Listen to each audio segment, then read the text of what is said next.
Hey everyone, I'm currently in Montana, sitting by a crackling fireplace while snow falls outside. Let me know in the comments where you are and what the weather's like in your part of the world. I'm about to share something special on my channel that I think you'll love. Almost 7 hours of chilling horror stories you can listen to before bed, during your night shift, or whenever you're in the mood for something scary. I spent a month hunting down the scariest horror stories and packed them into 7 hours of terrifying tales. All I'm asking in return is your like. Can we reach 1,000 likes together? Working the night shift at Bath and Body Works in the mall isn't exactly thrilling, but it pays my bills. Plus, I get a sweet employee discount on all those overpriced candles my mom loves so much. Tonight's been super dead. Like, I've seen maybe 3 customers in the past 4 hours.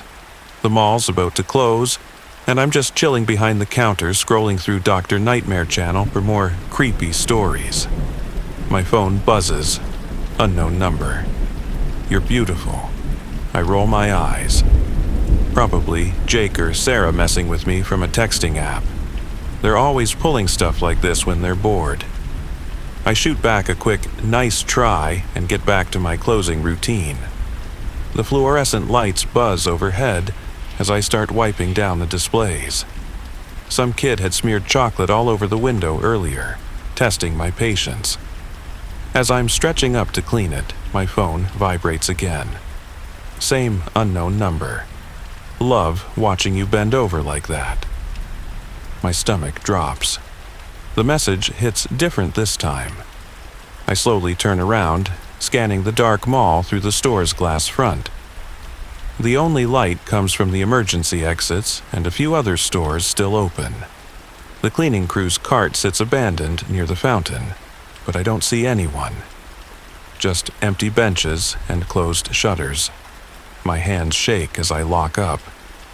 The walk to my car feels like miles. Every shadow looks like a person. Every echo of my footsteps sounds like someone following me. I keep checking over my shoulder, but the parking lot is empty except for a few employee cars. I blast music the whole drive home to drown out my thoughts.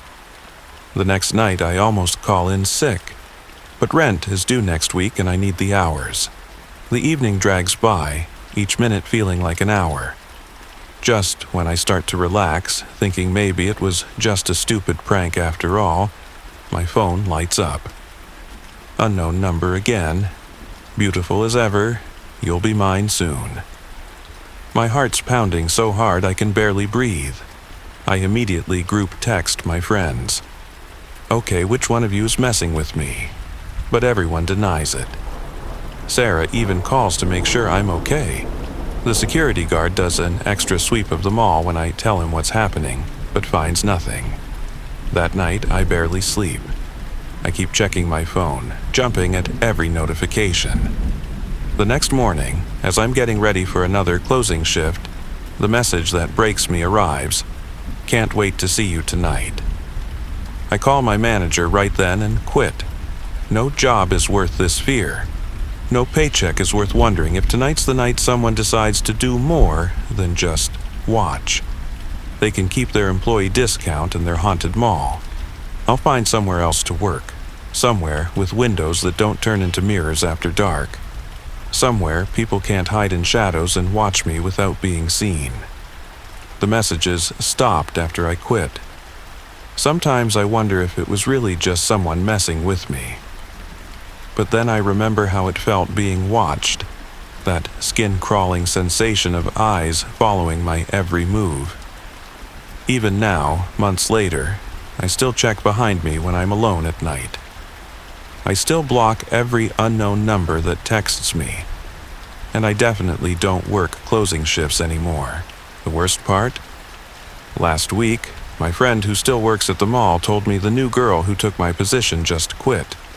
Apparently, she'd been getting weird texts from an unknown number. They started the same way mine did. You're beautiful.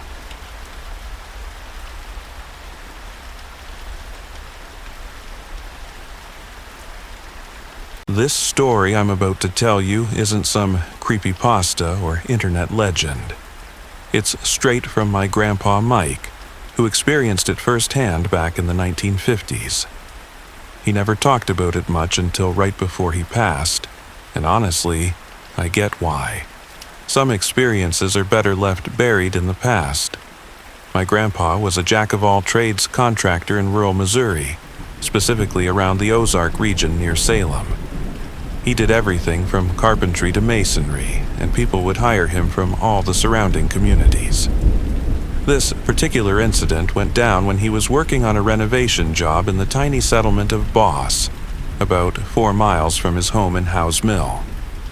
It was peak summer, one of those sticky July nights where the air feels like warm soup. Grandpa had lost track of time working on this farmhouse restoration. You know how it goes when you're in the zone. By the time he wrapped up, it was already dark out, probably around 10 p.m. The homeowners, the Thompsons, offered to let him crash on their couch, but he turned them down.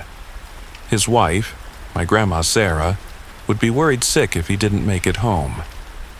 Now, there were 2 ways to get from Boss to Howes Mill: the main road that snaked around through other settlements, or the shortcut through the cornfields and woods that cut the journey down to about 45 minutes on foot. During the day, that shortcut was a no-brainer. It was just a narrow dirt path used mostly by tractors and the occasional horse-drawn cart back then. These days, they've widened it for modern farm equipment, but in the 50s, it was barely wide enough for a single vehicle. Before taking the shortcut, Grandpa stopped to chat with the Miller family, who were hand-shucking corn on their porch. This was way before automated farming equipment became common. They later confirmed seeing him head down that path around 10:15 p.m. That detail became important later. The shortcut started at the edge of Boss, cutting right through massive cornfields before wrapping around this small wooded hill. About half a mile in, there was this crossroads where the main path continued toward the river, and a smaller trail branched off to the left, hugging the base of that hill before eventually connecting with the roads in Howes Mill. This is where things got weird. Grandpa was just about to turn onto that smaller trail when he heard someone calling his name. But here's the thing. It wasn't a normal call. He described it as impossibly quiet, like a whisper that somehow carried across the empty fields. Picture that for a second. You're standing at a pitch-black crossroads, surrounded by 7-foot-tall corn stalks, miles from the nearest house, and you hear someone whisper your name through the dead silence of a summer night. He froze up, obviously freaked out. At first, he tried to rationalize it. Maybe one of his buddies from work was trying to catch up with him. He called out a few times, asking who was there, but got nothing back except cricket chirps and the rustle of corn leaves in the night breeze. Deciding it was just his imagination playing tricks, he picked up his pace and turned onto that narrow trail. This particular stretch was hemmed in by thick hedgerows on both sides, the kind that grow wild and tangled over decades. He'd walked maybe 50 yards when something launched itself onto his back. Now, my grandpa wasn't some scrawny dude. He'd spent his whole life doing hard physical labor. But whatever jumped him was incredibly strong. He tried everything to shake it off, spinning around, grabbing at it, even dropping and rolling on the ground. But this thing just kept clawing and beating at him. The crazy part? He never actually saw what it was, even while wrestling with it. It was like trying to fight your own shadow. In full panic mode, he sprinted toward where he knew the nearest houses would be, screaming his lungs out while this thing continued its assault. Just as he reached the first house in Howes Mill, the presence suddenly vanished. But he didn't stop running until he literally crashed into a search party. Here's where it gets even weirder. That search party? It included my grandma and several relatives who had been looking for him since 1 a.m. When they found him, it was almost 3 in the morning. His clothes were shredded, His back was covered in deep scratches and bruises, and he was in complete shock. The timeline makes 0 sense. Multiple witnesses saw him leave Boss around 10:15 p.m. The walk home should have taken 45 minutes tops, but nearly 5 hours had passed before he showed up in Howe's Mill. To this day, no one can explain what happened during those missing hours. The search party had actually already been up and down the main road looking for him. They'd talked to his coworker who confirmed seeing him leave Boss. When they couldn't find him on the main road, they were just about to check the shortcut route when he came running out of the darkness. My grandpa never took that shortcut again, not even in broad daylight. The trail's still there. They've actually widened it for modern farm equipment. But ask anyone who lives in that area about taking the Boss shortcut after dark. Most locals would rather drive an extra hour than set foot on that path at night. I've walked that route myself plenty of times while visiting family, but only when the sun is high in the sky. Even then, something about that crossroads feels off. The corn seems to grow taller there, the shadows a bit darker, the silence a bit deeper. And sometimes, if you listen carefully, you might hear something that sounds like a whisper carried on the wind. But that's probably just my imagination. Probably. I've been working the late shift at the factory in Winchester, Virginia for about 3 years now. The pay is decent, and I've gotten used to the schedule. My name's Mike, and this story is about something that happened to me last summer that I still can't explain. The walk home from work was always peaceful. There's this shortcut through Jefferson National Forest that cuts my commute in half, a well-worn dirt path about 12 feet wide. I'd done this walk hundreds of times before, usually getting home around midnight after my shift ended at 11 p.m. The summer nights were actually pretty nice, with fireflies dotting the darkness and a cool breeze rustling through the trees. That night started like any other. I clocked out at 11, lit up a cigarette, and started my walk home through the forest. The crickets were chirping, and everything felt normal.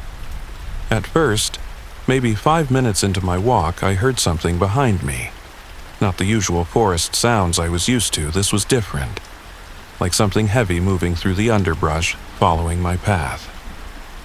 The sound stopped when I stopped, started when I started. The logical part of my brain said it was probably just an echo or my imagination playing tricks. But then the rustling got louder, more deliberate. I pulled out my flashlight, one of those heavy-duty mag lights we use at work, and swept the beam behind me. Nothing.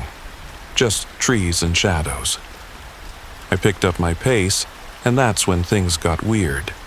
The sounds behind me accelerated too, matching my speed perfectly. Fine, I thought. Let's see what's actually back there. I'm not some scared kid. I've dealt with bears and coyotes before. I spun around quickly, flashlight beam cutting through the darkness, and there it stood, about 30 feet away, a black goat, just standing there, staring at me with these eyes that reflected my flashlight beam in all the wrong ways. For a second, I almost laughed. A goat? That's what had me spooked. There are plenty of farms around Winchester, so it made sense that one might have wandered off. Then it stood up, not like a goat rearing up on its hind legs. This thing unfurled. It grew taller, its front legs lengthening into something else entirely. The head stayed the same, those eyes still locked on mine, but everything else was just wrong. I ran. Anyone who says they wouldn't is lying. Behind me, I heard it moving. Not hooves anymore, something else. And then, carried on the wind, I heard my name. Mike ... Not shouted, not whispered, but somehow both at once, getting closer. I felt it catch up to me, claws or talons or whatever they were dug into my back, my arms, my neck. The pain was incredible, but weirdly, I remember thinking how cold everything felt where it touched me. I had a pocket knife, always carry one for work, and I pulled it out, stabbing backward blindly. Every time I connected, it felt like cutting through ice, but nothing seemed to slow it down. I could see the forest's edge ahead, where it opens up near Old Man Miller's farm. I was almost there when something impossible happened. A rooster crowed. Way too early for dawn, but there it was, coming from Miller's chicken coop. The thing dropped off me instantly. I fell to my knees, gasping, but forced myself up. As I reached the tree line, I heard it clearly this time. Lucky this time. I stumbled to Miller's house, saw a light on in his barn. When he came out and found me, his face went white. He later told me I was covered in what looked like black frost, my clothes torn to shreds. My pocket knife was coated in some black substance that wouldn't wash off, no matter what we tried. Here's the really messed up part. When Miller asked me what time it was, my watch had stopped at 11:20 p.m., but it was 5 in the morning. 5 hours, just gone. I took that watch to every repair shop in Winchester. None of them could fix it. They said the internal mechanisms had been frozen solid and shattered. I drive to work now, the long way around. People in town have their theories about what happened. Escaped mountain lion, local legends, even the devil himself. I don't know what it was, but every time I drive past that forest at night, I swear I can see something standing at the tree line, watching. And sometimes, when the wind is right, I hear my name.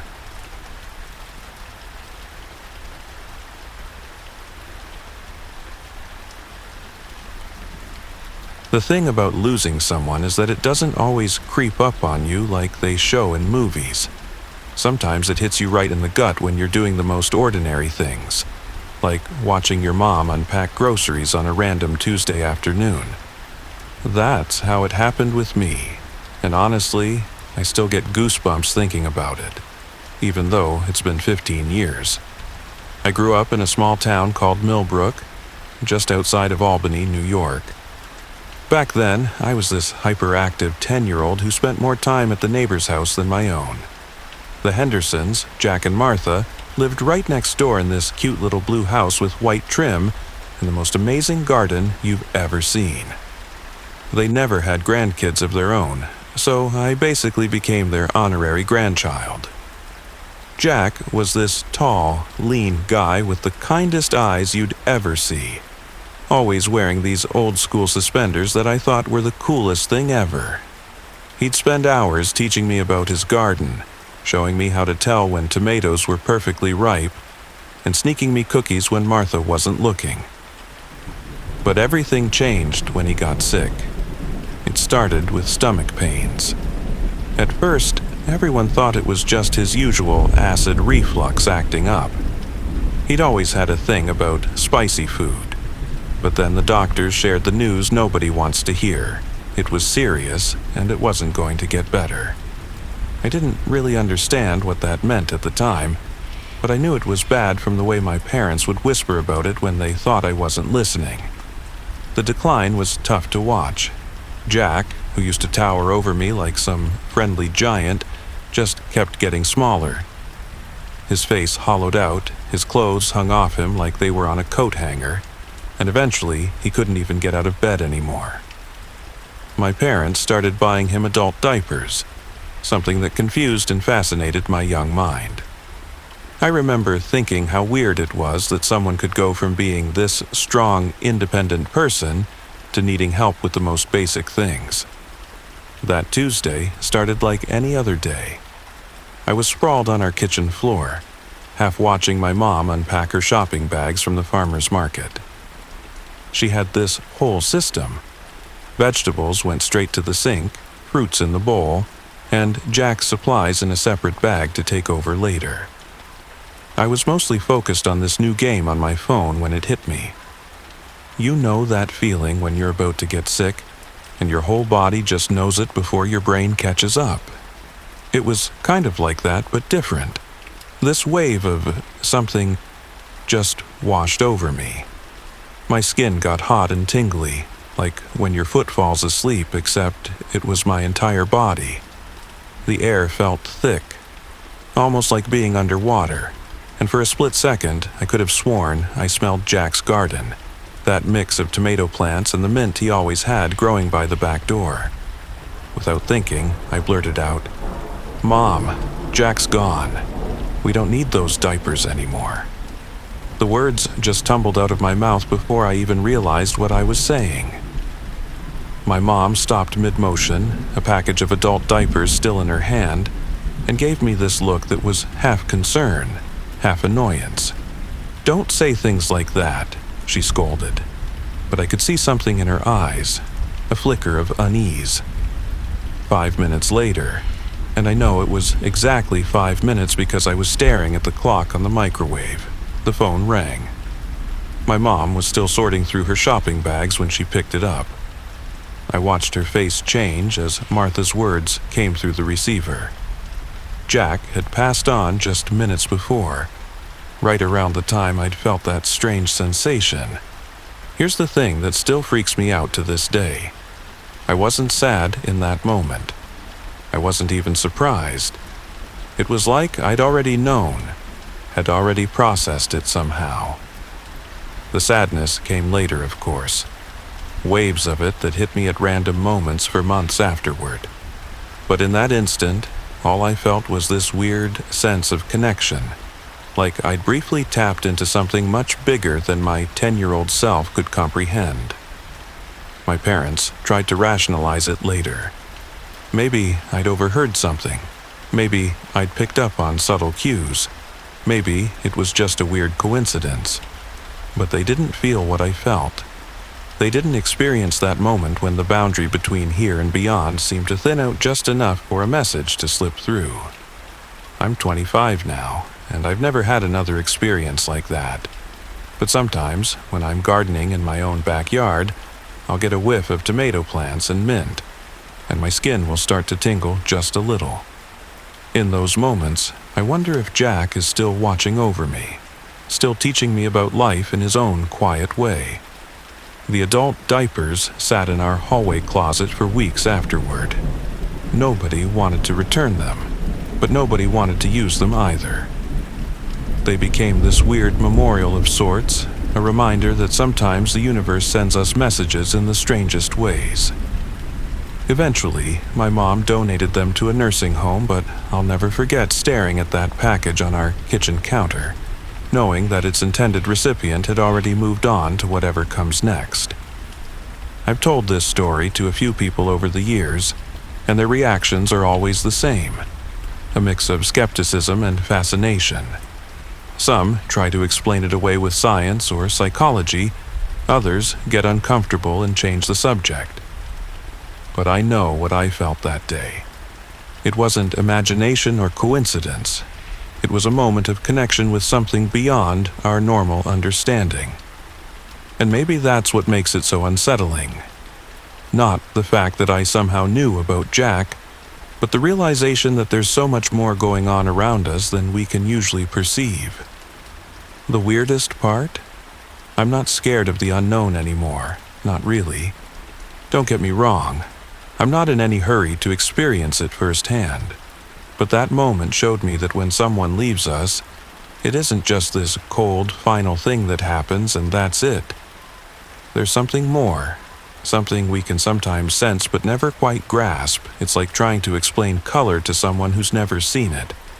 You can use all the right words, but you'll never quite capture the actual experience. These days, whenever I drive past my old neighborhood in Millbrook, I always slow down near the Hendersons' old house. Martha moved to Florida years ago to live with her sister, and different families have come and gone since then.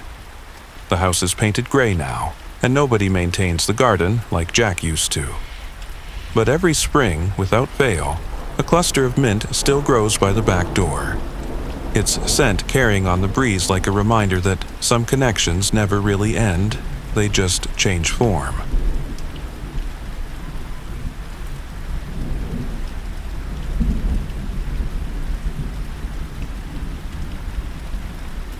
You know those nights when everything feels slightly off? Not wrong exactly, just different? That's how it started for me back in Portland, Maine, during what should have been just another boring Wednesday night in October. My stepdad's kid Tyler was staying over, which was weird because we weren't close, like at all. He was 14, I was 17, and we barely spoke 2 words to each other at family dinners. But our parents were out of town, and somehow I got stuck with babysitting duty.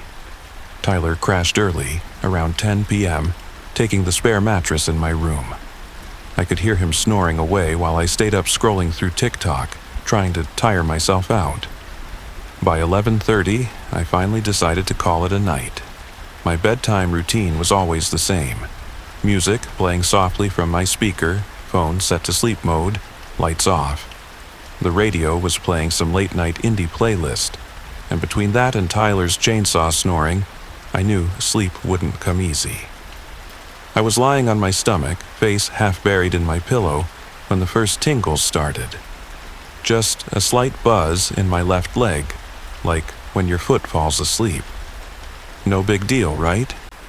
I shifted positions, trying to get comfortable, but instead of going away, the sensation spread to my other leg. The tingles weren't painful, but they weren't normal either. They crept up my calves, into my thighs, like thousands of tiny electric ants marching across my skin. I rolled onto my side, then my back, but nothing helped. The sensation kept spreading, moving into my arms, my chest, until my entire body was buzzing with this weird energy. My heart started racing. I'm a pretty logical person. There had to be a medical explanation. Bad circulation? A panic attack? I thought about getting up, walking it off in the living room. That's when it happened. The force that hit my chest felt like getting tackled by a linebacker, but from the inside out. It wasn't just physical. It was like every atom in my body got punched at the same time. In a split second, I wasn't in my body anymore. I was floating above it, looking down at myself lying there motionless on the bed. You know those out-of-body experiences people talk about? The peaceful floating sensation, the white light? This was nothing like that. This was pure terror. I could see everything. My body below. Tyler sleeping soundly, the soft blue glow of my speaker. But I wasn't peaceful. I was screaming. Screaming so loud my non-existent throat felt raw, but no sound came out. I tried calling to Tyler, begging him to wake up, to help me, but he just kept snoring. That's when I felt it. Something dark latched onto what I can only describe as my soul's spine. It started pulling me up and back, away from my body, toward the ceiling. But ceiling isn't the right word. Above me was nothing but void, a darkness so absolute it made the night look bright in comparison. The force pulling me was impossibly strong, like trying to fight a black hole with your bare hands. I thrashed and struggled, trying to see what had me, but every time I turned to look, the darkness seemed to shift, staying just out of sight. It wasn't just black, it was anti-light, consuming everything around it. I fought with everything I had, but it was like fighting the ocean. This thing, whatever it was ancient, powerful, patient. I got the distinct feeling it had done this before, many times, and would do it again long after I was gone.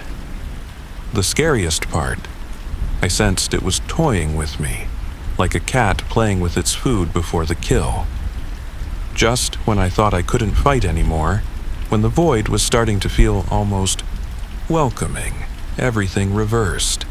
The force released me, and I plummeted back toward my body.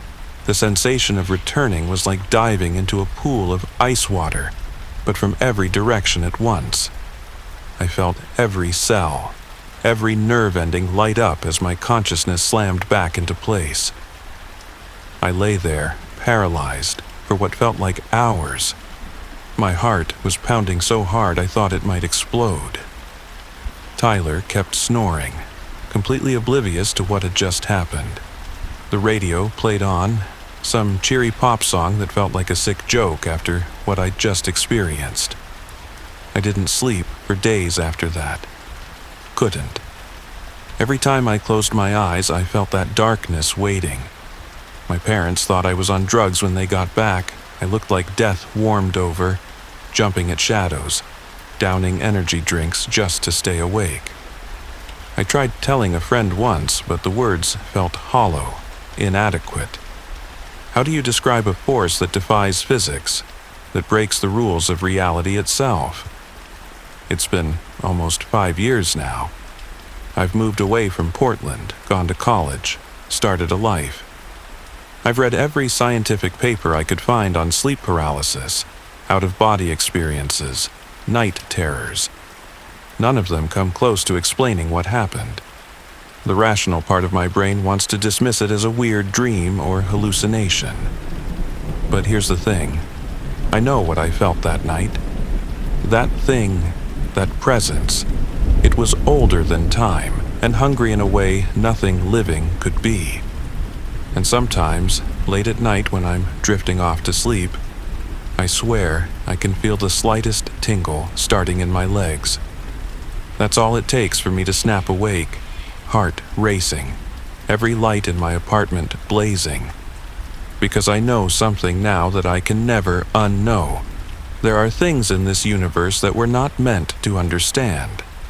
Things that see us the way we see ants, tiny, insignificant, easy to crush. And sometimes when the conditions are just right, they reach down from wherever they live and play with us. I don't sleep on my stomach anymore. I don't listen to music at night. And I never, ever stay in a room with someone else sleeping. Because the worst part isn't knowing that thing is out there. The worst part is knowing that if it really wanted to take me that night, it could have. No amount of fighting would have mattered. It was just playing with its food. And sometimes, in my darkest moments, I wonder if next time it won't be playing.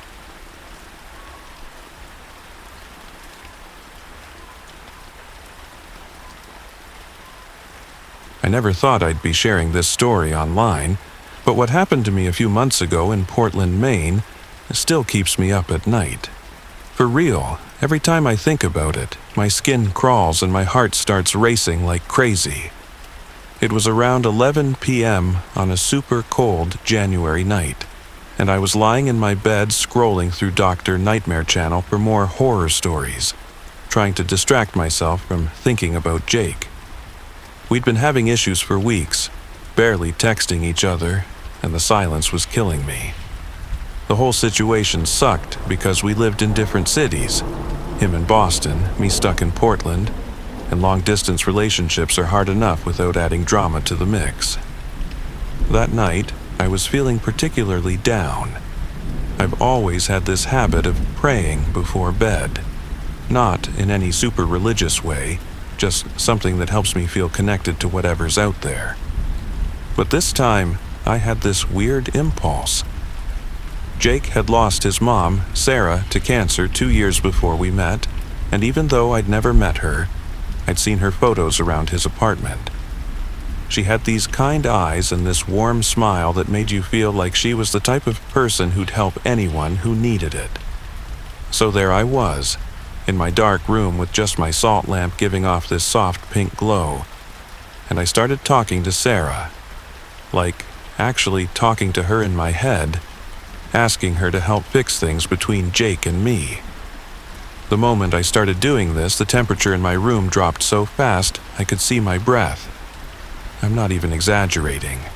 It was like someone had suddenly opened a window to the Arctic, except all my windows were shut tight. Then it happened. About 1.5 feet below my ceiling, this orb of light just appeared. No fade-in, no warning, just boom. There it was. It wasn't like any light I'd ever seen before. It wasn't the harsh blue of my phone screen or the warm yellow of a lamp. This thing was pure white, but somehow it didn't hurt to look at. It was about the size of a basketball, just floating there, giving off this gentle pulse like it was breathing. I couldn't move. Like, literally couldn't move. My body was frozen, but my mind was racing at 1,000,000 miles per hour. The craziest part, I wasn't scared, don't get me wrong. I was freaking out, but not in a terrified way. It was more like when you're on a roller coaster and your brain can't decide if you're excited or about to die. The orb stayed there for exactly 30 seconds. I know, because later I recreated the moment and timed it. Then it just dissolved. Not disappeared, but kind of melted into the air like dry ice evaporating. The room instantly went back to normal temperature and I could move again. I lay there for hours, staring at the spot where it had been, trying to convince myself I hadn't completely lost it.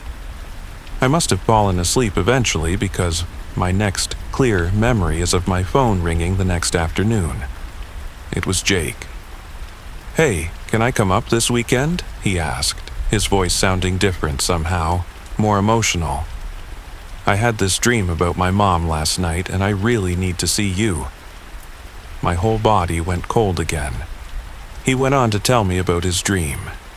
How his mom was sitting in his old childhood kitchen, telling him not to let good things slip away because of pride. She'd mentioned me by name, he said, even though she'd never known me. That was 4 months ago. Jake and I worked things out, and he's actually moving to Portland next month. Sometimes when I'm alone in my room, I look up at that spot near the ceiling, wondering if Sarah's still watching. I've never seen the orb again, but every now and then my salt lamp flickers for no reason, and I swear I can feel someone smiling. I still haven't told Jake about what happened that night. How do you even start that conversation? "Hey, I think your dead mom appeared in my bedroom as a glowing ball of light because I asked her for relationship advice?" Yeah, no. But sometimes when we're at his place in Boston, I look at Sarah's photos on his wall, and I could swear her smile looks a little bit more knowing than it used to. Look, I'm not saying I believe in ghosts or anything. Maybe it was all just a weird coincidence. Or maybe my brain was playing tricks on me because I was stressed about our relationship. But I know what I saw that night. And more importantly, I know what I felt. Sometimes the most terrifying things aren't the ones that scare us. They're the ones that make us question everything we thought we knew about reality. Whenever I share this story with friends, they usually ask if I'm afraid it'll happen again. The truth is, I'm more afraid that it won't. Because that night, for 30 seconds, I had proof that there's more to this world than what we can explain. And maybe that's the scariest part of all, knowing that just beyond the edge of what we understand, there's a whole other reality waiting to reach out and touch us.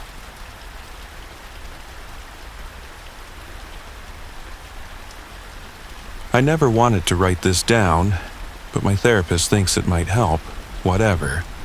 I guess I'll try to explain what happened to me last summer in Burlington, Vermont. I was staying at my mom's place while looking for a job after graduating college. The whole thing started in June, right when the days were getting longest. That morning, I woke up way earlier than usual. The sun was just starting to come up, painting my room in this weird grayish light. At first, everything seemed normal. You know how sometimes you wake up and just lay there for a bit? That's what I was doing. But then I tried to roll over and check my phone. I couldn't move, not even a finger. My whole body felt like it was being pressed down into the mattress by something incredibly heavy. The pressure was everywhere. My chest, my legs, my arms. The only things I could move were my eyes and my mouth. But when I tried to scream for help, no sound came out. It felt like someone was covering my mouth with their hand, pressing down hard enough that I could barely breathe. My brain went into full panic mode. The rational part of me was saying, "Chill, Sarah. It's just sleep paralysis. You've read about this stuff online." But there was another part of me, a more primitive part, that was absolutely certain there was something in the room with me, something that shouldn't exist. Eventually, it passed. I sat up gasping, drenched in sweat, but otherwise fine. I convinced myself it was just a weird one-time thing and tried to forget about it. Spoiler alert, big mistake. Fast forward to August. The second episode hit me exactly the same way. Early morning, first light creeping in through my windows. This time, I recognized what was happening right away, but that didn't make it any less terrifying. The weight was back, pressing me down. But something was different. The pressure felt more specific, like I could feel individual body parts, knees digging into my thighs, elbows pressing against my shoulders, fingers wrapped around my throat. The hand over my mouth was back too, but this time I could feel distinct fingers pressing against my lips. That's when something in me snapped. If I could move my mouth enough to try screaming, then maybe... I bit down, hard. I don't remember what happened next. 1 second I was biting down on what felt like very real, very solid fingers, and the next thing I knew, I was waking up to my mom shaking me. She looked scared, which wasn't like her at all. "Sarah, what happened to your arm?" I looked down and nearly threw up. My right arm, from my shoulder all the way down to my bicep, was covered in bite marks, deep ones, the kind that break skin. Some of them were still bleeding. I tried to play it cool, laughing it off as some weird combination of night terrors and sleep paralysis. "I must have bitten myself trying to wake up," I said. But even as the words left my mouth, I knew that was impossible. Some of the bites were in places I couldn't possibly reach, the back of my shoulder, the side of my neck. Mom insisted I show her all the marks. When she saw the ones on my neck, she went pale. "Sarah, you couldn't have done this to yourself. It's physically impossible." That's when the reality of what happened really hit me. Those bites, they were human. Not animal bites, not self-inflicted wounds. Human teeth had made those marks. And the scariest part? When I looked at them closely in the mirror, I could see that some of them were facing different directions.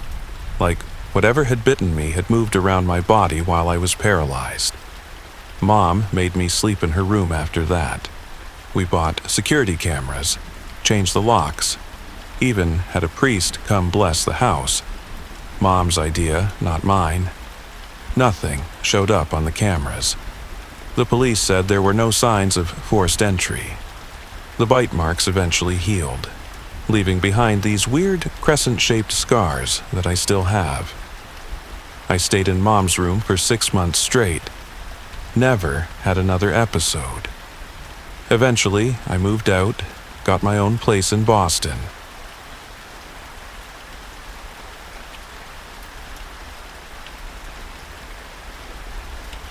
This happened when I was super young, like literally potty training young.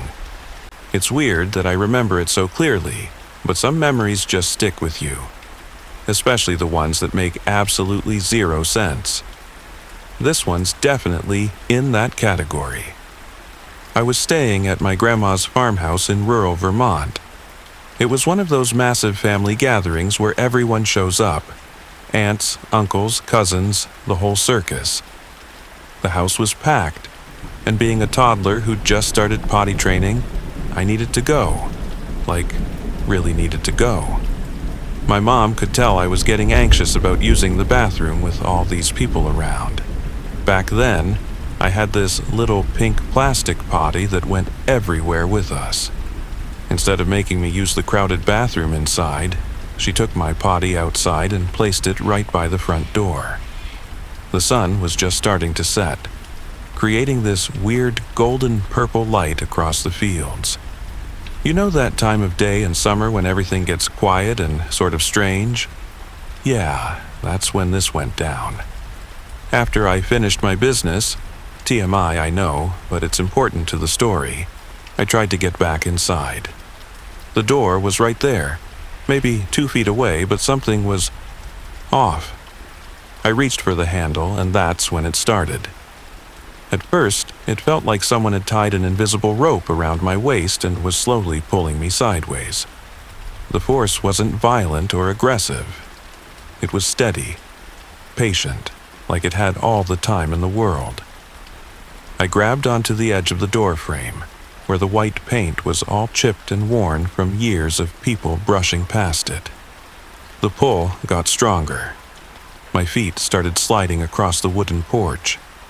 Not like I was being dragged, more like I was standing on ice and something was tilting the whole world sideways. I turned my head to look behind me, expecting to see, I don't know what I was expecting. A ghost? A monster? Some creepy dude? But there was nothing there, just the empty porch stretching into the growing shadows. The force kept getting stronger. My feet actually left the ground, like I was in some messed up anti-gravity chamber. My little body was almost horizontal to the ground, held up only by my death grip on that doorframe. The weird thing is, I didn't feel any hands or claws or anything solid touching me. It was more like being caught in a current of air, except the air was thick and had a purpose. I started screaming.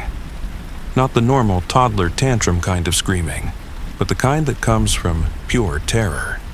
You know that feeling when you're having a nightmare and you try to scream but nothing comes out? This was the opposite. Everything came out. The door flew open, and there was Uncle Mike, probably expecting to find me hurt or something.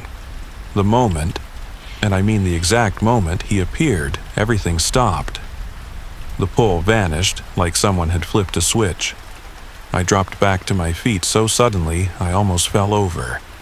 I was shaking and crying, trying to explain what happened, but how do you explain something like that when you're barely old enough to form complete sentences? Everyone chalked it up to an overactive imagination, or me being dramatic. Classic adults, right?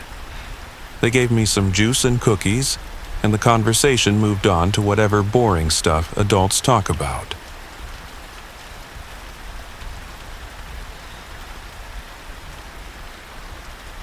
I never really bought into all that supernatural stuff you see online.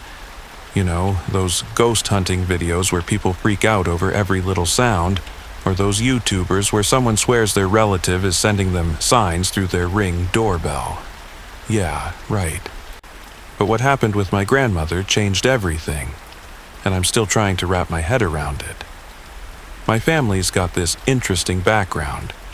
My mom, Emily, and my Aunt Sarah are first-generation Americans, but my grandmother Mira was born in Bosnia. She lived there her whole life, in this small village near Sarajevo, refusing to leave even when both her daughters moved to the States. Mom settled here in Portland, Oregon, while Aunt Sarah ended up in Austin, Texas. They'd visit when they could, but you know how it goes. Life gets busy, plane tickets are expensive, and soon years start slipping by. Last winter, things took a turn. Grandma Mira was in her 80s by then, and her health was deteriorating fast. She'd fallen and broken her hip, which led to a whole cascade of complications. Mom flew out to Bosnia to help take care of her, knowing these might be their final moments together. What happened next is where things get weird. And I mean seriously weird. I remember Mom calling me late one night, her voice shaking.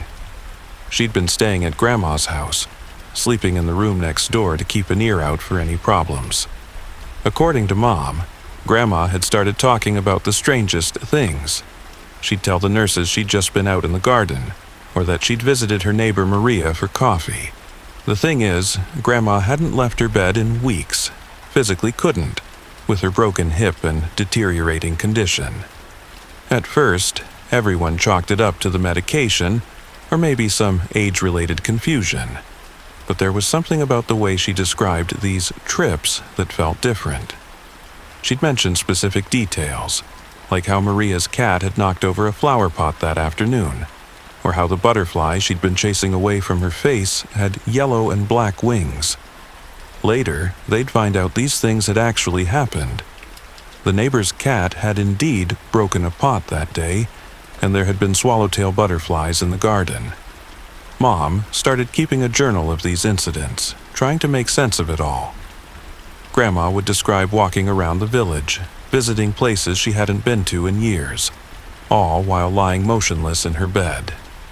The local doctor said this kind of thing wasn't uncommon in terminal patients, something about the brain processing impending death.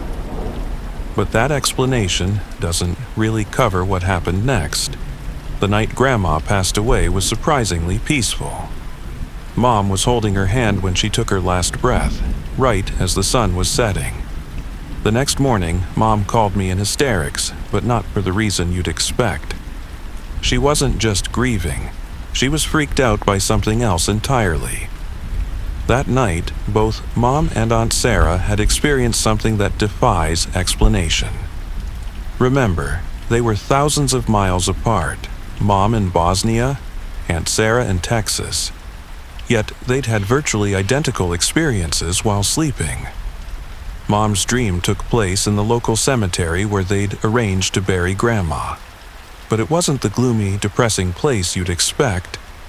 In her dream, the cemetery was filled with this warm, golden light, like everything was covered in honey. She said she saw Grandma standing by an open grave, but there was nothing scary about it. Grandma was wearing her favorite blue dress, the one she always wore for special occasions, and she was standing straight and tall like she hadn't done in years. In the dream, Grandma beckoned Mom to come closer to the grave. Now, in any other context, that would be straight-up horror movie material, right?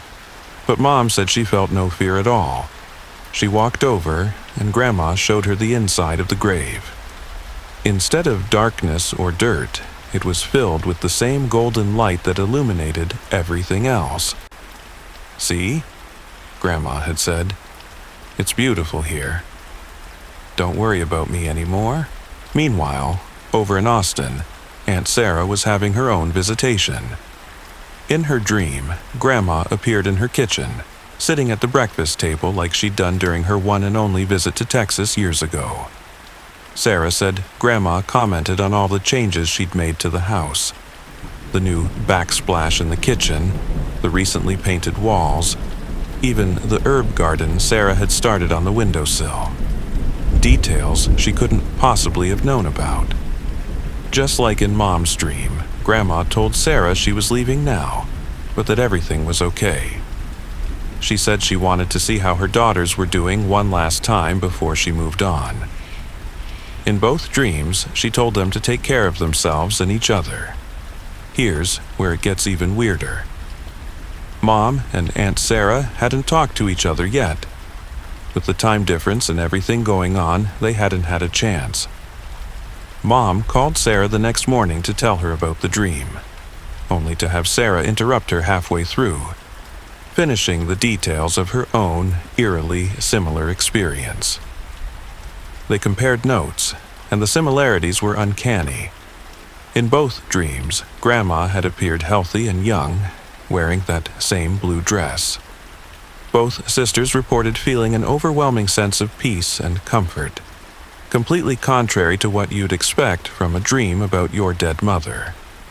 And in both dreams, Grandma had delivered the same message, that she was okay, that she was leaving, and that they shouldn't worry. I've spent months trying to rationalize this.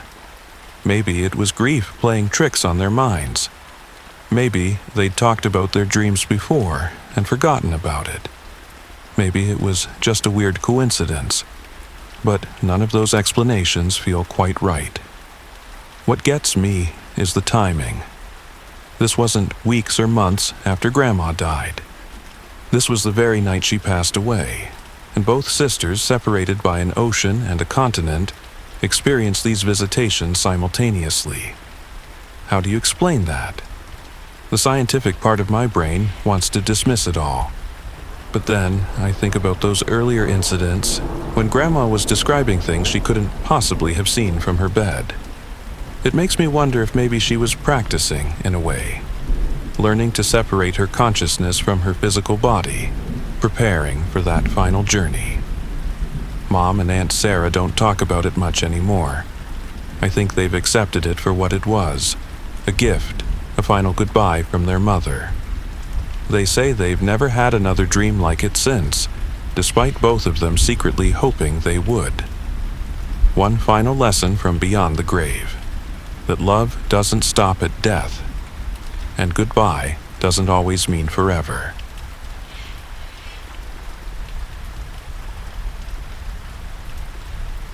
I've been sitting on this story for a while now, mostly because every time I think about it, my hands start shaking, and I need to take a break.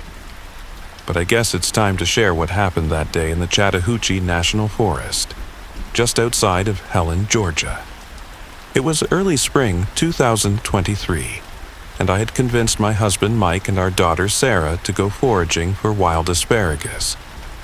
I'd read online about these amazing spots in the forest where you could find them growing wild, and being the wannabe homesteader that I am, I couldn't resist the adventure. The weather was perfect. One of those crisp Georgia mornings where the sun hits just right through the trees and makes everything look like it's glowing. We parked our truck at this little gravel lot near an old hiking trail.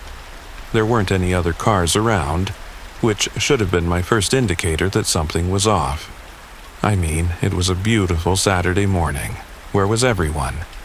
But hey, more asparagus for us, right? Mike suggested we'd cover more ground if we split up. He took Sarah with him towards this sunny clearing he spotted, while I headed deeper into the woods where the ground looked more fertile. The forest was thick with pine trees and old oaks, their branches creating this weird maze of shadows on the ground. The further I walked in, the more the outside world seemed to fade away. At first, everything was normal. I was focused on searching the ground, getting excited whenever I spotted something green poking through the leaves. But then came that sound. It wasn't loud, just this soft rustling behind me, like someone dragging their feet through dead leaves. When I turned around, the rustling stopped immediately. The forest was completely still, not even a breeze moving through the branches. I tried to rationalize it. Probably just a deer, or maybe one of those armadillos we sometimes see around here. But something felt wrong about the silence. It was too perfect, too sudden. I went back to foraging, but now the rustling started again, closer this time. The sound had a rhythm to it, almost like footsteps, but not quite right. Like something was trying to imitate walking, but couldn't quite get it right. Again, I spun around. Again, absolute silence. This pattern continued, but each time the rustling would get louder and closer. It was playing with me. The worst part? Every time I turned, I could feel eyes on me. Not like when you're being watched by a curious animal. This felt intelligent, calculated.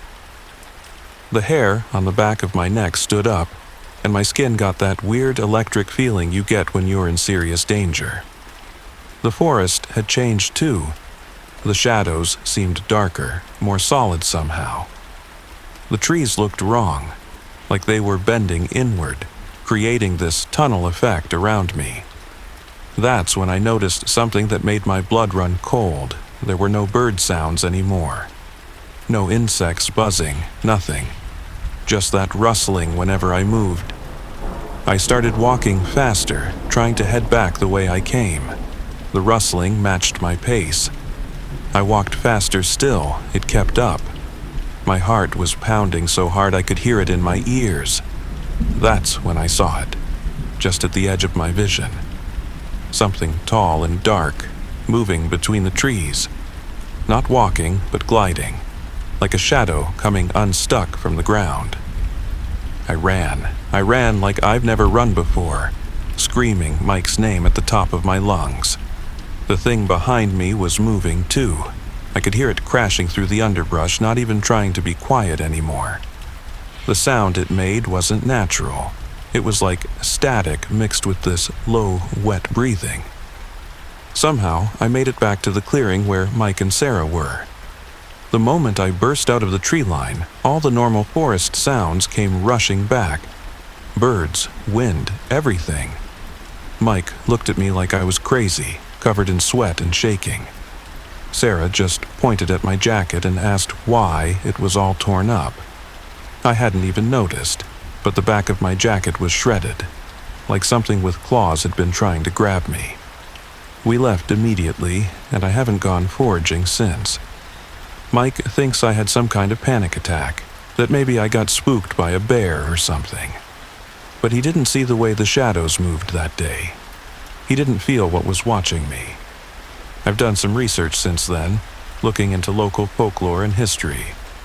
Turns out there have been other stories about that part of the forest. Hikers going missing, people experiencing lost time, weird sounds being recorded by paranormal investigators. The Cherokee people who originally lived in the area had legends about shadow beings that would stalk travelers who wandered too far from the trails. We still live in Helen, but I've switched to buying my asparagus from the farmer's market. Sure, it costs more, but no amount of money is worth experiencing whatever was in those woods again. I'm sharing this story not to scare anyone, but as a warning. If you're ever in the Chattahoochee National Forest and you feel like something's watching you, don't turn around. Don't try to rationalize it. Just get out of there as fast as you can. And whatever you do, don't go looking for wild asparagus alone.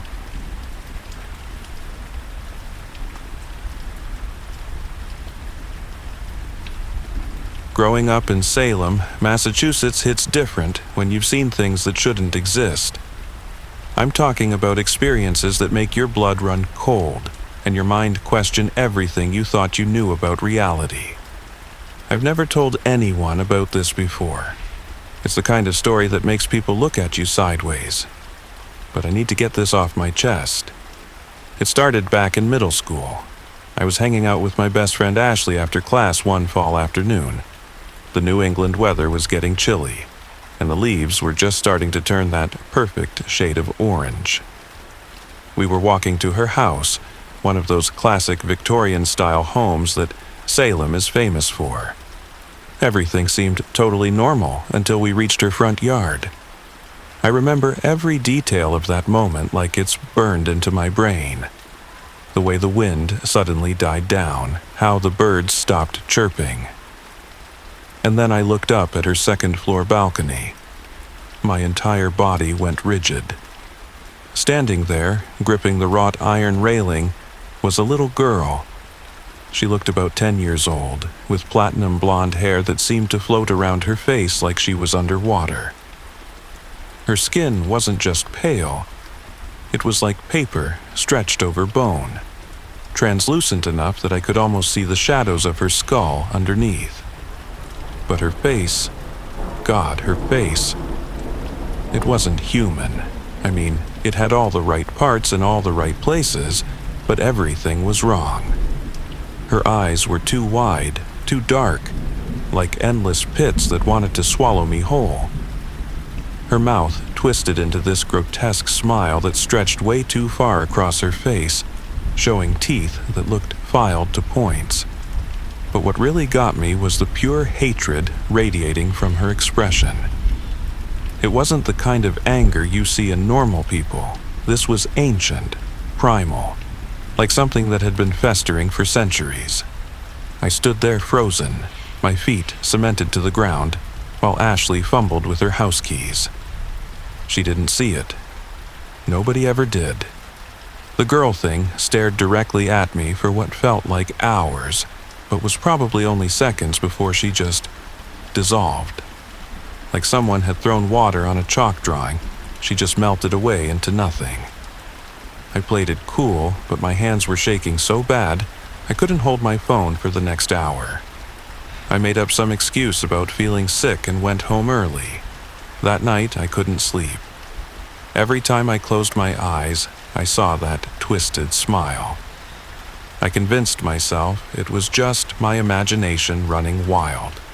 Stress from school, too many horror movies, whatever. But then it happened again, 3 months later, in Miss Thompson's English class at Collins Middle School. I was zoning out during a lesson on the telltale heart. Ironic, right? The classroom was warm, sunlight streaming through the windows, making dust particles dance in the air. That's when I saw him. A boy, maybe the same age as the girl, materialized on Ms. Thompson's desk. He was sitting cross-legged right on top of her lesson plans, wearing clothes that looked like they were from another century, like something out of those historical reenactments they do at the witch museums downtown. His hair was the same unnatural shade of blonde as the girl's, his skin just as corpse pale. When he turned to look at me, I felt my heart stop. His face had that same wrongness to it. That same ancient hatred twisted his features into something that shouldn't exist. His eyes were black holes, his mouth a jagged tear across his face, but this time he didn't just stare. He tilted his head at an impossible angle, like a broken doll, and raised one finger to his lips in a shushing motion. I blinked hard, and he was gone. Just vanished, leaving nothing behind but the lingering sensation of being watched. Here's the thing about Salem. Everyone jokes about the witch trials and the haunted history. There are ghost tours on every corner, people dressed up in period costumes year-round, and tacky witch merchandise in every shop window. But when you see something truly supernatural, something that defies explanation, you realize all those tourist traps are just playing pretend. I've done research since then, spent countless hours in the local library's historical archives. I found old newspaper clippings about children disappearing during the witch trial era, about mysterious figures seen in windows and doorways. Some accounts describe exactly what I saw: pale children with horrifying faces, appearing and disappearing without explanation. I still live in Salem, but every time I pass a house with a balcony, I can't help but look. And I can't help but wonder, are they watching me too? Are they waiting for something? And what happens when they decide they're done waiting?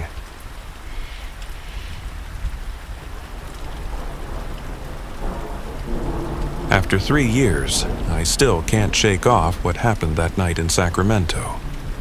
My boyfriend Jake and I had just moved into our first apartment together near McKinley Park.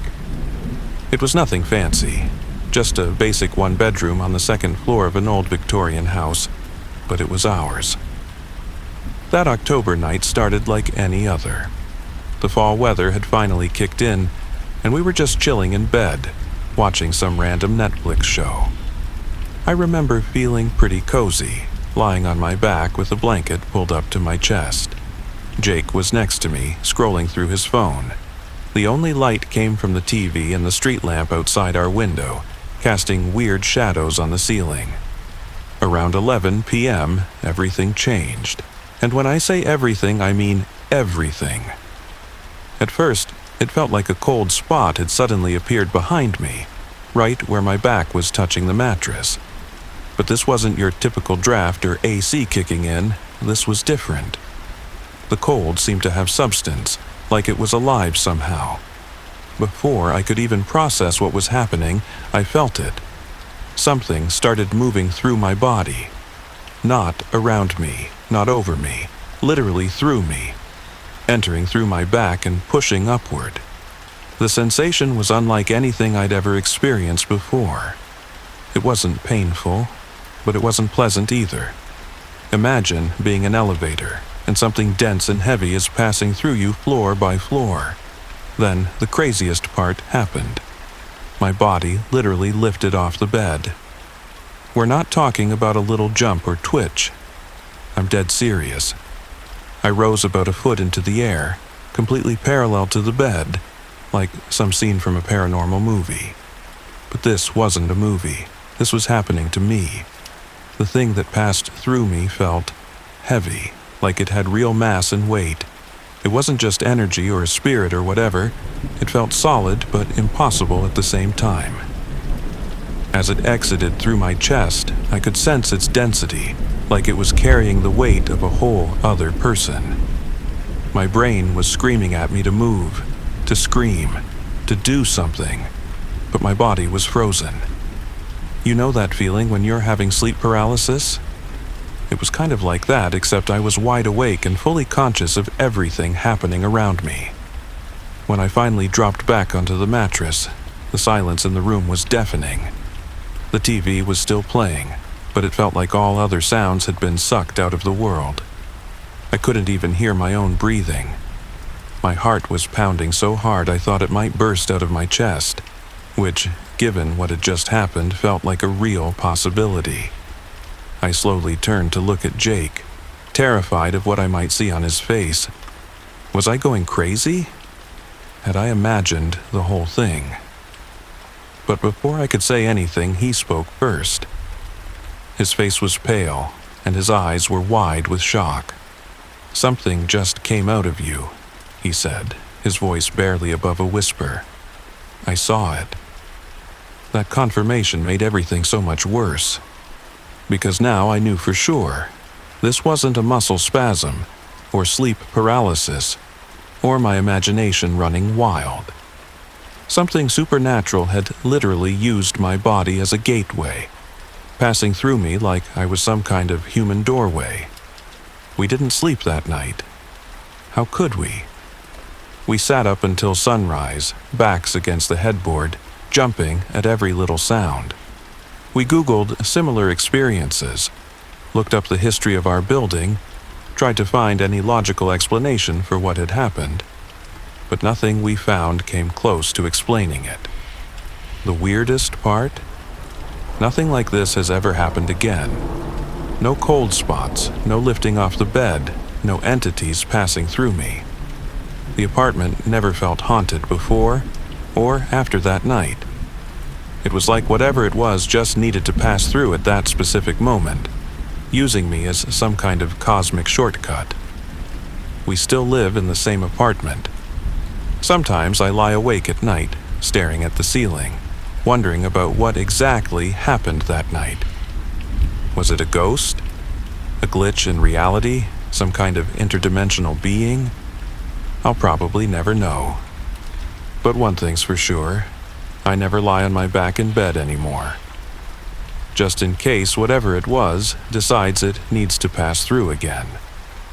Jake doesn't like talking about it, but sometimes I catch him watching me when we're in bed, like he's making sure nothing's about to happen. I get it. How do you process something like that?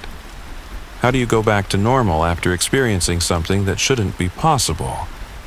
I've read about near-death experiences, about people seeing spirits or having out-of-body experiences. But this was different. This wasn't about seeing or feeling something supernatural. This was about being used by something supernatural. Like my body was just a convenient passage for whatever that thing was. 3 years later, and I still get goosebumps thinking about it. Sometimes when I'm alone, I can almost feel that cold spot again, that weight passing through me. But maybe that's just my mind playing tricks on me. At least that's what I hope it is. Because the alternative, that whatever it was might come back, well, that's not something I want to think about. I don't expect anyone to believe this story. Hell, if someone had told me this before it happened, I probably wouldn't have believed them either. But it happened. It was real. And somewhere out there, whatever passed through me that night is still existing, doing whatever it does, maybe even looking for its next human doorway.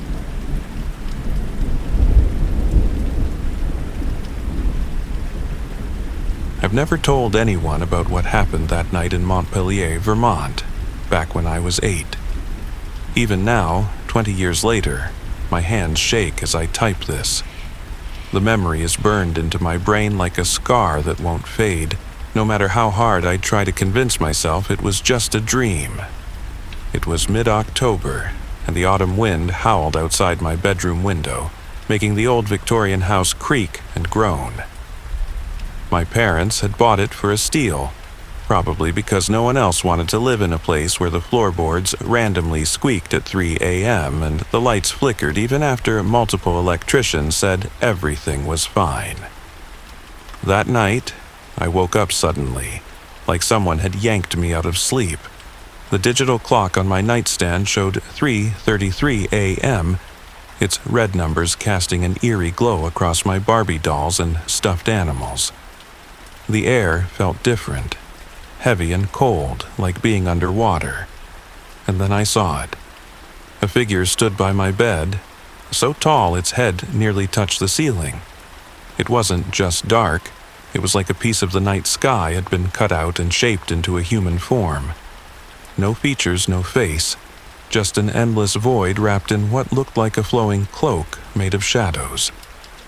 In its hands it held an ancient-looking book, massive and bound in what appeared to be black leather, with strange symbols etched into its spine that seemed to shift and change whenever I tried to focus on them. The being started reading from the book. Its voice, God, that voice.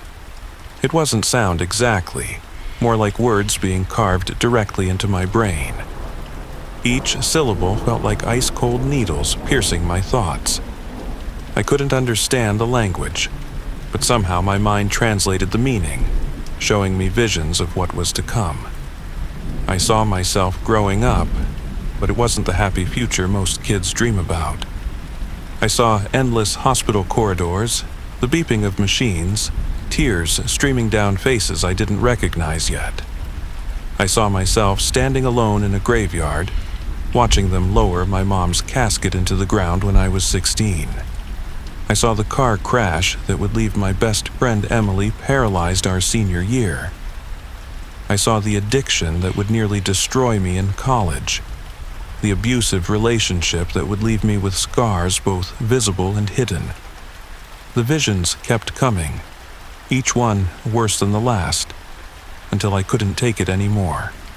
I screamed, but no sound came out. The shadow had stolen my voice. I tried to move, but my body was frozen, forced to witness the parade of horrors that would define my life. Then, as suddenly as it appeared, the figure closed the book with a sound like thunder. It leaned down, bringing its featureless face close to mine. Where its mouth should have been, a void opened up, and in a voice that sounded like 1,000 whispers speaking at once, it said, "Knowledge is your curse now." When I blinked, it was gone. Sunlight was streaming through my window and my mom was shaking me awake for school, worried about the dark circles under my eyes. I never told her what happened. How could I? The worst part. Everything I saw that night started coming true. Mom's cancer diagnosis came exactly as I'd seen it. Emily's accident happened on the same rainy night I'd witnessed years before. The addiction, the relationship, all of it played out like scenes from a movie I'd already watched. I'm writing this now because last night, for the first time in 20 years, I woke up at 3:33 a.m. The air felt heavy and cold, and I could swear I heard the sound of ancient pages turning in the dark. I don't want to look up from my keyboard. I can feel it standing behind me, that same book in its hands, ready to show me what horrors the next 20 years will bring. Sometimes I wonder if that night in Montpellier changed me fundamentally, if having knowledge of your fate is itself a kind of curse. I've spent my whole life watching these predestined moments unfold, powerless to change them, carrying the weight of foreknowledge like chains around my neck. The doctors call it anxiety. The therapists call it trauma. But I know the truth. Sometimes fate chooses you as its audience, and all you can do is watch the show, knowing that every scene was written long before you were born, in a book held by hands made of shadows.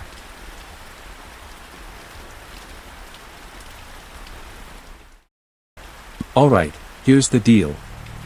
I'm not the kind of guy who buys into dumb urban legends. Spooky stories, ghosts, disappearances, Those bullshit tales older folks whisper about on cold winter nights to scare the crap out of kids. Yeah, no thanks. But sometimes life screws you over so hard that you find yourself driving alone through the creepiest tunnel on the East Coast at 3 a.m., questioning every damn decision you've ever made. The Black Hollow Tunnel, a whole mile of pitch-black nothingness, but who's counting when every second feels like an eternity? It's buried deep in the ass end of West Virginia, where time froze somewhere in the 70s, and the locals glare at you like you've pissed on their lawn the moment you pull up to a gas station. Weird place. Always had stories following it, driving through the tunnel, some unexplainable shit happening, people disappearing. But come on, who actually believes that crap? Well, apparently I was dumb enough to end up there. I was driving to Pittsburgh for this big-ass job interview, some journalism gig I'd been chasing for 2 years. Honestly, I was already hanging by a thread. To cut time, I took some shitty local road and suddenly, there was that tunnel. There was no turning back. The only way to continue was through it. I started driving. The first sign something was off. The sound. You know how a tunnel usually sounds, like your car's echoing all around you. Here. Nothing. Just dead silence. Like someone swallowed all the sound in the world. Every now and then I'd hear my tires skimming over the concrete, but that was it. I gripped the steering wheel tighter because, I'm not gonna lie, it felt wrong. Something wasn't right. The headlights on my old Chevy barely cut through the blackness, 10, maybe 15 feet ahead, and behind me? A goddamn void. No lights, no exit. I could feel the sweat pooling at the back of my neck. I tried to turn on the radio, just to break the silence, but all I got was that static hiss, like someone trying to tune in from another dimension. And then, I saw her. She was standing there, right at the edge of the tunnel. You know that split second when your brain freezes because it can't process what you're seeing? That's exactly what happened. It was a woman. Long black hair, a white dress trailing along the concrete. She looked. I don't know how to explain it. Unreal. Like she didn't belong there. Reflexively, I hit the brakes, because, come on, you don't just drive past someone standing in the middle of a tunnel at 3 a.m. I rolled down my window and called out, "Hey. You need help?" She turned her head toward me. Her face. I still can't describe it. She was beautiful, but there was something wrong. Her eyes were dark. Too dark. Like there was nothing in them. "Can I get a ride?" she asked softly. Her voice was a whisper, but somehow, I heard it perfectly clear. I'm telling you, every instinct I had screamed at me to hit the gas and get the hell out of there. But I didn't. I nodded like an idiot and said, "Get in." And she did. The door closed almost silently, and she slid into the passenger seat. She smelled weird, nothing like perfume, more like old books and cold earth. She just stared straight ahead while I tried to keep my shit together. "Where are you headed?" I asked, trying to sound normal. She didn't answer right away. Then, in that same quiet voice, she said, "To the end of the tunnel." You know that feeling when your stomach does a complete somersault? Yeah, that. But what was I supposed to do? We weren't even halfway through. I kept driving, and she just sat there, still as a statue. "Do you want me to read your palm?" she asked suddenly. I jumped. "What? To read your palm? I know a lot about you." I didn't know what to say. My heart was pounding like crazy. But I held out my hand, more out of fear than curiosity. Her fingers were ice cold. She traced my palm, looked at it, and then she smiled. It was a beautiful smile, but there was no warmth in it. "You've made a lot of mistakes, Elliot," she whispered. "But your biggest one is still coming." I yanked my hand back. "What the hell does that mean?" She didn't answer. She just kept staring ahead. The tunnel still stretched on forever. I drove, but the feeling that something was off only got worse. I couldn't take it anymore. "Who the hell are you?" I shouted, glancing at her. But the passenger seat was empty. I slammed on the brakes, tires screeching across the concrete. My heart was pounding out of my chest. I looked around, but there was no one. Just me, my car, and the goddamn tunnel. Then I looked in the rearview mirror. She was standing behind my car. Her white dress dragged across the concrete, and her dark eyes stared straight into mine. She didn't move. She just stood there. I floored it out of that tunnel. I don't even remember how I got out. All I know is that when I burst through to the other side, it was daylight. Bright daylight, even though I'd entered that tunnel at 3 in the morning. And her voice. Her words still echo in my head. "Your biggest mistake is still coming." Chapter 2, The Price of Curiosity. You know how people always say, don't go looking for trouble. Well, that's what I did, and trust me, trouble found me in ways I couldn't even imagine. I got to Pittsburgh for that interview, and yeah, let's just say it didn't go well. But that's not the worst part. I mean, the job wasn't the thing eating at me. It was the fact that I couldn't shake the feeling that someone, was still lurking in my rearview mirror. I couldn't stop thinking about the damn tunnel. And that woman. Every time I tried to push it out of my head, it came back like a bad song you can't get rid of. So, I did what any half-decent idiot would do. I went to a bar. I needed to drown my thoughts, numb the constant buzzing in my head. You know, just another night of bad decisions. The bartender looked at me like he knew exactly what I was about to do. He didn't say anything at first, just poured me a drink, slid it down the bar like it was his job to get me drunk enough to spill my guts. "You ever heard of Black Hollow Tunnel?" he asked, not even looking at me. I stopped mid-sip. "Yeah, I've heard of it." His eyes narrowed, like he was deciding if he should tell me the story or just let me be another fool who didn't know what he was getting into. Finally, he leaned in, his voice low. "Let me tell you something, kid. People who go through that tunnel don't come out the same. Some of them don't come out at all." I laughed, because honestly, what else was I supposed to do? "You're shitting me, right?" He didn't crack a smile. "Some say it's haunted, some say it's cursed, but me, I think it's something worse. Something older than all of us." I shook my head, dismissing it as more of that small-town bullshit. But you know what?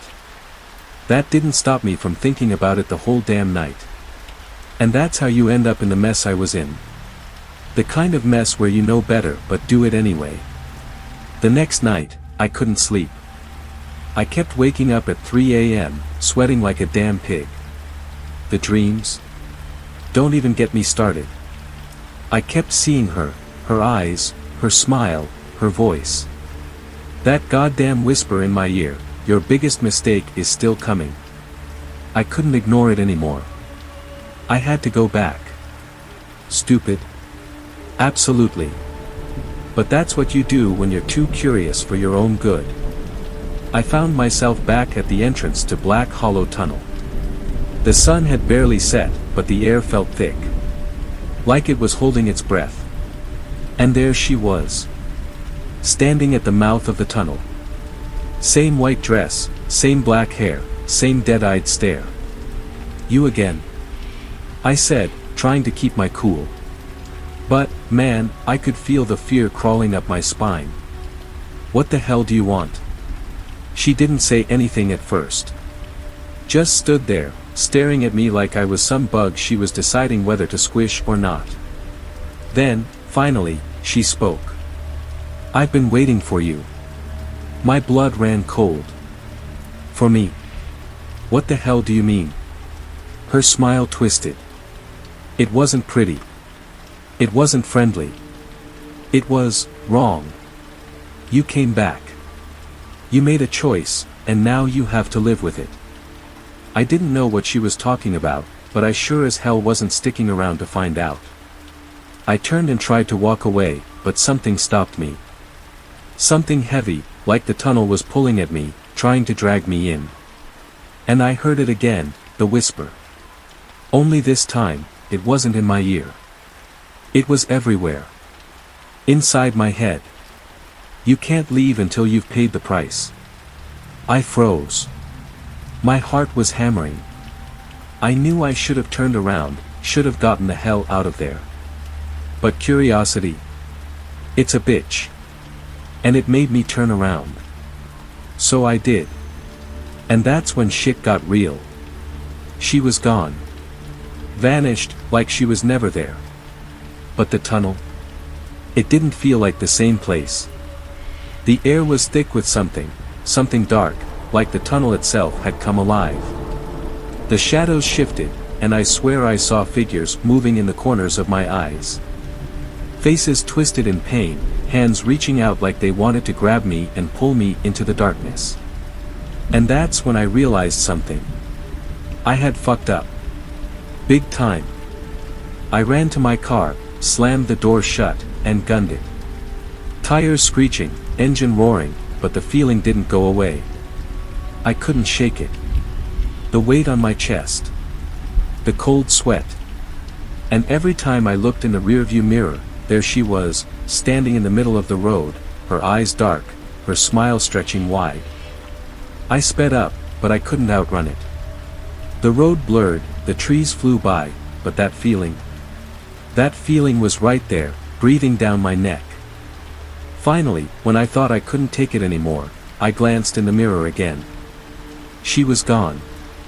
I didn't stop until I hit the city, but I knew something for sure, I wasn't free.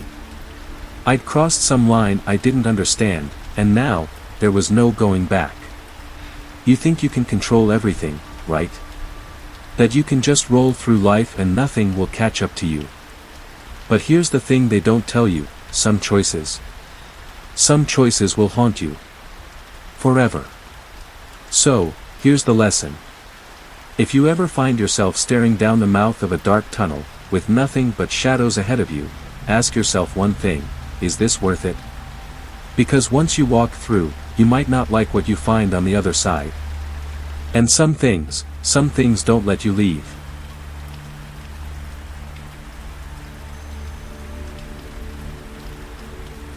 I've gotta tell you, I never thought I'd be caught up in something like this.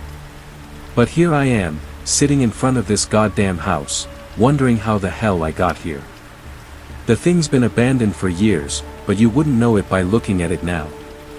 It's all covered in overgrown vines and looks like it's been through hell and back. It's sitting on the edge of a cliff, and if you stand on the porch, you can see the sea stretch out forever, all the way to the horizon. Beautiful, right? Until you know what happened here. This house wasn't always like this. Back in the day, it was the crown jewel of the place, a mansion that everyone talked about. But that was before 2002, when the fire hit. People say it started small, a little spark from a broken electrical line, but by the time anyone could do anything about it, the flames had already eaten up the whole damn thing. The house went down in a blaze, and with it, a whole bunch of people's dreams. But here's where things get weird. The town had been waiting for years for the place to be rebuilt, and when they finally started the work, that's when shit started happening. I'm not talking about normal stuff, like contractors complaining about broken tools or whatever. No, I mean weird. First, there was this freaking tornado, but not just any tornado. It tore through the place, ripping off roofs and breaking trees in half, but for some goddamn reason, it missed this house. The whole neighborhood got hit, but the house was untouched. That should have been a sign, but no one cared enough to listen. Then came the owners. First, a guy bought it, tried to fix it up, but he started getting sick. Doctors couldn't figure out what was wrong with him. He died a few months later, just like that. No one really questioned it because, well, it's a small town, and people get sick. But then the next guy who bought it. Same damn thing. Sick as hell, no answers, dead in under a year. The third guy was even worse. He was driving to the house one night when he crashed his car, right on the way here. No one knew exactly how it happened, but they said the brakes failed. The guy died on impact. After that, people just stopped coming around. The house sat there, untouched for years, just waiting for someone else to make the mistake of trying to fix it. And then, that summer, it happened. 2 tourists, a couple of dumbasses, decided to go hiking around the area. I don't know what the hell they were thinking, but they ended up stuck in the storm and took shelter in the house. Now, if that wasn't bad enough, the storm got worse. Lightning started striking all around, and then, bam. One bolt hit the house, and those 2 were gone in an instant. It's been a while since I've been back here. After everything I saw, I thought I'd never set foot near that place again. But you know how it goes, curiosity kills the cat, or whatever the saying is. The thing is, people don't just forget about a house like that. There's always someone who thinks they're brave enough to check it out, even after everything that's happened. That's exactly what happened this time. A local guy, let's call him Mark, decided he was gonna do what no one else dared. Now, Mark wasn't some dumb tourist or a curious kid. He knew about the house, heard the stories, and still thought he could get away with it. His plan? He was gonna sneak into the house with his, well, let's just say his friend, a woman he didn't want anyone else to know about.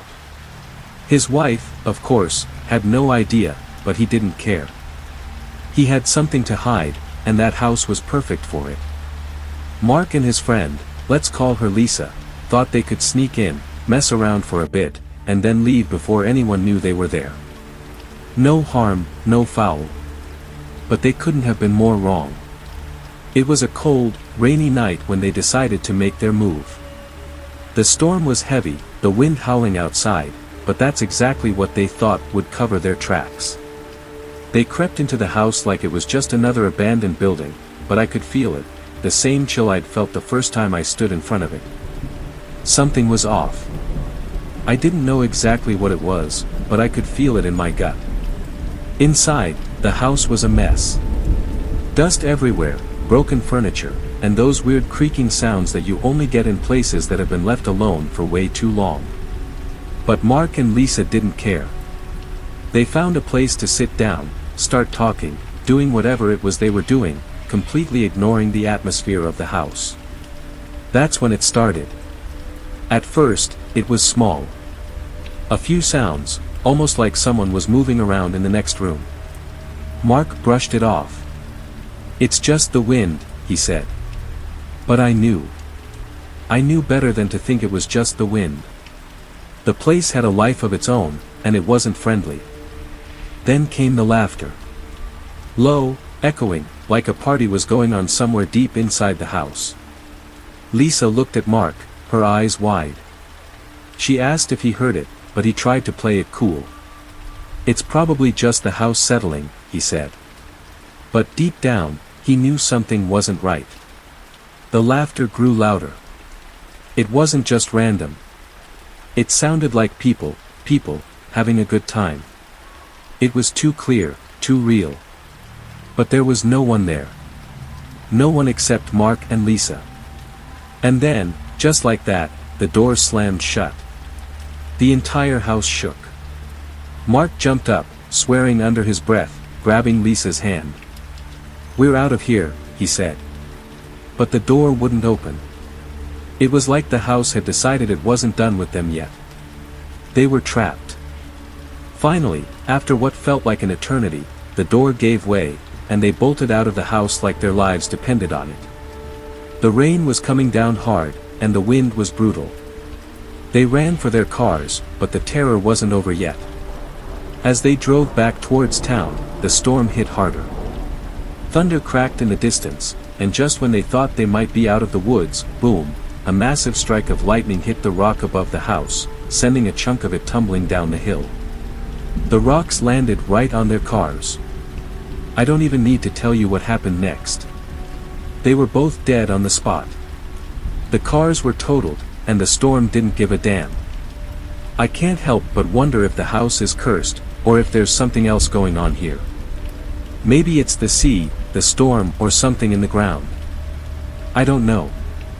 But I do know one thing, whatever it is, it's been here for a long time, and it's not going anywhere. I've heard the stories. Hell, we all have.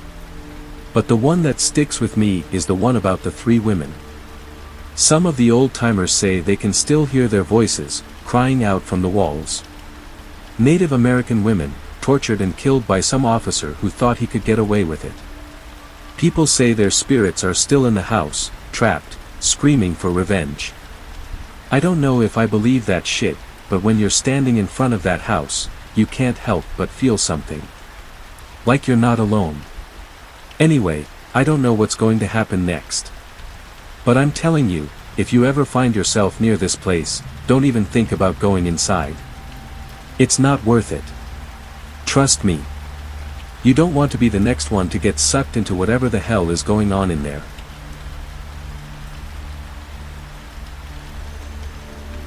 There's barely anyone in Salem's Hollow who doesn't know this story since they were kids.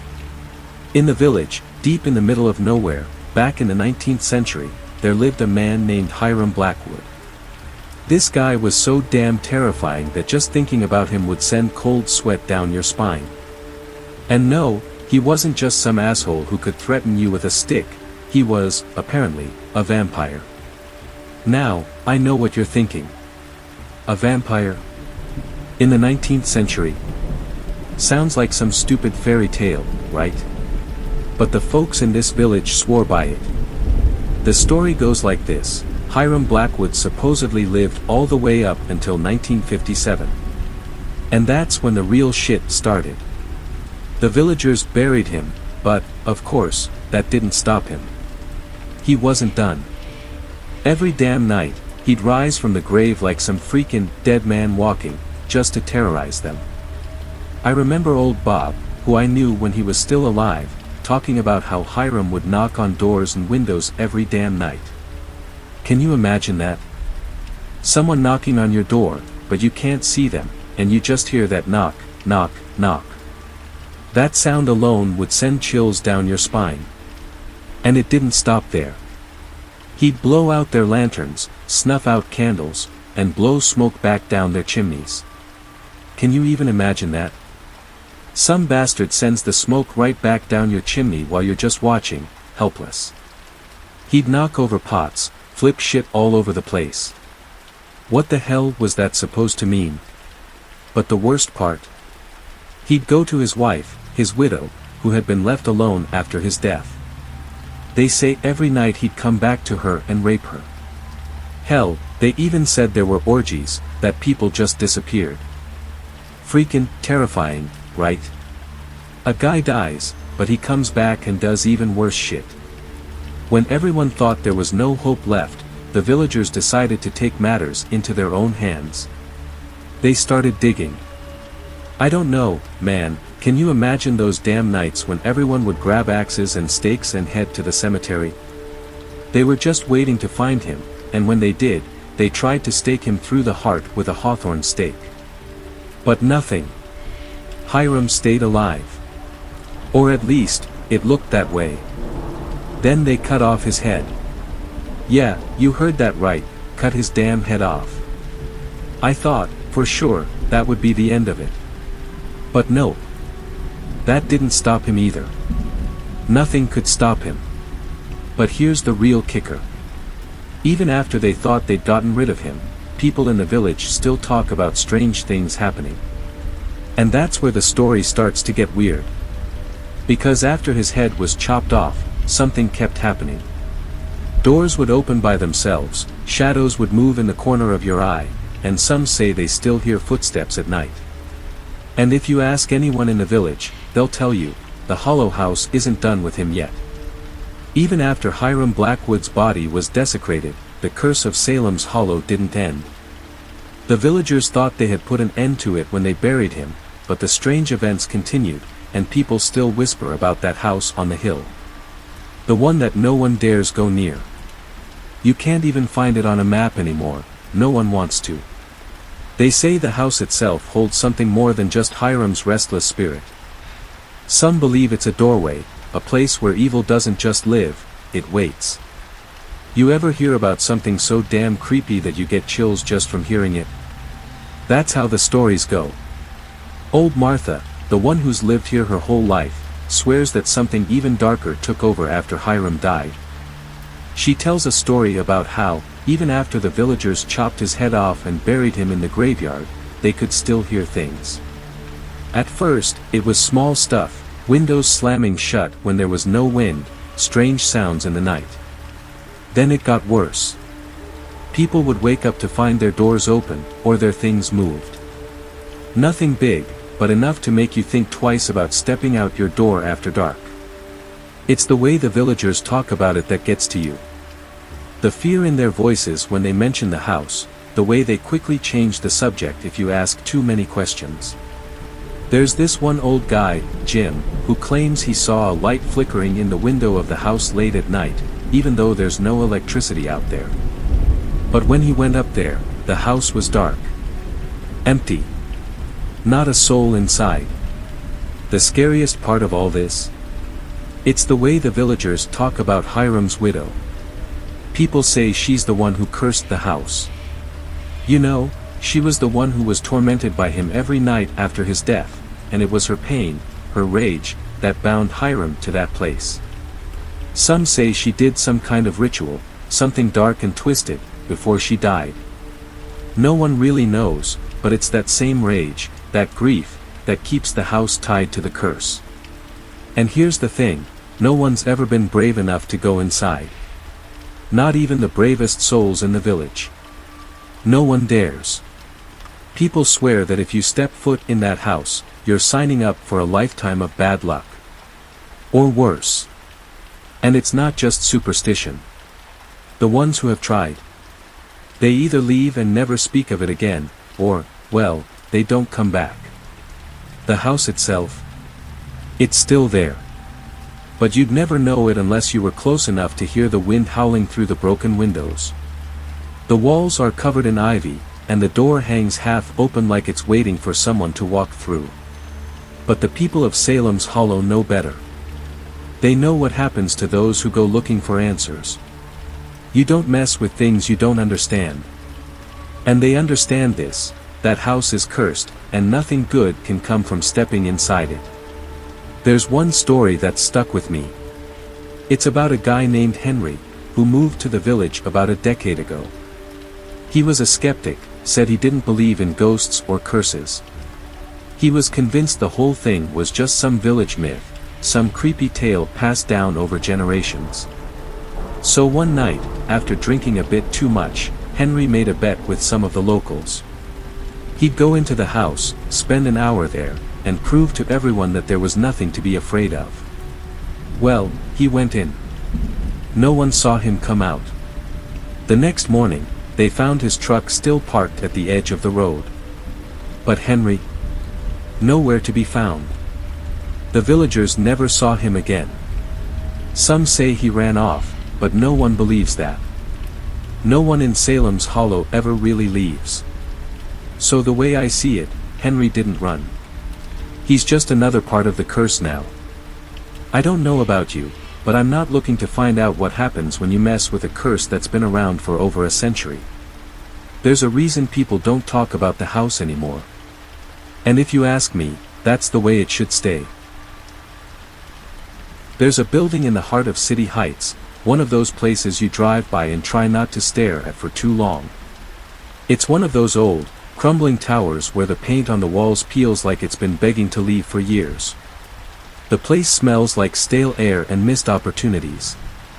People who live there have their stories, but there's one in particular that sticks with you. You don't hear it from everyone, but when you do, you can't shake it. It's about apartment 306. Now, let me tell you right off the bat, this isn't just some random spooky tale you tell around a campfire. Nah, this is real shit. You see, apartment 306 has this vibe that messes with your head. Everyone who's ever tried to rent it never stays. They last a week, 2 weeks max, then they're gone, and nobody ever hears from them again. Not one person has managed to stick it out. I'm not talking about the usual shit you hear in bad neighborhoods, like loud neighbors or leaky pipes. I'm talking about the feeling that someone's always watching you, even when you're alone. That's what happens the second you step inside. You get this cold, creeping sensation that hits you straight in the chest, like something is standing right behind you. It's weird, man. The walls? They're colder than anywhere else in the building. The heat doesn't seem to reach this place, no matter what. You can't explain it, but it's like the apartment has its own atmosphere, like it's trapped in a different time. People who've stayed in 306 say they can hear footsteps at night, heavy and slow, moving from room to room. But when they check, the apartment's empty. Nothing there. Now, there's something even darker about the whole thing. Years ago, there was a guy who lived in that same apartment. No one remembers his name, but they say he just disappeared. Vanished into thin air. One day, he was there, and the next, poof, gone. But that's not the crazy part. What's really fucked up is what he left behind. You see, there was a stain on the wall. Not a small one, either. It was big, dark, and no matter how many times they tried to repaint the damn thing, it never went away. Like it was part of the place now. Like it belonged there. So, people moved in, tried to make the best of it. But every one of them either moved out in a hurry or just up and left without saying a word. It was like the place was cursed, or maybe, something didn't want them there. It wasn't until the Martin family came in that things really started to get weird. The Martins were new to City Heights, fresh faces, just trying to make it. They had a kid, a little boy, maybe 6 or 7 years old. Cute kid, didn't seem like anything was off at first. But then, it started. One night, the parents were in the kitchen, cooking dinner, when they heard their son talking. Now, he was always talking to himself, so it wasn't anything too strange at first. But when they walked into the living room to check on him, the kid was standing by the wall, just chatting away like someone was there. But here's the kicker, he wasn't looking at anything. No one was there. When they asked him who he was talking to, he turned to them with that serious look only a kid can have and said, "I'm talking to the man by the window." Thing is, there's no window in that room. The parents laughed it off at first. Maybe he had an imaginary friend, right? Kids do that. But then, the kids started talking more about the man by the window, getting specific about what he looked like. The weirdest part. The kid swore the man was always there, standing in the same spot, staring out at something only he could see. The Martin family lasted only 2 weeks before they packed up and left, without so much as a goodbye. I don't know what they saw, but it was enough to get them the hell out of there. And you know what? That's not even the most fucked up part. The most messed up part. No one's ever figured out what happened to that guy who disappeared. The guy who lived there before. The one with the stain on the wall. And you know what they say. Some things never really leave, no matter how hard you try to paint over them. To this day, no one stays in apartment 306 for long. The stories keep coming, like whispers in the dark. And no matter how many times they repaint the walls or change the locks, something stays there. Something that doesn't want to be forgotten. And maybe, just maybe, it's waiting for someone else to move in. So, by now you're probably thinking, okay, that's creepy, but what's the big deal? Just some messed up stories, right? Well, let me tell you something. This shit doesn't stop with just a couple of weird noises or creepy kids talking to invisible men. There's a price to pay for stepping into that apartment, and it's more than just losing a few weeks of your life. It's your mind. It's your soul. The Martins weren't the only ones to get out of there fast. No, man, there's been a whole string of people who've come and gone, like they were just swallowed up by the place. You start to wonder, is it the apartment? Or is it the curse that's been hanging around since that guy disappeared? No one really knows, but I'll tell you this, apartment 306 doesn't take no for an answer. It's like a trap, but not one you can see. It gets under your skin, makes you think you're crazy, and just when you think you're about to break free, it pulls you back in. Now, here's where it gets really fucked up. People who've spent enough time there start to lose track of themselves. They get these flashes. Moments when they can't tell if they're awake or dreaming. The air in that apartment feels thick, like it's pressing down on you, and the longer you stay, the harder it is to breathe. It's like you're trapped in some weird loop, where time doesn't really move, and nothing feels real anymore. That's when you know it's not just the apartment playing tricks on you. You see, that stain on the wall. People thought it was just some messed up thing that wouldn't come off. But what if it's more than that? What if it's not just paint or dirt? What if it's something deeper, something tied to the man who vanished all those years ago? People who've stared at it for too long say it starts to change. It gets bigger, darker, and then, just when you think it's about to consume you, everything goes quiet. And that's when you hear it. You're lying in bed, staring at the ceiling, thinking maybe you've finally gotten used to the place. But then, out of nowhere, you hear footsteps again. Slow. Steady.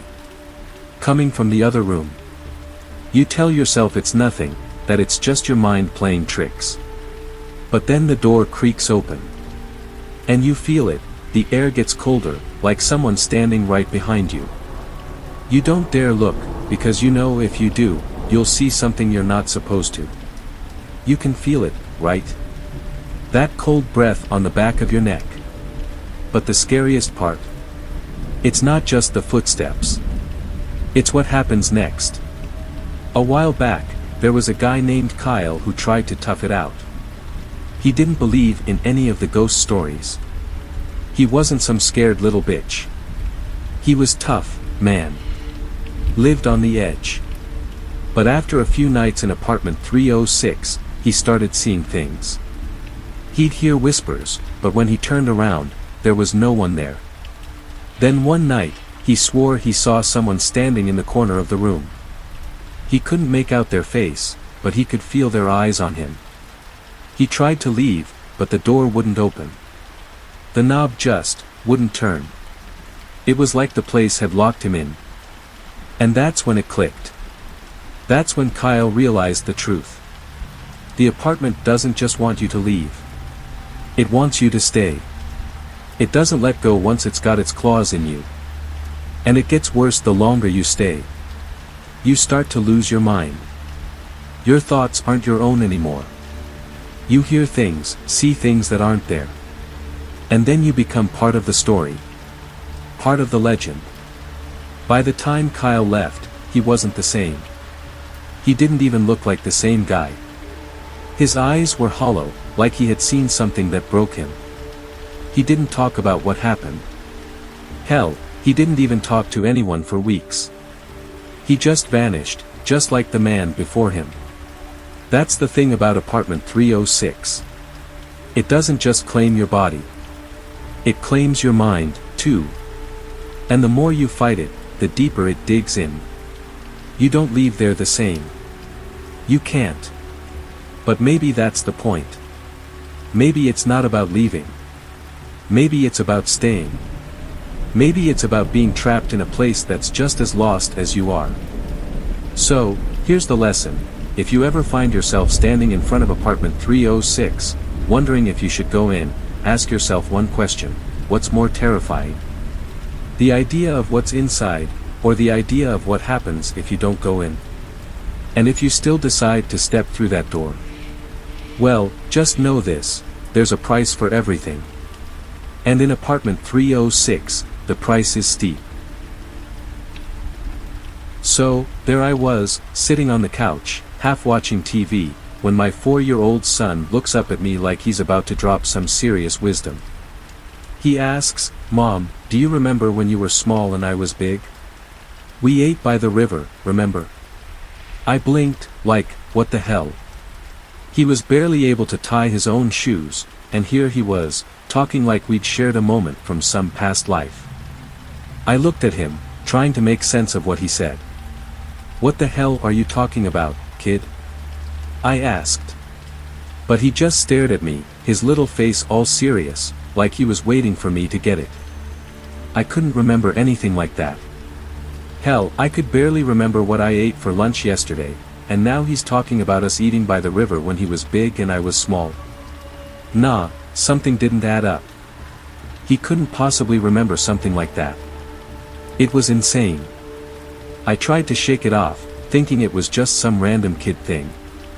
You know, kids say weird stuff sometimes. But then, it hit me. My dad used to take me to the river when I was his age. We'd sit there, by the water, just eating our sandwiches and watching the ripples. That was a thing for me. But that was years ago. My son wasn't even born when I used to do that with my dad. I couldn't stop thinking about it. How did he know? I didn't even talk about the river. Not since I was a kid. And yet, here he was, talking like it was some shared memory. I had no idea what to make of it, but something in my gut told me this wasn't just a coincidence. I needed answers. I couldn't just let this slide. I couldn't let it go. So, I decided to visit my mom. Maybe she knew something. Maybe she'd heard something, anything that could explain this crazy memory my kid seemed to have. I needed to talk to someone, figure out what the hell was going on in my head. When I walked into her place, she was in the kitchen, like always. Making coffee, acting like nothing was strange in the world. But this time, I wasn't here for small talk. I had to ask. "Mom," I said, trying to sound casual, but my heart was racing. "Do you remember Grandpa taking me to the river when I was a kid?" She stopped what she was doing and gave me a look. I couldn't tell if she was thinking or just trying to figure out why I was asking. After a second, she said, "Yeah, of course, I remember. He loved that river. Took you there every summer. Did he ever talk about it? Like, was there something weird about it? Or did he just like it?" She paused, her eyes narrowing like she was remembering something. "Well, yeah. There were always stories, you know. People said the river had something. Something that pulled you in. Made you feel like you belonged there. But your grandpa never really talked about it. He just loved it. Said it was peaceful. Never said anything weird about it, though." I wasn't sure if she was avoiding the question or if she honestly didn't know what I was getting at, but her words hit me like a ton of bricks. People said the river had something. What the hell does that mean? She looked at me like I was asking too many questions. "It's just stories, honey. Nothing to worry about. People disappear by rivers sometimes, you know. But your grandpa didn't care about that stuff. He just liked being there with you." I felt a cold chill go down my spine. Disappearances. Stories. What the hell was going on here? I didn't want to keep pushing, so I left. But as I walked out of her house, my head was spinning. I couldn't shake the feeling that I was missing something. Something big. My son's words kept echoing in my head. The river, the memory, how he seemed to know something that never happened. I drove back home, not sure if I was going crazy or if there was something deeper at play here. But one thing was for sure, I couldn't just forget about it. I had to figure this out. Days passed, and I couldn't stop thinking about that damn river. I kept driving by it, sitting there, staring at the water like it would give me some kind of answer. But nothing happened. It was just a river, flowing like it always had. There was no sign of anything unusual. No sign of my dad. No sign of any damn mystery. And then one day, my son asked me again, in that same quiet voice, "Do you remember when I was big, and you were small? By the river?" I stared at him, my heart pounding. He was still only 4 years old. But he was asking the same question. The same thing, over and over. Was this some kind of joke? A game? Or was he trying to tell me something I couldn't understand? I didn't know. But I realized something. No matter how much I wanted answers, no matter how many times I went to the river or talked to my mom, there were no answers to be found. The river didn't give a damn about my questions. The past didn't care about my confusion. Some things, some memories, just weren't meant to be understood. So, I stopped asking. I stopped going to the river. I stopped trying to figure out why my son kept talking about it. Some mysteries aren't for us to solve. And maybe, just maybe, that's how it's supposed to be. There's something about life that doesn't always make sense. Some things just happen, and we're left to deal with them however we can. Sometimes the past and the present collide in ways we can't explain, and we have to accept that. And maybe that's the lesson here. Some questions don't have answers. And that's okay. I'm telling you, man, this shit was weird. I went to bed like I always do, not thinking about much. Maybe the usual stuff, work, some random shit on my mind. But I woke up feeling off. Like, I didn't even know what the hell just happened. I had this dream, right? But it wasn't just some regular dream. Nah, it was way too real. I was talking to Jake, my cousin, someone I haven't seen in years. We were just chatting like nothing had changed. Like we never stopped talking. He looked the same, sounded the same. Hell, it even felt like he was in the room with me. We were talking about stuff, random shit, nothing special, but it felt important, you know? Like it was supposed to mean something. And then I woke up. Boom. Like that. I laid there for a minute, trying to shake it off. But the feeling didn't go away. It was like his voice was still in my head, and the weirdest thing was, we talked about the same stuff in the dream that I've been thinking about lately. About how things have been going, what we've been up to. It was like he knew what was going on in my life. But that's impossible, right? We haven't spoken in forever.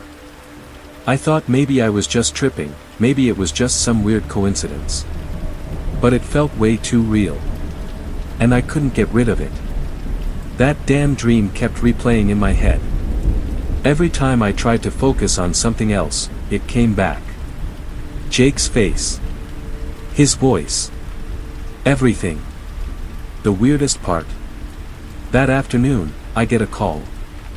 My phone rings, and I'm thinking it's just another spam call or something. But nah, it's Jake.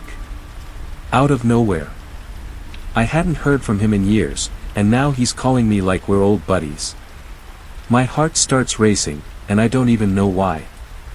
Maybe it's because of that damn dream, or maybe it's just the fact that this shit was too strange to be a coincidence. I pick up, and he's asking me if I remember what we talked about in the dream. That's when I felt the blood drain from my face. It was the exact same conversation. Word for word. The same topics. The same feeling. I was losing my mind. What the hell was going on? How could this be real? It didn't make sense. How the hell could I have dreamt something, and then he calls me up about it like it's some kind of deja vu? I couldn't explain it. I didn't want to explain it. All I knew was that it didn't feel right. It wasn't a coincidence. It was too damn weird. I hung up the phone and sat there, staring at the wall, trying to make sense of what just happened. My mind was racing, but I couldn't get anywhere. It was like I was stuck in a loop. I couldn't tell if I was awake or still dreaming. All I knew was that I couldn't shake the feeling that something bigger was going on. Something I couldn't understand. I tried to brush it off. Told myself I was just being paranoid. But deep down, I knew something had shifted. I had to figure out what the hell this all meant. Because I had a feeling this wasn't the last time Jake and I would be crossing paths. Not by a long shot. I couldn't shake the feeling, man. That call, that damn conversation with Jake, kept gnawing at me. It wasn't just a weird coincidence. It was like something bigger was at play. Something that didn't make sense, and I hated not understanding it. I've never been the type to get caught up in some spiritual nonsense, but this felt different. Like I was in the middle of some crazy story that I didn't even ask for. I tried to push it out of my mind, but it kept coming back. Every damn time I closed my eyes, I saw Jake's face. I could hear his voice like it was still echoing in my ears. The whole day was just off. I kept looking over my shoulder, like someone was watching me, like something was about to happen, and I had no control over it. That night, I went to bed hoping to just forget it all. Just get some damn sleep and wake up like nothing ever happened. But I couldn't. Every time I closed my eyes, the same dream started to creep in again. The conversation. The same damn conversation we'd had earlier, only this time it was different. It was like it wasn't a dream at all. It felt more like a memory. A memory that hadn't happened yet. I woke up in a cold sweat. My heart was pounding, and I couldn't breathe. What the hell was going on? Why was this happening? I wasn't the type to freak out, but this was pushing me to the edge. I was trapped in some loop I couldn't escape from. I grabbed my phone and checked the time. It was 3 a.m. Everything was silent. Too silent. But then, the phone rang again. Same number. Jake's number. My stomach dropped. I stared at the screen for a second, my mind racing. I wasn't sure what to do. Was I dreaming again? Was this real? It didn't make sense. But I couldn't just ignore it. I picked up, not knowing what the hell to expect. Jake didn't say much at first. He just asked me if I was okay. He didn't even sound like himself, man. It was like he knew something I didn't. It was like he was reading my mind, but in a way that made my skin crawl. He kept saying the same thing, "Are you sure you're alright?" What the hell was he talking about? Was I alright? Of course, I wasn't. I felt like I was losing my mind. But I didn't want to tell him that. I didn't want to sound crazy. Then, he dropped a bomb on me. He told me he'd been having the same dream. The same damn dream we'd had together. Word for word, the same conversation. It was like we were both living in the same twisted reality. Like we were trapped in some shared experience that we couldn't escape. I didn't know what to say. I couldn't even think straight. This was too much. It didn't make sense. I asked him how the hell this could be possible, but he didn't have an answer. He just said it felt like we were supposed to talk about it. Like it was some kind of sign. I hung up again, my hands shaking. I sat there, staring at the phone in disbelief. What the hell was happening? I didn't know what to believe anymore. Was it all in my head? Was it just some weird coincidence? Or was something else going on? Something bigger than both of us? I couldn't let it go. I needed to know what the hell was happening. But no matter how hard I tried to make sense of it, the answers weren't coming. I kept thinking about what Jake had said. It's like we're supposed to talk about it. What did that even mean? Why did it feel like the universe was forcing us to relive this moment? And why did it feel like I was the only one who didn't get it? I stayed up all night, tossing and turning, trying to figure out what the hell was going on. But I didn't get any answers. The only thing I knew for sure was that something was happening. Something that neither of us could explain. And I wasn't sure if I wanted to know the truth anymore. I may never know exactly what it all meant, but at this point, it didn't matter. Because sometimes, things aren't meant to be understood. They're just there. And we have to learn to live with that. Without the need for everything to make sense. I closed my eyes, took a deep breath, and for once, I didn't want to know more. It was around 2 a.m. when I had to carry him again. The same routine, night after night. My son had always been a restless sleeper, so I had become accustomed to this. For 3 years, I'd been carrying him from the bathroom to his bedroom after he'd stumbled through the night's routine. It wasn't a big deal, until tonight. Something felt off tonight. I didn't know what it was, but I couldn't shake the feeling that something wasn't right in the house. The silence was thicker than usual. The house creaked and groaned like it always did, but tonight it felt different. The kind of difference that pricks at your skin and makes you check the locks twice before going to bed. I walked down the hallway with my son in my arms, his little body heavy and warm against me. As I passed the door to our bedroom, I glanced in, just for a second. And that's when I saw it. Or at least, that's when I thought I saw it. I could have sworn I saw a figure sitting on the edge of the bed. A person, or what looked like a person, sitting still in the dim light. But I immediately dismissed it. Shadows, maybe. My eyes were playing tricks on me. I was tired, that was all. Nothing more. I kept walking, focusing on the task at hand, getting my son into bed and making sure he was settled for the night. The last thing I wanted to do was start second-guessing myself, especially with him in my arms. But as I stepped into the bedroom, I felt the unease settle deeper into my bones. I didn't look back at the bed right away, but the hairs on the back of my neck stood up, just like they always do when something feels wrong. It was like I could feel the weight of the room shift, the air turning thicker, more oppressive. I laid my son gently in his bed, pulling the covers up to his chin. He mumbled something incoherent, his eyes barely open, and I took a moment to watch him settle. But I couldn't shake the feeling that something was watching me. Or maybe it was the room itself. I don't know. I turned back toward the door, planning to leave the room. That's when I heard my son's voice, clear and calm, cutting through the stillness. "Dad, who's the old man sitting on your bed?" I froze. For a moment, my brain didn't register what he had said. My body tensed, the blood rushing to my face. I turned slowly, my heart racing.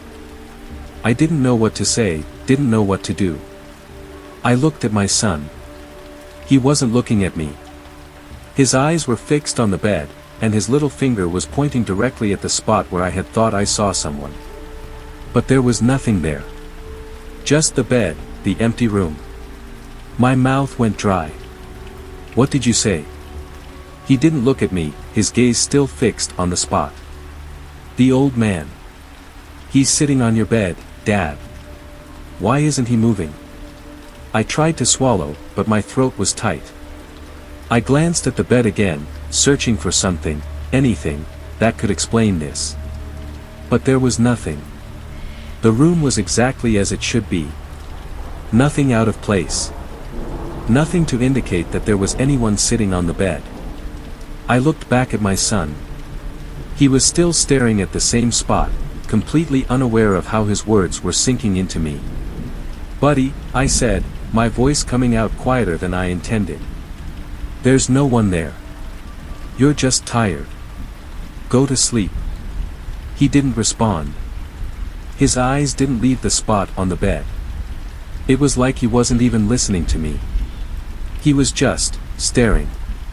I stood there, trying to keep my calm. Maybe he had seen something in the dark, maybe he was just confused, but it didn't feel right. There was something unsettling about the way he said it. The certainty in his voice. As if he had seen something that I couldn't see. I stepped closer to the bed, my eyes scanning the room once more. The shadows in the corners of the room seemed darker now, the silence thicker. My own breath sounded loud in my ears. I reached for the light switch, flicking it on. The room flooded with bright light, but it didn't make me feel better. It just made everything feel too real. Still, nothing. The bed was empty. I let out a breath I didn't realize I had been holding, trying to laugh it off. "It's nothing, buddy. You're just imagining things." But he wasn't responding. His eyes were wide open, still fixed on the same spot. I felt my pulse quicken. The unease I had felt earlier now turned into something else, something I couldn't explain. I needed to get out of there. I needed to take him out of the room and just leave. I needed to shake off this feeling that something was wrong. But the longer I stood there, the more I felt like I couldn't trust myself. I didn't want to be paranoid. I didn't want to be the kind of person who freaks out over nothing. But it was getting harder to ignore the feeling that something was off. I bent down to pick him up again, trying to stay calm.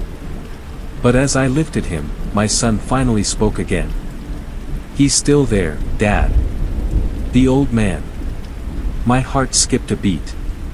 I turned quickly, looking at the bed again.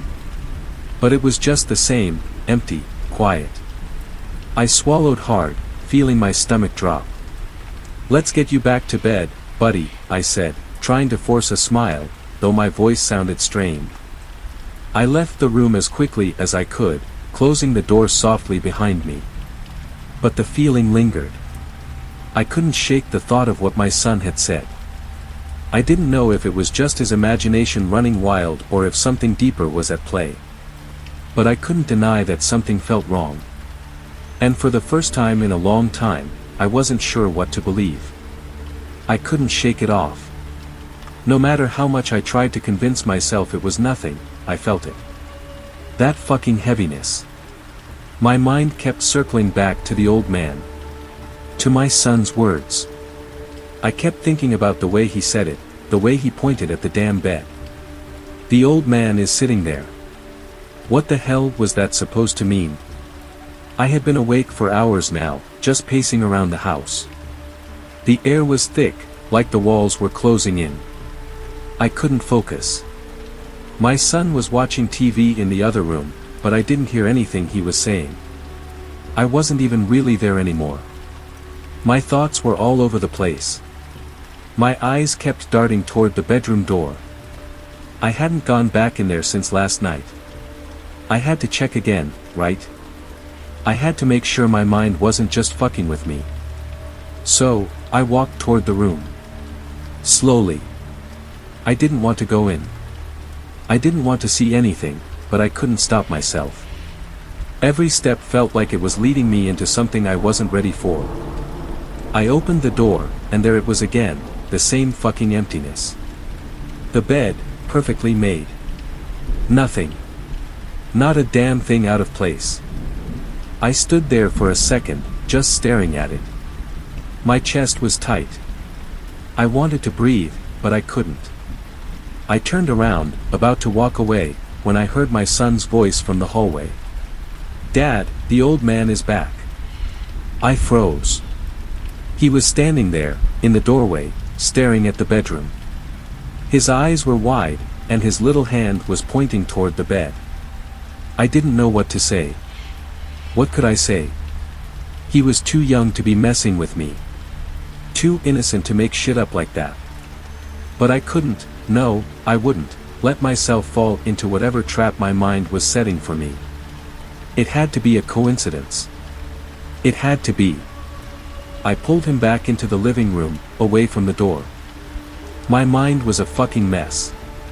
I couldn't think straight. I couldn't figure out what was real anymore. I sat down, trying to calm myself. Trying to breathe. My son sat next to me, fiddling with his toy cars, as if nothing was wrong. As if nothing had happened. I stared at the TV, but I wasn't watching. My thoughts kept running in circles. What the hell was going on? Was I losing my mind? Was this some kind of breakdown? I didn't know. I couldn't tell anymore. But then, after a few minutes, my son spoke up again. "He's gone now, Dad." I looked at him, my stomach flipping. What the hell did that mean? What did he see that I couldn't? But I didn't say anything. I couldn't. I didn't want to encourage it. I didn't want to get deeper into whatever was happening here. So, I just nodded and told him it was okay. That it was just his imagination. And that was it. The whole fucking thing just stopped. Just like that. It didn't happen again. Not once. Not a single time after that. And who the hell knows what it was? Was I losing it? Was it just some weird, one-time thing that my brain cooked up? Or was my son seeing something I couldn't? Honestly, I'll never know. Maybe it was all in my head. Maybe it was nothing at all. But I've lived in this house for years now, and it hasn't happened again. Not once. It's just, weird, man. Really fucking weird. But whatever it was, it never came back. And for that, I'm thankful. Because I'm not sure I could handle it if it did.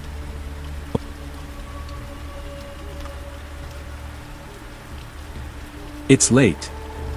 Fucking late. The road's empty, dark as shit, and I'm out here alone. I've been driving for hours, just me and the hum of the engine, my mind spinning like a broken record. The headlights cut through the night, but it feels like they're barely making a dent in the dark. You know that feeling when you're alone, and it feels like everything around you is watching? That's how it is right now. Something's off. I'm trying not to think about it. Trying to push the shit out of my head. But then, bam. A fucking branch. Just pops up in front of me, out of nowhere. Like it's trying to stop me, or some shit. I slam on the brakes. Tires screech, and the car jerks forward like I'm about to crash. I'm fucking shaking. My hands are gripping the wheel like it's the only thing keeping me from flying off the edge of the earth. I stop the car, my breath coming in sharp, quick bursts. I'm trying to calm down, but it's not working. It's too fucking quiet out here. Like the world's holding its breath, waiting for something. I don't know why I do it, but I open the door. The cold hits me hard, sharp against my skin. I look around. Nothing. Just trees, the kind of shit you see in those stupid horror movies. The wind's rustling through the leaves, and I swear I hear footsteps, but when I turn around, there's nothing. I feel stupid standing here. My heart's racing, and I'm about 2 seconds from getting back in the car and driving off, but I force myself to move. I step out onto the gravel, the crunch of it too loud in the silence. I look at the branch. It's just hanging there, like it was put there on purpose. Maybe it was just some random shit. Maybe not. I don't know. I don't fucking know. But I grab it, pull it off the road. That's when I hear it. A car. Coming up behind me. I turn around fast, and there it is. A set of headlights in my rear view. I can't see the driver, but something about it doesn't sit right. The car's too close. It's like he's trying to ride my ass, like he's just waiting for me to move so he can push me off the road. I hurry up, get back in the car, and slam the door shut. My heart's still pounding, and I try to shake the feeling that someone's fucking with me. I start the engine, and the car behind me keeps pace. It's right there, like it's glued to my bumper. I can't get rid of it. I switch lanes, trying to shake the bastard off, but he's right there, parallel to me now. The headlights are blinding, and I can't even see his face. Just the silhouette of the car next to mine. The bastard's driving so close I can practically feel his breath on my neck. I can see the shadows in his window. The dude's just staring at me. His face is twisted in some weird-ass grin, and I can't figure out if he's laughing or if he's just fucking crazy. Either way, it's not helping my anxiety. I can't take it anymore. My palms are sweating, my heart's thumping like it's trying to punch its way out of my chest. Fuck it. I pull over. I need to face this shit. I need to know what the hell is going on. The car pulls up next to mine. I don't know why, but I get out. My legs are shaky, but I'm pissed now. I'm ready to fucking snap. I don't know if it's the fear or the adrenaline, but I'm done being chased. The silence was eerie. No sound except her ragged breathing and the distant hum of an engine. The headlights of the car behind her still haunted her, relentless like a fucking shadow. Her hand trembled as it gripped the handle, but out of spite or anger, maybe both, she yanked the door open and stepped out. "What the fuck do you want?" she shouted toward the unknown driver, her voice sounding steadier than she felt. The car stood still. No answer. Just those headlights slicing into her eyes and air that was too thick to breathe. At that moment, a thought flashed through her mind: why was this guy following her? What did he want? Then, thud. A door slamming shut. Her door. She turned so sharply she almost stumbled backward. The rear door of her car was wide open, and a shadow darted into the darkness. Someone had been inside. Inside her fucking car the whole time. No, no, no, no, she muttered, stepping back, her legs giving way. Her gaze darted over the road, the woods beside it, but that someone, whoever or whatever it was, had vanished. The car behind her suddenly revved its engine and flicked on its high beams, as if trying to grab her attention. And now she understood. He hadn't been following her to hurt her. He'd been following her to warn her. Shit, she whispered, cold sweat dripping down her spine. Someone had been hiding behind her. In her car. If it hadn't been for the driver behind her, who knows what might have happened. She looked at the dark woods swallowing the figure that had disappeared, then back at the road where the other car's taillights were now fading into the distance. Whoever that driver was, they didn't stop for thanks. They didn't wait for questions. They just left. She shivered and wiped the sweat from her face, the night air suddenly colder than before. The truth hit her like a punch to the gut: sometimes the people chasing you aren't the ones you should fear, it's the ones you don't even know are there. My name is Jack Sullivan, and I lived a miserable life until 10 years ago. My heart had given up on me, literally. I couldn't breathe, couldn't walk, couldn't even function like a normal human being. But fate had other plans, offering me a second chance. The heart they transplanted into me belonged to a man named Mark Collier. Later, I learned he had taken his own life, leaving behind a widow. When I woke up after the surgery, something felt off. It was as if I wasn't alone in my own body anymore. That's when the dreams began. Fog-shrouded bridges and a woman. Blue hair, sad eyes. I had no idea who she was, but every time I woke up, my heart would race wildly, as if it were terrified of something, or remembering something it shouldn't. The doctors said it was normal to feel different after a transplant. Cellular memory, they called it. Some patients report new tastes, new habits, even new emotions. But this? This felt like more than just borrowed cells. It felt like I had borrowed someone else's soul. I started noticing little things. My hands would sometimes move on their own, reaching for objects I never used. I'd find myself humming songs I'd never heard before. Once, I caught myself signing documents with Mark's signature, perfect matches to the ones in his old paperwork. I'd never even seen his handwriting before. The nightmares grew more intense. In them, I stood on a bridge, always the same bridge, watching a woman through the thick fog.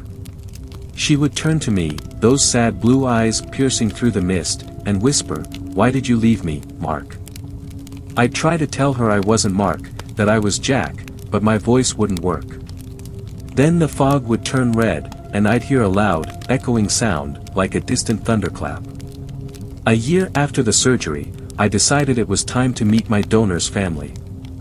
I told myself it was about closure, about thanking them for the gift of life. But deep down, I knew it was more than that. Something was pulling me toward them, toward her. When I met Emily, Mark's widow, it was like reuniting with someone I'd known for lifetimes.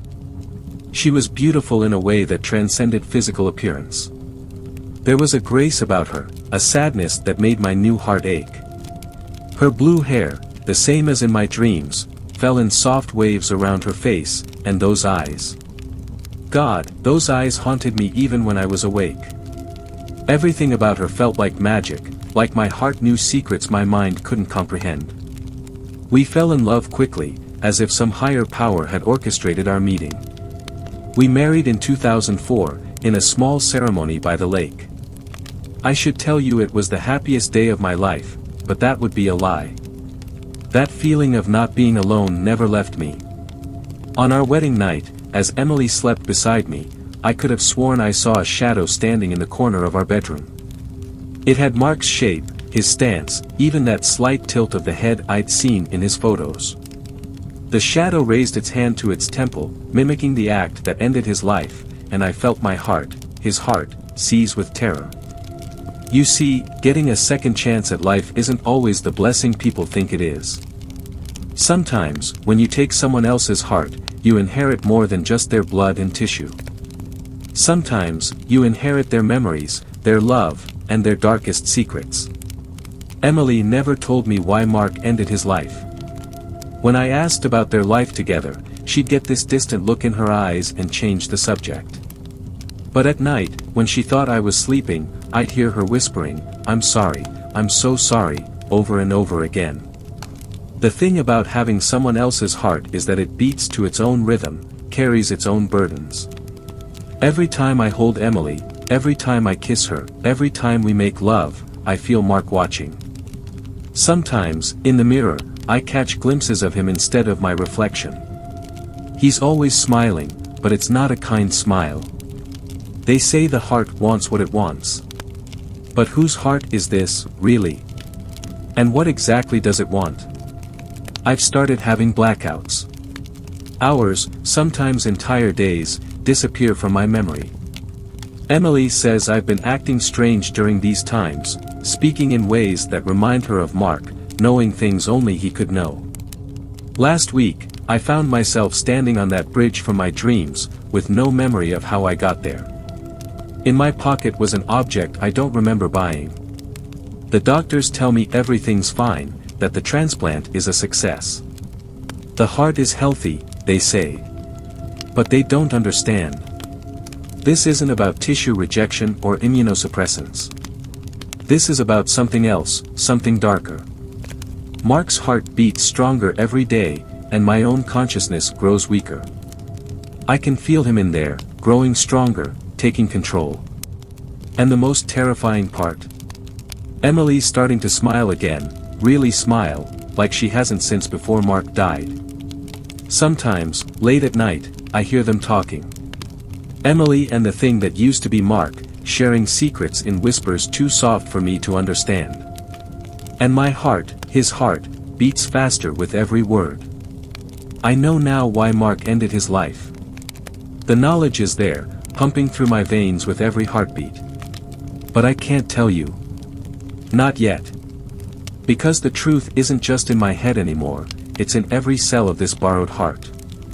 And some truths are better left buried, even if they refuse to stay dead. All I can say is this: if you're ever offered a second chance at life, make absolutely sure you know what you're bringing back with it. Because sometimes, the departed don't just leave you their organs, they leave you their unfinished business too. And Mark Collier? He left behind a lot of unfinished business. I started spending nights by the window, staring into the darkness like some unsettling statue. I felt Mark out there, watching. Waiting. Not like a ghost or some supernatural phenomenon, it was worse than that. It was like he was inside me, looking out through my eyes, using my hands to reach out to his wife. I didn't tell Emily at first. How do you even begin that conversation? Hey, honey, I think your late husband is somehow living through me thanks to his transplanted heart, and oh yeah, I keep having these disturbing dreams where he's standing on a bridge wanting to have a chat. Yeah, that would go over real well. The dreams got worse. That bridge, always that same bridge, started showing up everywhere.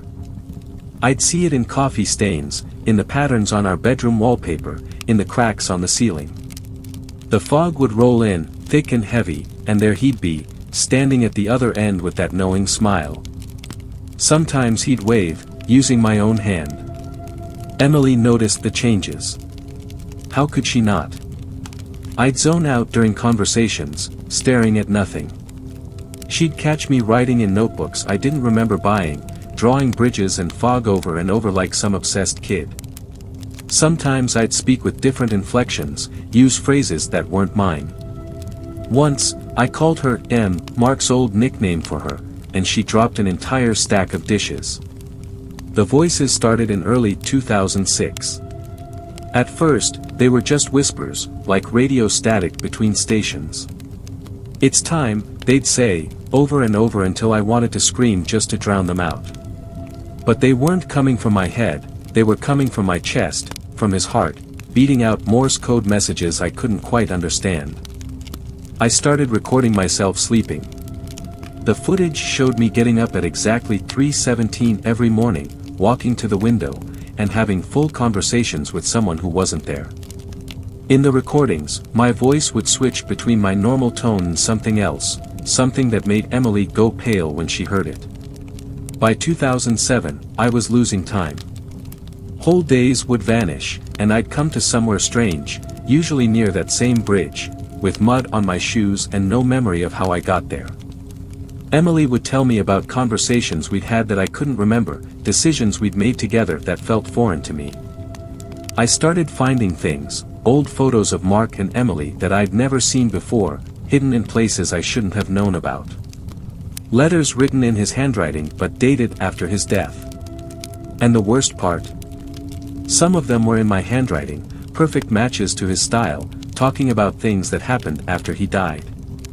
Emily tried to help, bless her. She suggested therapy, medication, even some new age spiritual cleansing nonsense. But how do you treat something like this? How do you fix someone when the problem isn't in their head, but in their chest? By 2008, I was a shadow.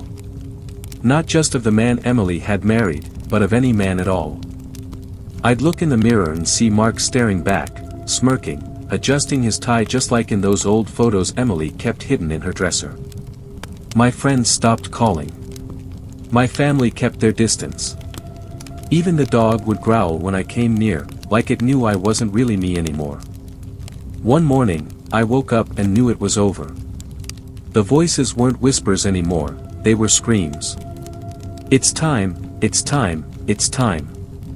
My hands, his hands, our hands were trembling as I opened the dresser drawer. Inside was the object that would seal the story, something I somehow knew would be there. I sat on the bed, our bed, their bed, and felt the weight of it. It felt familiar, like an old friend. That's when I realized, this wasn't the first time I'd done this. This wasn't my story at all. I was just the sequel, the retelling nobody asked for. The police ruled it as an act of desperation, just another statistic. Open and shut case, man with a history of mental health issues, recent transplant recipient, stress of a new marriage. All the boxes checked nice and neat. But Emily knew better. She found my journals, dozens of them, filled with drawings of bridges and fog and his face, always his face. The last entry was written in bold letters, pressed so hard into the page that they bled through, the heart remembers what the mind tries to forget. Below that, in smaller writing, "I'm sorry, M. He wants you back. That house stands empty now. The real estate agent can't keep it listed, every potential buyer backs out after spending 5 minutes inside. The neighbors say they see lights in our old bedroom window at night, even though the electricity was cut off years ago. They hear footsteps on the bridge nearby, echoing in the fog when no one's there. Some say they hear voices when they pass by. A man's voice, or maybe two voices speaking in perfect unison, whispering, 'It's time.' Emily moved away after my funeral. Last I heard, she was dating some guy in Seattle. Poor man. I wonder if he knows about Mark, about me, about the weight of loving someone whose heart belongs to someone else. I wonder if he started having dreams about bridges and fog. I wonder if he's checked his heartbeat recently. Because here's the thing about hearts, they don't forget. They don't move on. They keep beating their own rhythm, telling their own stories, carrying their own burdens. And sometimes, when the fog rolls in and the night grows quiet, they call out to each other across the void. And sometimes, they answer. The bridge is still there, you know. On foggy nights, if you stand at one end and look across, you might see two figures waiting on the other side. Or maybe it's just one figure, seen from different times, different lives. Either way, they're waiting. They're always waiting. Because it's time. It's always time.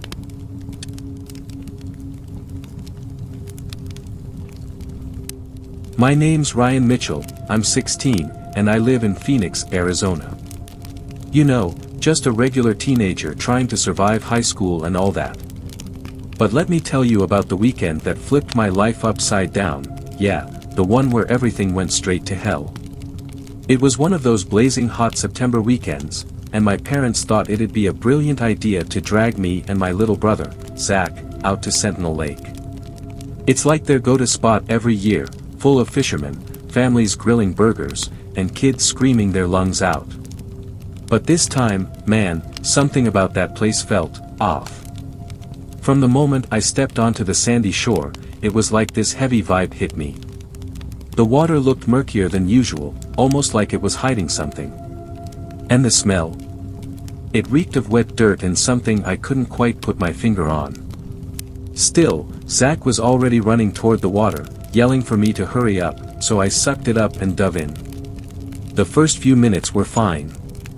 Splashing around, racing Zach, doing stupid dives, typical stuff. But then, while I was underwater, I swear I saw something. A shadow?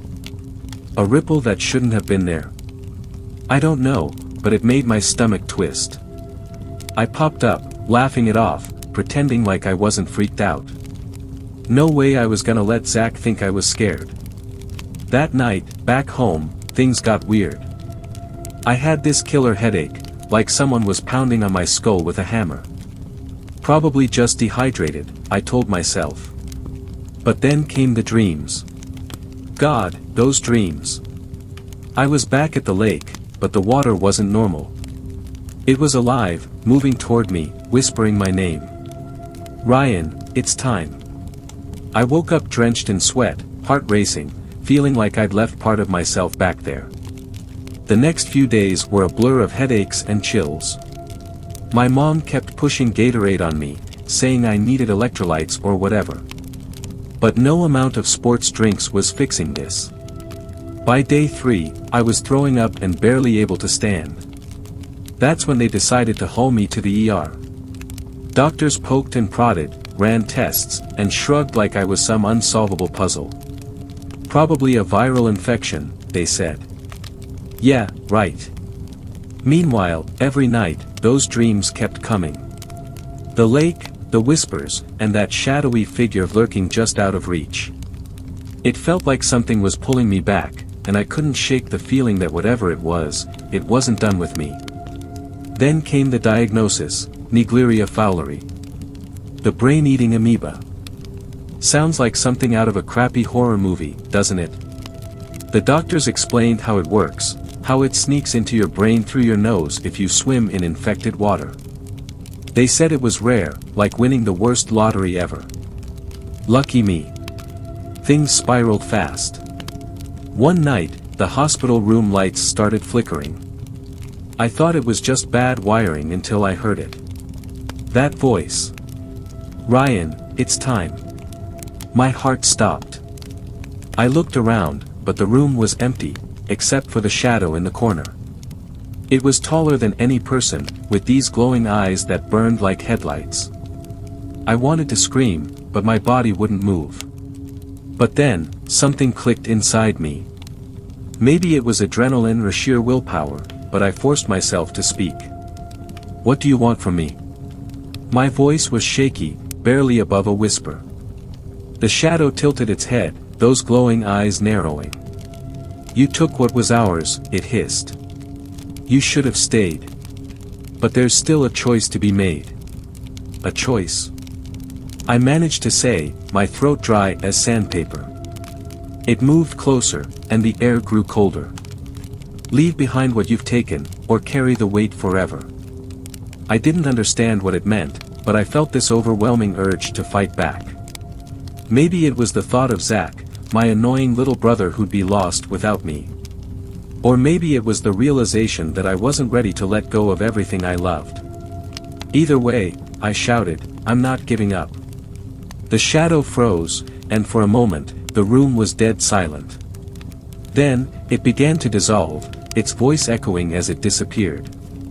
The lake remembers. But so do you. I woke up the next morning feeling lighter. The headaches were gone, the chills, too. The doctors were baffled, calling it a miracle. They kept me under observation for a few days, but eventually, I went home. Back in my room, I found myself staring at the lake poster on my wall, the one I'd gotten years ago on a family trip. For the first time, I saw it differently. It wasn't just a place for fun and memories. It was alive, and it had almost taken me. I don't swim in lakes anymore. I've learned to respect the things I don't understand. Life is fragile, and sometimes, it takes staring into the abyss to realize just how much it's worth fighting for. Don't take anything for granted, not the people, not the moments, not even the air you breathe. The lake's still out there, waiting. But so am I. I'm Samantha, a 19-year-old girl from a small town in Indiana, and I made the bold decision to pack up and move to New York. Why? Simple. I needed cash for college, and I thought, how hard can it be? I landed a job that seemed pretty chill at first, taking care of an 8-year-old kid, driving him to school, picking him up, and, you know, the usual babysitting stuff. Seemed like a breeze, right? Yeah, well, turns out I couldn't have been more wrong. My daily grind was pretty basic, making lunch for the whole family, cleaning up the house, and keeping an eye on the kid. At first, I was kinda stressing about cooking, since, let's be real, I didn't have much experience in the kitchen. But I pushed through, trying to make everything just right. The thought of needing that paycheck to survive was always in the back of my mind, so I just kept telling myself, suck it up, you gotta do this. But, what I didn't know was that I was about to get hit with something way scarier than a little cooking anxiety. The family I was working for. Straight up weird. They were from this tiny town in Europe, and let me tell you, their vibe was icy, like, cold as hell. The comments started off passive-aggressive, but they quickly turned straight up nasty. One night, I woke up to go to the bathroom, and I heard the mom's voice, but it was like, whispering from the dark, and I swear, it felt like it came from the walls. She said, "If you wake me up again, it'll be the last time I hear your footsteps." Her voice was so low, but it was like it was made of ice, creepy as hell. I froze. What the hell was that about? I tried to shake it off, thinking I was just being paranoid, but deep down, I knew something wasn't right. This wasn't just about a stressful job anymore.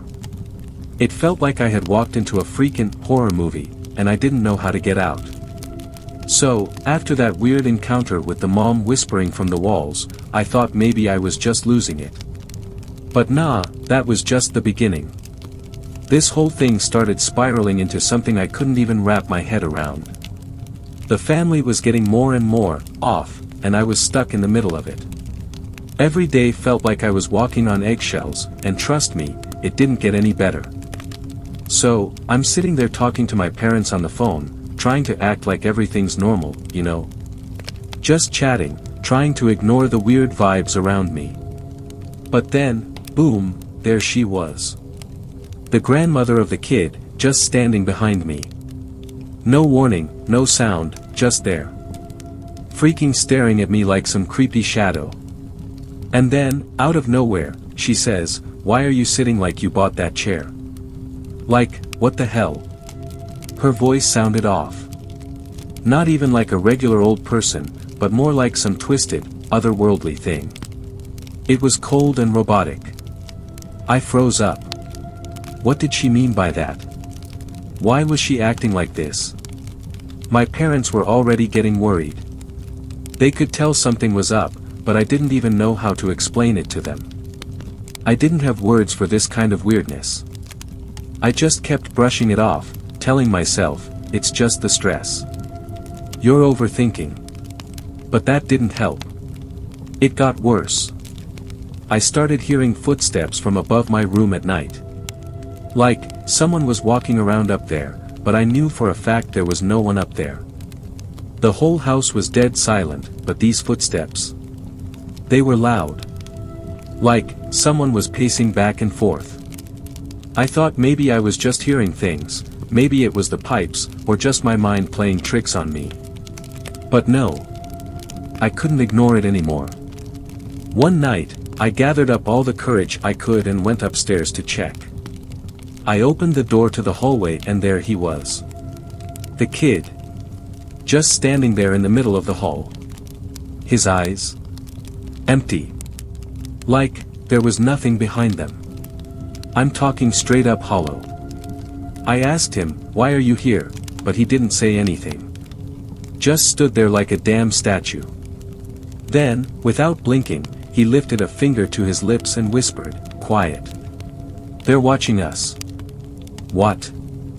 I felt like I was in some kind of horror movie, and I didn't even know how to react.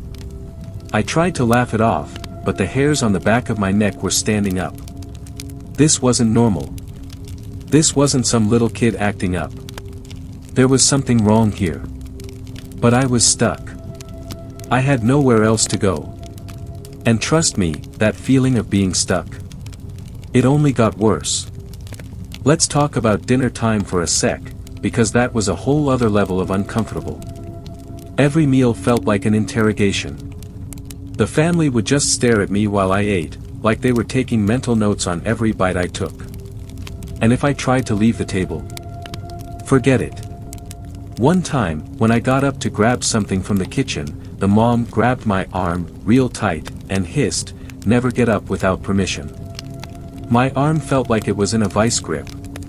And when I looked at my nails, they were freakishly long and ice cold, like they didn't even belong to me. I swear, they looked like claws, and they felt like claws too. I couldn't even make sense of it. Was I going crazy? Or was something really wrong with this family? And then it got even weirder. One night, I heard the kid singing this old song in a language I couldn't understand. I thought, okay, maybe he's just playing around, being weird. But when I went into his room to check, that's when things hit a whole new level. There he was, standing on his bed, surrounded by drawings. And I mean, drawings. Of these weird, tall figures with long arms and empty eyes. I asked him, who drew this, and he barely looked up. He just whispered, "They did." I didn't know what to say. Who the hell was they? I wanted to ask more, but something in me knew I shouldn't. I wasn't sure what was going on, but I knew I was about to get caught up in something way deeper than I was ready for. 2 months in, and I had had enough. I packed up my stuff in the dead of night, trying to keep it quiet so no one would notice. But as I was sneaking out, I couldn't shake the feeling that I was being watched. I turned around and there they were. The whole damn family. Standing at the window, staring at me, their faces twisted into these grins. It wasn't a smile. It was something way worse. I froze. I thought I was going to pass out. But I didn't stop. I kept walking, trying to get the hell out of there. When I finally got to the bus stop, I thought I could breathe. Like, maybe I was finally free. But no. I got on the bus, sat down by the window, and just stared out. And that's when I saw him. The kid. Standing under a street lamp, holding a drawing. A drawing of me. And my face was on it. Not a photo. A freaking drawing. I don't know how to explain it, but I knew that drawing wasn't just some random sketch. It was like he knew me. Like he was connected to me in a way that made my skin crawl. I haven't talked about any of this since that night. I haven't told a single soul. But sometimes, when I'm lying in bed, trying to sleep, I hear it. A whisper. My name. Soft. Like it's coming from the shadows. I don't know if it's real, but I'm telling you, I can feel it. I can feel someone watching me, even now. It was supposed to be a peaceful day. The sun was setting over the Miami shoreline, casting an orange glow across the water. My wife, Eliza, and I had taken our kids to the beach for a little fun before the day was over. The sound of the waves crashing against the shore was soothing, and for a moment, it felt like nothing could go wrong. But then, I saw it. Something moved just beneath the surface of the water, a shadow. I squinted, trying to make sense of what I was looking at. And then it hit me, it was the fin of a shark. A massive one. I couldn't believe my eyes. My heart started to race as I watched the dark shape glide through the water, getting closer to the shore. I took a deep breath and tried to stay calm. The kids were playing in the shallow water, completely oblivious to the danger just a few feet away. Eliza was nearby, watching them, but I could see the worry in her eyes when I made my way closer to the edge of the water. I knew I had to do something. Slowly, I stepped into the shallows, my feet sinking into the sand with each step. I wasn't sure if it was the right thing to do, but I couldn't just stand there and do nothing. I kicked my foot through the water, making a big splash, hoping to get a better sense of how close the shark really was. And then, just as I had feared, the dark shape began to move toward me. The realization hit me like a punch to the gut, the shark was coming straight for me. My mind raced. The reality of the situation hit me harder than any wave ever could. There was no time to panic, no time to think about what might happen if things went wrong. All I could do was react. The water was surprisingly warm, but I felt a chill creep up my spine as I realized how close the shark was. I could barely make out the outline of its massive body just below the surface. Its dorsal fin sliced through the water like a blade, and I could hear the faint sound of the water moving around it, a low, unsettling hum. I could see the ripples in the water, too, growing bigger as the shark closed in. My heart pounded in my chest as I slowly backed away from the edge, trying to keep my eyes on the shadow below. My feet were stuck in the sand, as though the ground itself was trying to hold me in place, but I had to keep moving. Every second counted. "Mark! What are you doing?" Eliza's voice called out from behind me. I glanced over my shoulder, seeing the panic in her eyes. She was standing with the kids now, pulling them back toward the safety of the beach, but I knew it was already too late. I couldn't take my eyes off the water. It was as if I were frozen in time, unable to look away from the growing shape in front of me. The shark was getting closer, its movements calculated and deliberate. It was like it knew exactly where I was, exactly what I was doing. I took another step back, but my foot hit something solid. The sharp sting of coral scraped across my ankle, and I winced in pain. It didn't matter. I had to keep going. "Get back here, Mark!" Eliza shouted again, her voice trembling with fear. But I couldn't respond. My throat felt dry, and my thoughts were racing faster than I could process them. I needed to stay calm. I needed to figure out how to get out of this mess without making it worse. Then, the water erupted.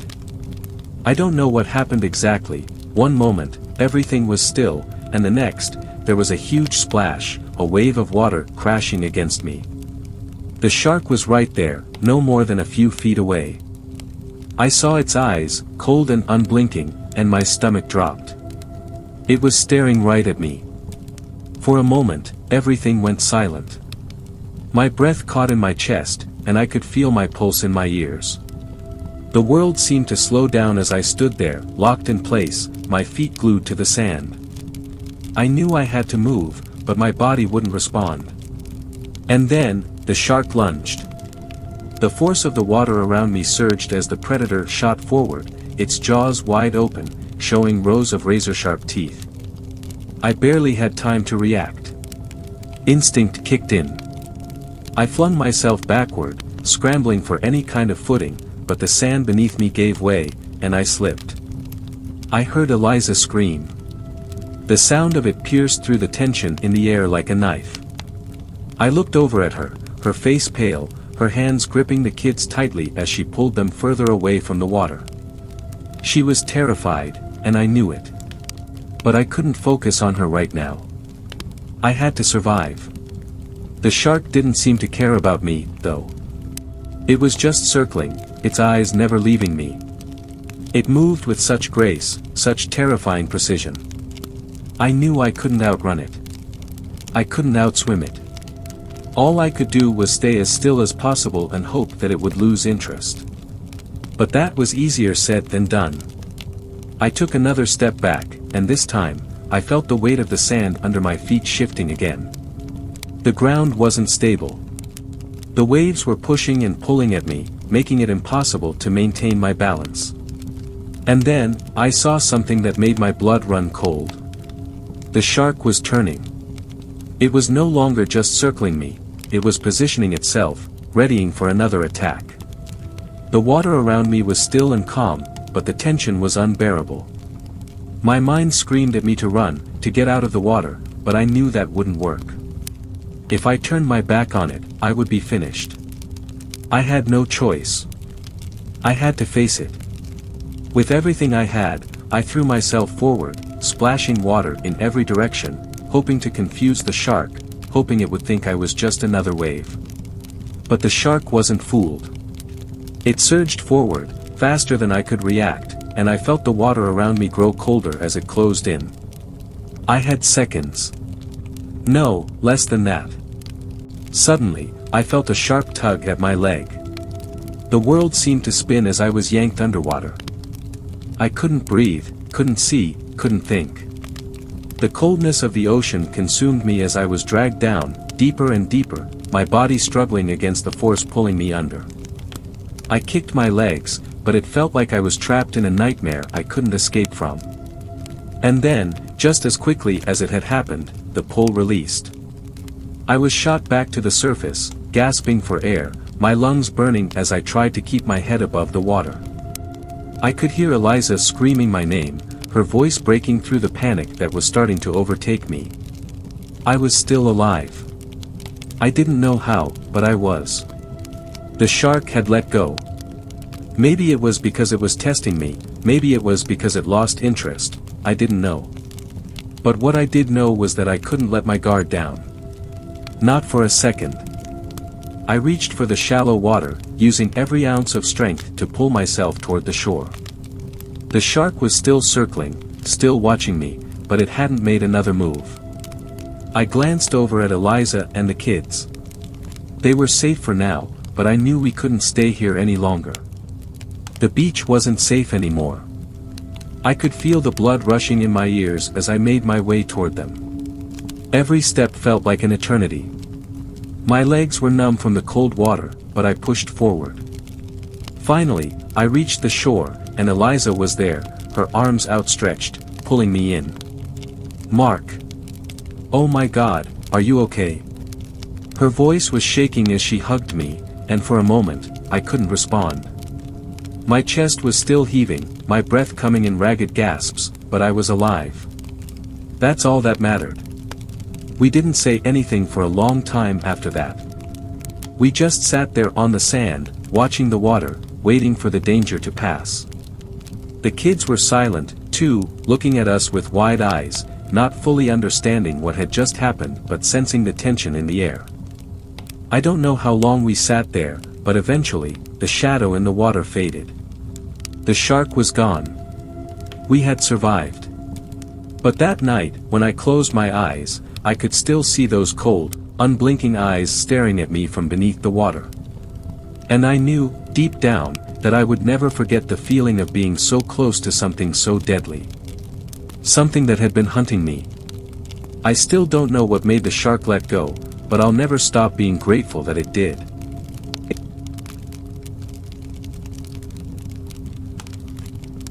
Me and Lydia were supposed to be enjoying our honeymoon, right? Fresh off the wedding, heading into the woods for a quiet camping trip in the Appalachian Mountains. Just the two of us, and a small group of friends to keep us company. Nothing crazy, just a simple getaway.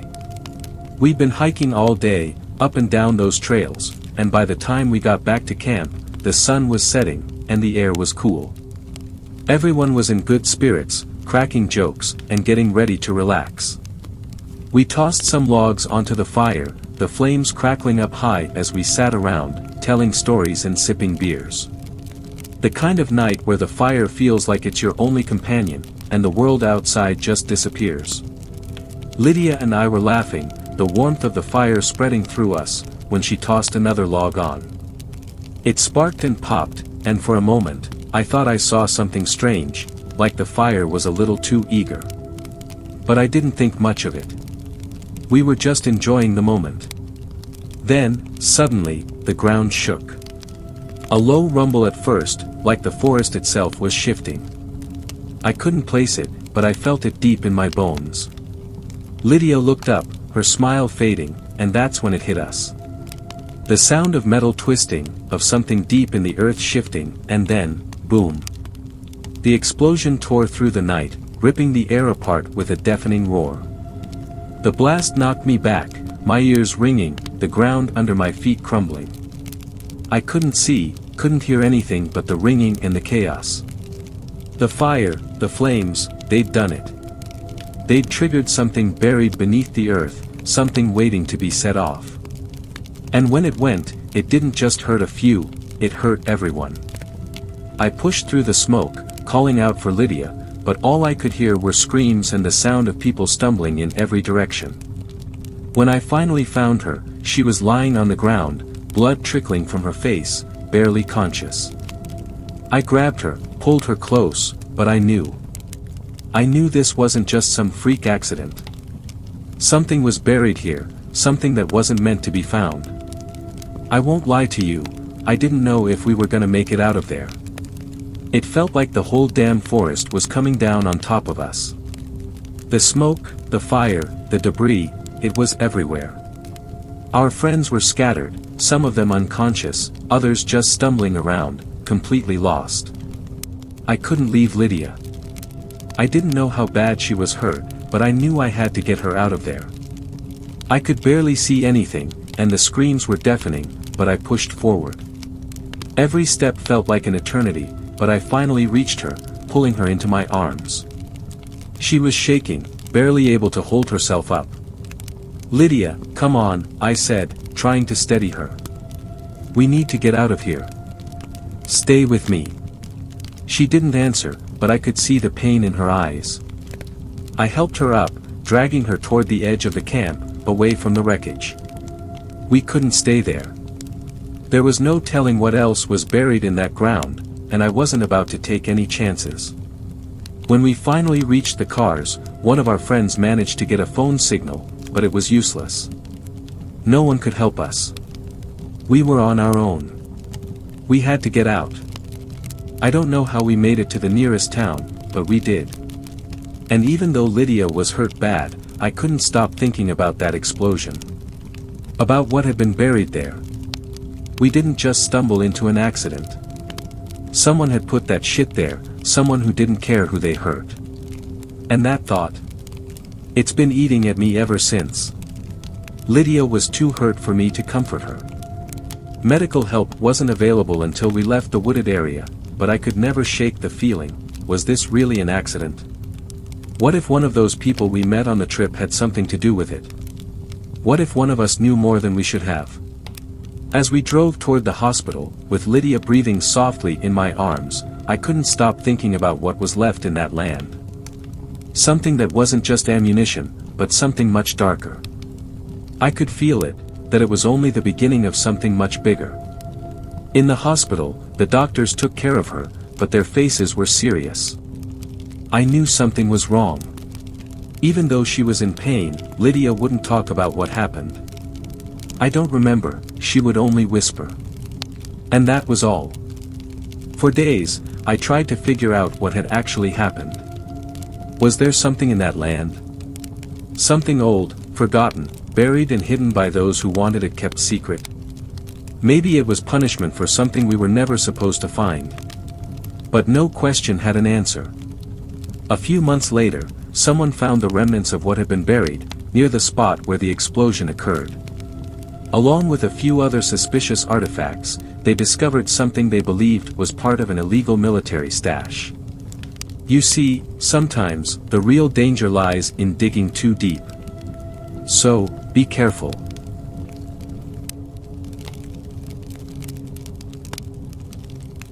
I never thought something like this could happen in a place like this, an amusement park in Chicago, a city full of lights and laughter. But what happened that night still haunts me. It was supposed to be just another spooky attraction, the kind where actors in creepy costumes try to give you a scare. But one of them took things way too far. I had been waiting in line with my 11-year-old son, Ethan, excited for the haunted house experience. He was always a tough kid, the kind who never shied away from a challenge. His curiosity and fearlessness were his trademarks. Even as we stood in line, surrounded by eerie decorations and the sounds of creepy music, I could see the gleam in his eye. He loved the thrill of it all, but there was something else about him that night. Maybe it was his growing sense of confidence, or perhaps it was just the age where he thought he could handle anything. He wasn't afraid of the actors in their scary costumes, the ones who lurked in the shadows and jumped out to startle people. He saw them for what they were, just people in costumes, doing their job. As we reached the front of the line, the air felt charged with tension. I watched as Ethan stood up a little straighter, his chest puffed out in defiance, ready to face whatever was coming next. When the actor dressed as a grotesque clown appeared before us, holding a gleaming knife, Ethan didn't flinch. His eyes didn't widen in fear like most of the others did. Instead, there was a glimmer of challenge in his gaze, like he was sizing up the clown, ready to prove that he wasn't going to be scared by a costume, a prop, or anything else. The clown, with his menacing grin and dark eyes, seemed to notice that. He was used to the usual reactions, people gasping, recoiling, even screaming, but Ethan didn't give him that satisfaction.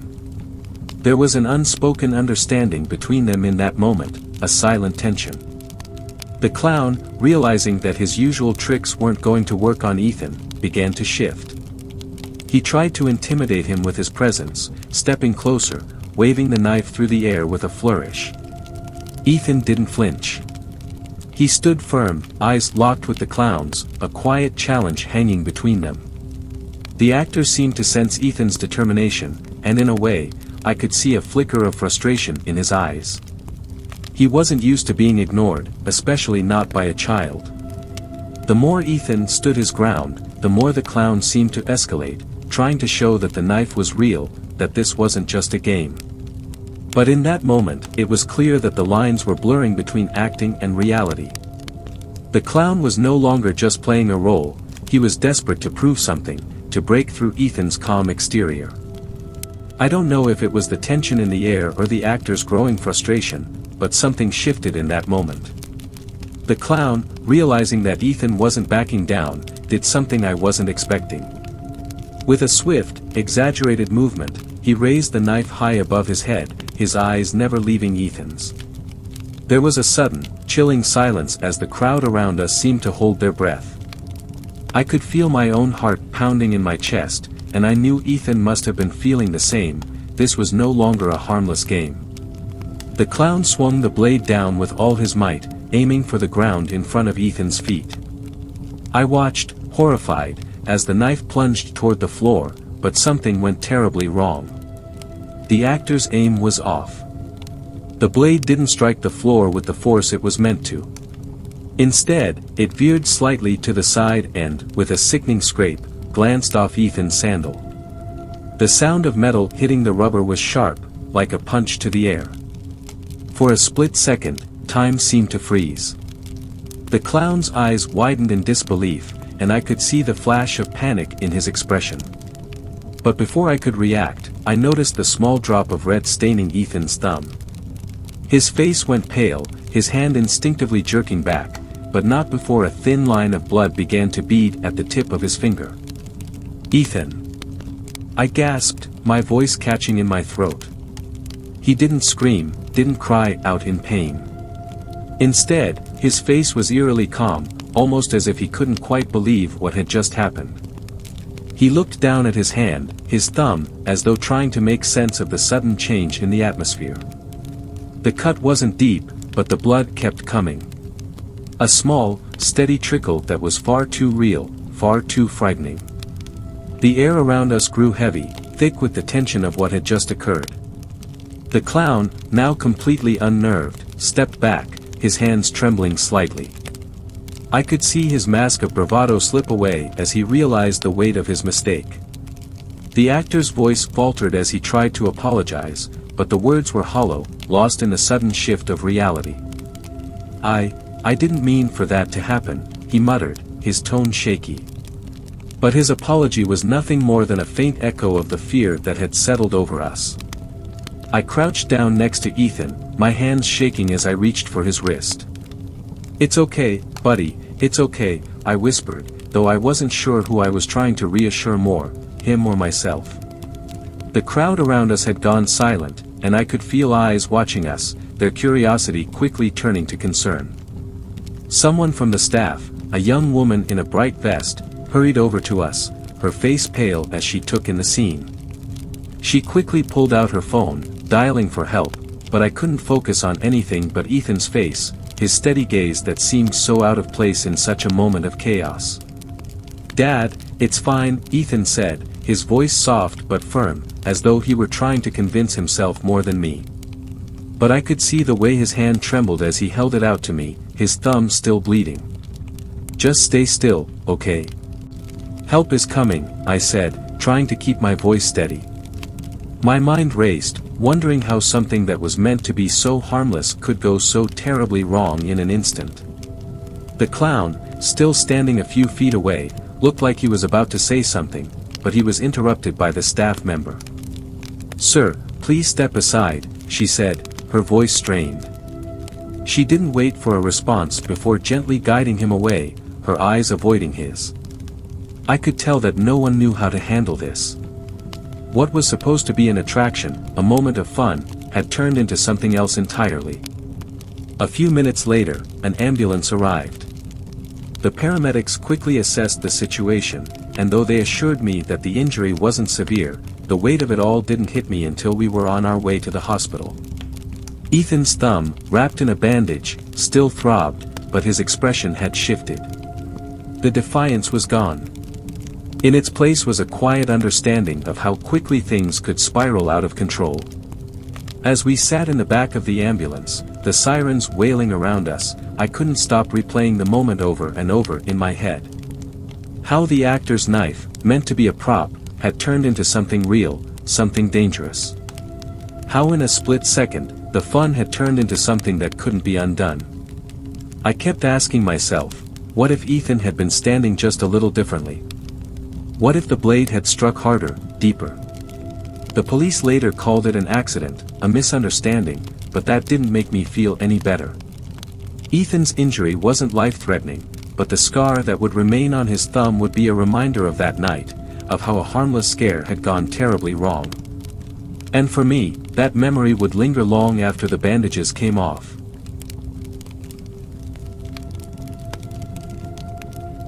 My name is Jake Reynolds, and I've always been drawn to excitement, to the unknown. That's why I found myself in the heart of New York City that night, standing at the entrance of the International Spy Museum. It was late, almost closing time, and the place was nearly empty, just a few people wandering through the dark halls, lost in their own thoughts. I wasn't even supposed to be there. My friends had all bailed out on me, but I'd come anyway. I was craving something new, something thrilling. I guess you could say I live for the rush. I'd heard about this new exhibit on sharks. It wasn't just any exhibit, though. People were talking about how terrifying it was. And if I'm being honest, I've always had a thing for the darker side of things. Whether it was horror movies, haunted houses, or extreme sports, I loved that feeling of being on the edge. So, when I saw the sign for the shark exhibit, I couldn't resist. The display was set up like a giant aquarium. You know the type, where you're separated from the predators of the deep by just a thin sheet of glass. But this one? It wasn't like any aquarium I'd seen before. It felt different. As I stepped closer, I saw the sign above the tank that read, "Touch at your own risk." At first, I figured it was just a gimmick. Some clever marketing trick to make people more intrigued. I mean, come on, who wouldn't want to get close to a shark? I wasn't afraid, not really. But something about that sign, it felt like a challenge, like it was daring me to take the risk. I hesitated for a moment, but then, feeling brave, or maybe just stupid, I reached out and tapped the glass. The second my fingers made contact, the world seemed to shift.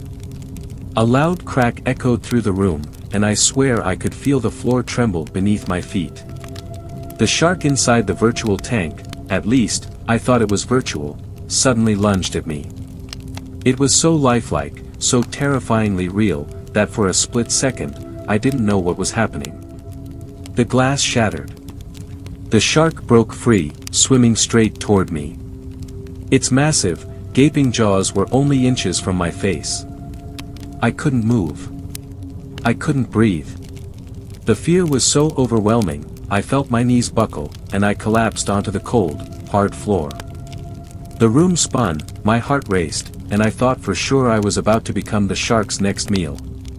But when I opened my eyes, the exhibit was still intact. The shark was gone. The glass hadn't actually broken. It was all part of the simulation. Or was it?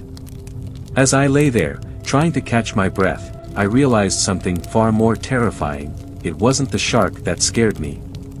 It was the feeling of being trapped, of not knowing what was real and what was just a simulation. And that fear, deep, primal fear, was something that would haunt me long after I left that museum. So, the next time you find yourself in a place like that, where the lines between reality and illusion blur, just remember, sometimes, the most terrifying things are the ones that feel real, even when you know they can't be.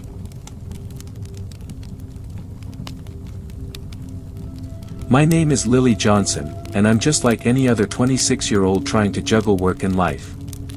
I work as a graphic designer in downtown Chicago, and after a long week of deadlines and meetings, I decided I needed a little break. Something simple, something that could help me relax. So, I thought, why not treat myself to a tanning session? It had been a while since I'd been to the salon, and I figured it would be a good way to unwind. I arrived at the salon just before it closed, hoping for a quiet, peaceful experience. The soft, calming music in the background, the faint scent of lavender from the air fresheners, it was exactly what I needed after a stressful week. I stepped into the tanning bedroom, the warm, golden light from the bulbs inviting me to just let go of everything. I climbed into the bed, feeling the cool, smooth surface against my skin. I closed my eyes, already feeling the stress of the week melt away. The gentle hum of the tanning bed was oddly soothing. I could already feel my body warming up under the lights, the heat slowly spreading over me like a comforting blanket. The soft glow of the bulbs wrapped around me, and I felt my muscles loosen. I just let myself drift, the gentle heat pulling me deeper into relaxation. Before I knew it, I was drifting off, my mind going blank as I surrendered to the warmth. The hum of the tanning bed became a distant lullaby, and everything outside that small, glowing space faded away. It was already late in the evening when I heard it. A strange, sudden noise, something heavy hitting the floor. My heart skipped a beat. I froze, my body stiff with terror, every muscle tensed as if preparing to flee. But I couldn't move. The noise echoed in the small room, sending chills through me. Then, there was another sound, a loud thud that seemed to come from right above me. I felt the air grow thick, as if the room itself was closing in. My heart began to race, pounding in my chest so loudly that I thought it might burst. I tried to lift the lid of the tanning bed, my hands shaking uncontrollably as I gripped the edge. But it wouldn't budge.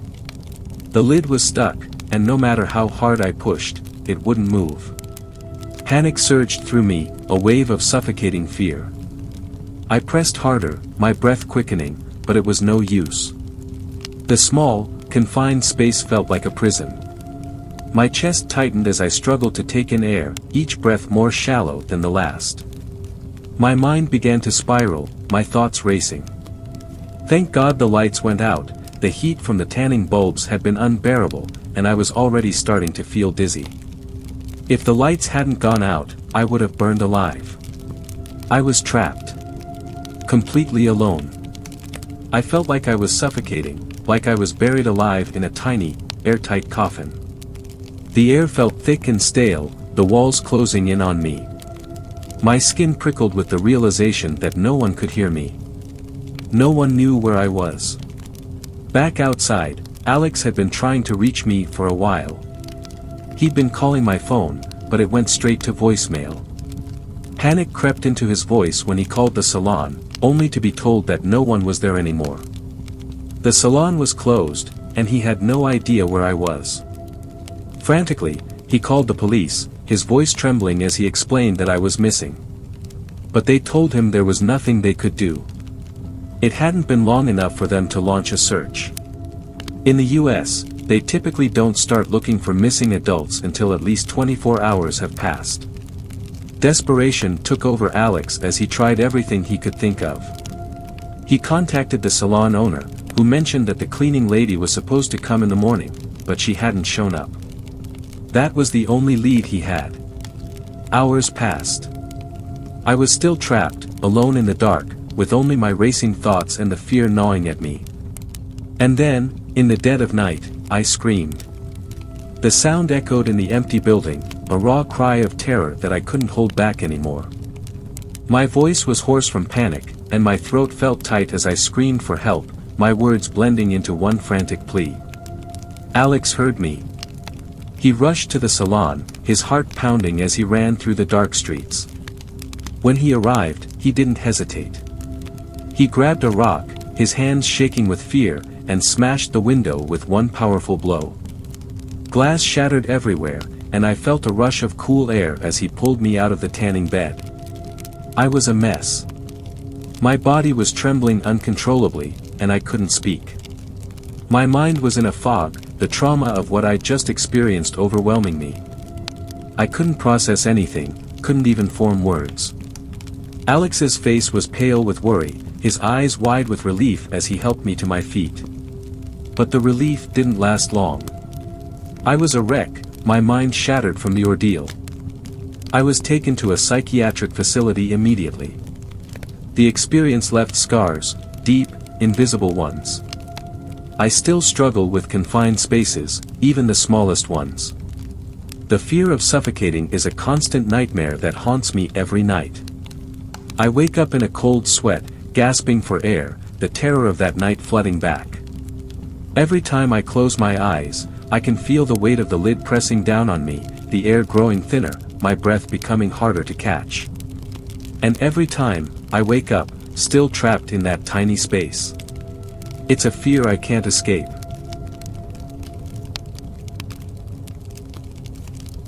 It all started that night when I found myself standing in the cold, empty hallway of St. Thomas Hospital, in downtown Chicago. I couldn't explain it at first, but something was off. There was a tension in the air, a strange energy that made the hairs on the back of my neck stand up. The hospital had always been a place of healing, but in the deepest corners, something felt wrong. I'm Sarah Patterson, a nurse working the night shift at St. Thomas, and I've seen my share of odd things. But this was different. It began with a dark figure I saw through one of the windows in the old psychiatric wing. It was just a shadow, but the way it stood there, unmoving, watching, it made my heart race. I couldn't shake the feeling that something was terribly wrong. I wasn't one to jump to conclusions, but the figure stayed with me, lingering in my mind long after I'd walked away. I told Rachel, my colleague who was just starting her shift, and we decided to investigate. Together, we made our way toward the psychiatric wing, an area that had been abandoned for years, shut down after a 2017 report deemed it unsuitable for mental health services. As we approached the stairwell leading to the old wing, the temperature seemed to drop, and a thick silence filled the air. That's when we heard it. The doors. At first, it was subtle, the faintest creak, then the doors started to swing open, as if being moved by invisible hands. I froze in place, watching in disbelief. It wasn't the wind, there was no draft, just the unmistakable sound of old wooden doors slowly creaking open and slamming shut. Over and over. We hesitated for a moment, unsure whether to go closer or run the other way. But curiosity got the best of us. As we reached the bottom of the stairs, the doors opened wide with a force that made the floor beneath us shake. My heart was pounding, and every instinct told me to turn around and leave, but I couldn't move. I pulled out my phone, and in a panic, started recording, but the doors continued to swing back and forth with an eerie precision. I couldn't explain it. The hospital had always been a place of healing, but this felt like something else, something that shouldn't have been there. The psychiatric wing had a dark history. Years ago, patients had been locked away in isolation, some never seen again. Others had whispered about strange noises, shadows moving in the corners of the room. But nobody really talked about it anymore. We were told it was just an old building with faulty equipment, nothing more. But standing there, watching those doors move, I realized that some things couldn't be explained away so easily. The feeling of being watched lingered long after we left the wing. We didn't speak much after that night, but we both knew something was wrong with that place. Some people say it's just an old building, a relic of the past, but I'm not so sure. The doors still move on their own, opening and closing with the same unnatural rhythm, and the air around them still feels cold, as if something is waiting. To this day, I can't walk past that wing without feeling a shiver run down my spine. And I'm not the only one. There are whispers in the hospital, among the staff, about the strange happenings in the old psychiatric wing. But no one dares to speak too loudly.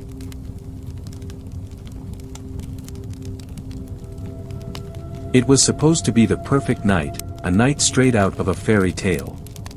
The wedding of Emma and Jake, two people who were destined to be together, was going to be one of those events everyone would remember. And they did remember it, but not for the reasons anyone could have imagined. The venue was a grand old estate on the outskirts of Boston, surrounded by towering trees and a winding road that led to nothing but silence and shadows. The mansion had an eerie charm, like it had witnessed more than its fair share of happy events and tragic ones. No one thought much about it. Who would? It was the perfect setting for a wedding. The night began like any other. Guests gathered, the music played, and the air was thick with the sweet smell of roses. Emma looked like a vision in her dress, radiant, glowing as she danced with Jake. They were so in love, so carefree, and everything seemed perfect. But as the evening wore on, something felt off. The balcony, where the newlyweds had just shared their first dance, looked old, the wood groaning under the weight of too many people. I remember standing at the bar, trying to ignore the nagging feeling that something was wrong, when I heard it. A low creak. Then another. At first, it was subtle, but the sound grew louder, more pronounced. The floor beneath me seemed to shake, and the air felt thick, heavy. I looked up and saw it. The balcony. It was buckling, splintering under the pressure, and before I could even scream, it collapsed. It happened so fast. One moment, everyone was standing there, enjoying the celebration, and the next, people were falling, crashing to the ground below. I saw Emma and Jake, the bride and groom, along with several of the guests, tumbling down from about 2 meters high. It was like something out of a nightmare. There was no warning. No time to react. They just fell. The crash of bodies hitting the ground was deafening, and then, silence. I don't think I've ever heard anything as chilling as the sudden stillness that followed. People screamed, rushed to help, but I couldn't move. My legs were frozen, my mind unable to comprehend what I had just witnessed. The next few minutes were a blur. Paramedics arrived, their sirens slicing through the night air, but even their presence didn't seem to calm the chaos. The sound of wood cracking, people crying out in pain, and the desperate shuffling of feet filled the air. I saw Emma being lifted from the wreckage. She was covered in dirt, her wedding dress torn and stained with blood. Her eyes were wide, frantic, as if she had seen something none of us could understand. I wanted to help her, but the moment I approached, she turned to me with a look I'll never forget. It was as if she didn't recognize me. As if she didn't recognize anything. She was alive, but not fully. There was something about her that was different. A hollowness. A void. Jake, on the other hand, wasn't as lucky. He was unconscious, barely clinging to life. His body had hit the ground hard, and the paramedics had to rush him to the hospital. He wasn't the same when they took him away. No one ever saw him again. As the night wore on, the guests were ushered out, and the estate was quiet again. But the air still felt heavy.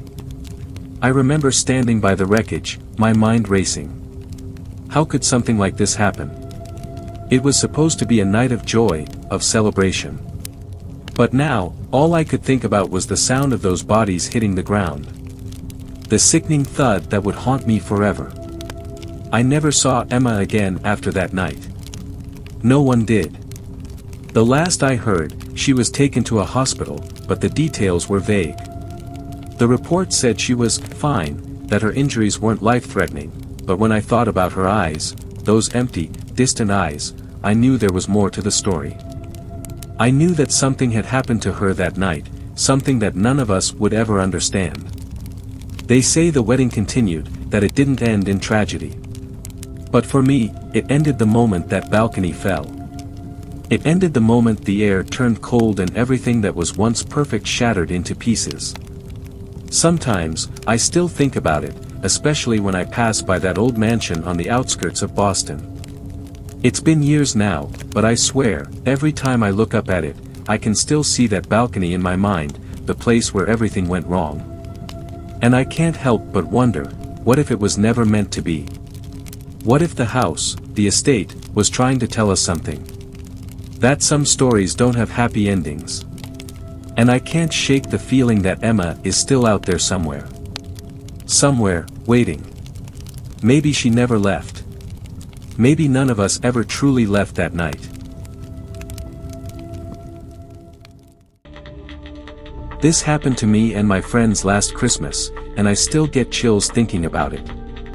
So, I'm Amber, and I live in this small town called Pine Grove, Maine. You know those places where everyone knows everyone, and nothing ever happens? Well, that's what I thought too, until last Christmas break. My parents were away on a business trip, and I had the house to myself. Our place is pretty nice, 2 stories, kind of secluded, with woods behind it and this awesome deck with a hot tub. My 4 best friends, Madison, Taylor, Kayla, and Jessica, were staying over for our annual Christmas sleepover. It was snowing outside, one of those perfect Maine winter nights where everything is quiet and peaceful. We were all hyped up on holiday spirit, drinking hot chocolate with candy canes, watching Christmas horror movies, and exchanging Secret Santa gifts. Around midnight, Taylor had this brilliant idea to go in the hot tub. Come on, guys. When else can we go hot tubbing in the snow? It'll be like one of those Instagram-worthy moments. Looking back, I should have said no. But you know how it is when you're having fun with your friends and everything seems like a good idea. We all changed into our swimsuits, grabbed our phones for pictures, and ran through the snow to the hot tub. The steam was rising into the cold air, and the Christmas lights we'd put up around the deck were twinkling. It was actually pretty magical. We were all giggling and taking selfies, making funny faces, and doing those stupid poses you do when you're with your best friends. The contrast between the hot water and the freezing air made everything feel surreal. Madison was showing us these filters she'd found on Snapchat, and we were all laughing at how ridiculous we looked. That's when it happened. Jessica suddenly went quiet. Like, dead quiet. Her face just froze. At first, I thought she was doing one of her dramatic pauses. She's always been the theater kid of our group. But then I followed her gaze to the sliding glass door behind us. There was a face. Pressed right against the glass. Not like someone casually looking in, this person had their whole face smushed against the window, their nose all flattened and weird. The worst part? They were wearing this messed up Santa mask, but not like the jolly kind you see at the mall. This one was dirty and distorted, with these black empty eyes that seemed to stare right through us. We all screamed. Like, the kind of scream you hear in horror movies that you think is fake until you actually experience true terror. We scrambled out of the hot tub, not even feeling the cold anymore. Taylor slipped on the icy deck and scraped her knee pretty bad, but adrenaline is a hell of a drug. She just jumped up and kept running. We made it inside, locked every door and window, and called the cops. They came pretty quick, but whoever it was had disappeared. They found footprints in the snow leading into the woods, but they just stopped. Like this person had vanished into thin air. The creepiest part. When we looked at the pictures we'd taken that night, in the background of one of them, you can see this faint outline of that Santa mask in the window, watching us. This means they had been standing there for a while, just watching. We hadn't noticed because we were too busy having fun and taking pictures. The cops never found out who it was. They said it was probably some local teenager playing a prank, but I don't buy it. The way that mask looked, how they just disappeared into the woods, it felt wrong. Like, supernaturally wrong. We still have sleepovers, but never at my house anymore. And that hot tub. My parents had it removed in spring. Said they didn't use it enough to justify the maintenance. But we all know the real reason. Sometimes, when I'm in my room at night and it's snowing outside, I swear I can see something moving in the woods. And every Christmas, I get this anonymous card in my mailbox.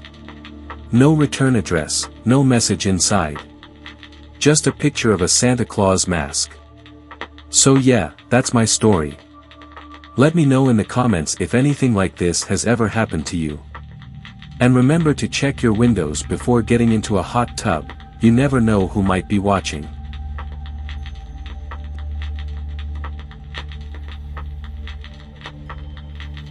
Today I'm finally gonna share something that happened to me and my college friends last Christmas break in White Pine Valley, Colorado. I've been getting so many DMs asking about why I suddenly stopped doing outdoor adventure videos, and well, this is why. So me and my three best friends, Derek, Marcus, and Jason, we were all super into making these wilderness exploration videos for our channels. You know, the usual stuff, camping, hiking, trying to catch weird sounds in the woods at night, that kind of content. We decided to do something special for Christmas break, a week-long camping trip in one of the most remote parts of Colorado we could find. Everything was going great for the first few days. We got some awesome drone footage, did some night photography, the usual content creator stuff. But on our fourth night there, things got different. We had this expensive camera equipment set up on tripods around our camp, you know, for those sweet night sky time-lapse that always get tons of views. Around midnight, we started seeing these weird lights moving between the trees. At first, we thought it was just some other hikers or maybe even some other YouTubers trying to get footage. The lights looked kind of like phone screens, but not quite right. They had this weird pulsing pattern, and the color was off, kind of like when you're editing video and mess up the color grading completely. Marcus wanted to go check it out, he thought it would make great content. But every time we tried to get closer, the lights would just disappear. Like they were playing with us or something. I was editing some footage in my tent when I started hearing these weird sounds. Not like animal sounds or anything we'd heard before in the wilderness. It was like, you know when you're rendering a video and your laptop fan starts making that weird whirring noise? Kind of like that, but deeper, and it seemed to be moving around our camp. I figured it was just one of the guys messing with our audio equipment. We had some pretty expensive mics set up for ambient sound recording. But then I heard everyone's voices by the fire, complaining about how cold it was getting. So whatever was making that sound, it wasn't them. When we woke up the next morning, guys, all our camera gear was gone. Not just moved or stolen, gone. We're talking about 3 red cameras, 4 GoPros, and all our audio equipment. But here's the really messed up part, we found all the memory cards neatly stacked in a perfect pyramid about a quarter mile from our camp. And every single one of them had been altered somehow. Like they'd been partially melted, but only in specific spots, forming these weird geometric patterns. But the absolute worst part. When we checked our backup cameras that we'd hidden in the trees, always have backup footage, am I right? We saw something that made us pack up and leave immediately. The night footage showed these shapes moving around our camp. They looked almost human, but they moved all wrong, like someone had animated them at the wrong frame rate. And they seemed really interested in our equipment, touching it with these weird appendages that gave off that same pulsing light we'd seen. We got out of there so fast we left half our camping gear behind. Nobody wanted to go back for it. The local rangers said they'd check it out, but when they got there, they didn't find anything, not our gear, not the memory cards, nothing. Look, I know how this sounds. Like it's just another fake story for views. But I swear on my entire YouTube career, this actually happened. Why do you think I haven't posted any outdoor content since then? Why do you think Derek and Marcus completely deleted their channels? Every time I edit video footage now, I get nervous. Sometimes I think I see those same weird light patterns in random frames. Sometimes my footage has glitches that I can't explain. And sometimes, late at night when I'm editing, I swear I can hear that same whirring sound. So yeah, that's why I stick to indoor vlogs now. Call me crazy if you want, but something out there in White Pine Valley was very interested in our cameras, and I don't think it was human. Whatever it was, it understood technology in a way that still gives me nightmares. Don't forget to like and subscribe, and maybe think twice before planning any winter camping trips in Colorado.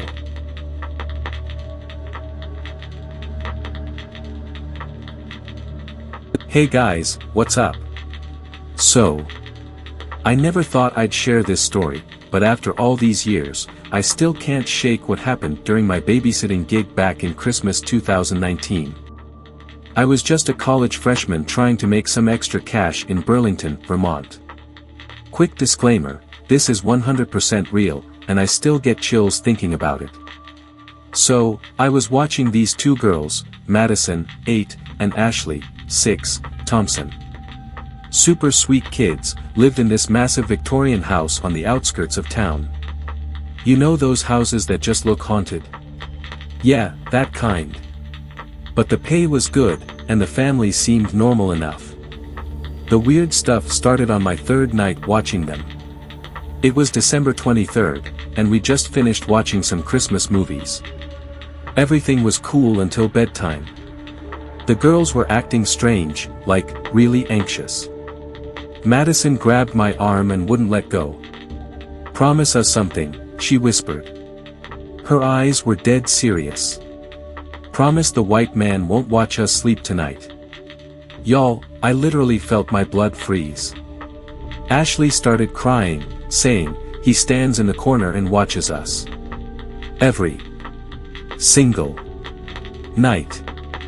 I tried to play it cool, you know. Like, oh, there's no such thing as monsters. But these girls weren't having it. They made me check every corner, under the beds, in the closet. I had to say this specific promise, "I swear the white man won't watch you tonight." After they finally fell asleep, I texted their dad, Mr. Thompson. Like, "Hey, what's this about a white man?" His response, guys, his response still makes me shiver. "Oh, don't worry about that. He's been here longer than we have. Just don't acknowledge him if you see him. The girls are still getting used to him." Excuse me, what? Face screaming in fear. But it gets worse. Around 2 a.m., I was scrolling through TikTok on the living room couch when the temperature suddenly dropped. Like, I could see my breath. The Christmas tree lights started flickering, and I swear I heard footsteps upstairs. I gathered all my courage and went to check on the girls. As I reached the top of the stairs, I saw something that still haunts my nightmares. There was this tall, pale figure standing in the hallway, wearing what looked like an old-fashioned suit. But guys, it wasn't solid. I could see the wallpaper through it. It turned toward me, and its face was just wrong. Like someone had tried to draw a human face but didn't quite get it right. The eyes were too big, too dark, and it had this horrible smile that stretched way too wide. I froze. Completely froze. Then remembered Mr. Thompson's text, "Don't acknowledge him." So I just walked past it. Every cell in my body was screaming to run, but I forced myself to walk normally to the girl's room.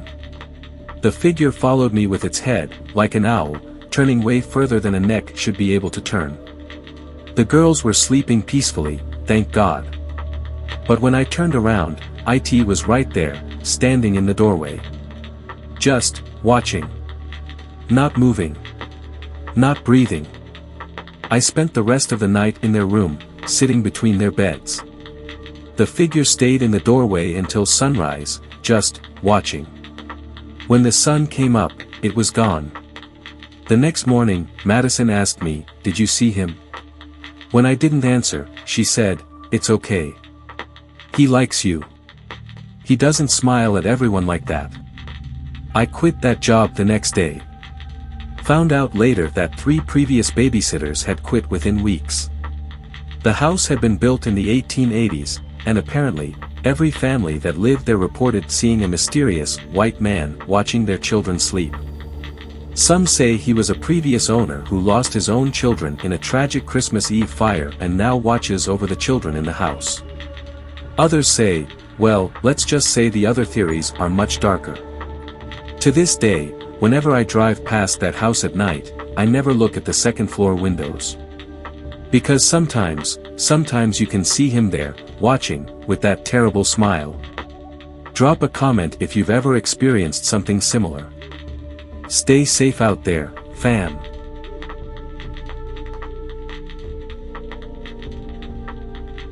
Tonight's story, man, I'm still shaking just thinking about it. This happened to me last Christmas in Portland, Maine, when I was staying at my Uncle Jack's Victorian mansion. You see, my Uncle Jack, everyone calls him Downtown Jack, because he owns like half the antique stores in the old port. He's always been the black sheep of the family. Super weird dude, living alone in this massive house he inherited from his dad. But here's the thing, there's this one room on the 3rd floor that's got a reputation. They call it the Christmas guest room, and according to Jack, no one's been able to spend a full night in there since 1973. I know what you're thinking, classic haunted room story, right? That's exactly what I thought. I mean, I'm a skeptic. I run a freaking true crime podcast, for crying out loud. I deal with real horrors, not this supernatural nonsense. But guys, what I experienced in that room. So, it's December 23rd, and I'm stuck in Portland because of this massive snowstorm. Uncle Jack offers me the guest room, yeah, that guest room. He tells me only 2 people have ever made it through the night there, his dad back in the day, and this random social worker who stayed there once during a blizzard. Everyone else? They all bailed before sunrise. I'm like, whatever, Uncle Jack. I've spent nights in abandoned asylums doing podcast research. This is nothing. Boy, was I wrong. The room itself looks normal enough, old-fashioned wallpaper, antique furniture, this ancient radiator that makes weird clicking sounds. But the moment I turned off the lights, guys, the energy just changed. First, it was just the footsteps. Like, you know that distinct sound of someone walking on old hardwood floors? But here's the thing, the footsteps were coming from inside the room. I'd turn on my phone's flashlight, and nothing. Turn it off, and they'd start again. Around 2 a.m., I started seeing things. And I'm not talking about shadow people or whatever, I mean full-on apparitions. First, this old dude in what looked like a white suit and this crazy white mustache, just standing at the foot of my bed, staring. I blinked, and he was gone. Then, I see this figure in black, just standing by the radiator. Not moving. Not breathing. Just watching. I tried to film it, of course. But every time I hit record, my phone would just die. Fully charged 1 second, dead the next. Classic ghost stuff, right? I remembered what my Catholic grandma taught me about protection prayers. Started reciting the Lord's Prayer, and no joke, the presence would fade. But the moment I'd stop, they'd come back. Stronger. The worst part? The whispering. Like, multiple voices having conversations I couldn't quite make out. But sometimes I'd catch phrases that made perfect sense, and guys, I wish I hadn't. They kept saying things like, he's the one, and, Christmas is the perfect time, and, we've been waiting so long. Yeah, no thanks. I made it through 4 nights. 4 nights. I don't know how. Maybe it was stubbornness, maybe it was journalistic integrity, or maybe I'm just plain stupid. But that 4th night, something different happened. Something that made me pack my bags at 3 a.m. and book a hotel room. But here's the really creepy part. Last week, I got this letter from Uncle Jack. Apparently, the room has been more active than ever since I left. And he swears he can sometimes hear my voice in there, having conversations with the other entities. So yeah, that's my story. Take it or leave it. I know what I experienced, and I know I'm never setting foot in that room again. Not even for all the views in the world. And remember, maybe think twice before accepting that spare room at Christmas time.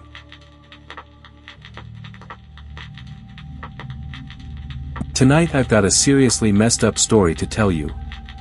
Make sure you're somewhere safe because this one's gonna keep you up at night.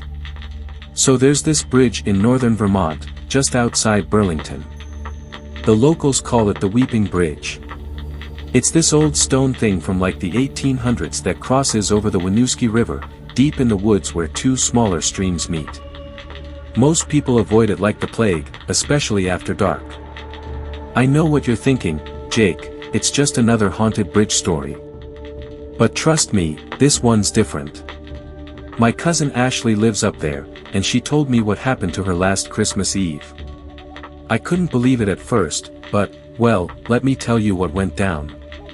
It was snowing pretty heavy that night. Ashley was driving home from her late shift at the hospital, taking the back roads to avoid the holiday traffic. Her GPS kept glitching out, and somehow she ended up on this narrow forest road she'd never seen before. That's when her car started making these weird noises. Just her luck, the engine died right before the bridge. No cell service, obviously. She grabbed her flashlight from the glove compartment and decided to walk across to see if she could spot any houses nearby for help. Big mistake. The moment she stepped onto that bridge, the temperature dropped like crazy. I'm talking instant frost on her eyelashes, kind of cold. She said she could see her breath forming these weird shapes in the beam of her flashlight. But that wasn't even the creepy part. Halfway across, she heard what sounded like crying. Not just regular crying, this was like, raw pain. It seemed to be coming from below the bridge, echoing off the water. Then she heard whispers. Old voices speaking in what sounded like different languages, all mixed together. Ashley said she felt something grab her ankle. When she looked down, there was nothing there, but she could feel fingers, ice-cold fingers, trying to pull her toward the edge. She tried to run, but it was like moving through molasses. The whispers got louder, turning into screams. That's when she saw them, shadows moving in the darkness. Not regular shadows. These things had formed, like soldiers from different time periods. They were reaching for her, their faces, she said their faces were twisted in agony. Local history says there were 2 major battles at that bridge. One during the Revolutionary War, and another in World War II when some Nazi spies tried to sneak into Canada. Both times, the water ran red. They say the souls of those who died there never left. Ashley only made it because she had her grandmother's heavy silver cross necklace on her. The moment she grabbed it, the shadows backed off just enough for her to sprint to the other side. She found out later that locals never cross that bridge without carrying something metal or heavy. They say it keeps the spirits from dragging you over the edge. Here's the really messed up part: when they found her car the next morning, there were handprints all over the windows. Not regular handprints either. These were like, burned into the glass somehow. And written in the frost was a message: join us under the ice. The weird thing is, every Christmas Eve since then, someone reports hearing screams from that bridge. Some say it's the soldiers still fighting their battles. Others think it's the souls of people who've been dragged into the river over the years. Ashley won't go near that place anymore. She says sometimes, late at night, she still hears those whispers in her dreams, calling her back to the bridge. The local police get calls about it all the time, but they never find anything. Just cold spots and that feeling of being watched. So if you're ever driving through northern Vermont during Christmas, and your GPS starts acting weird near the Winooski River, just turn around. Some bridges are better left uncrossed, especially on Christmas Eve, and the veil between worlds is thin, and the dead are looking for company.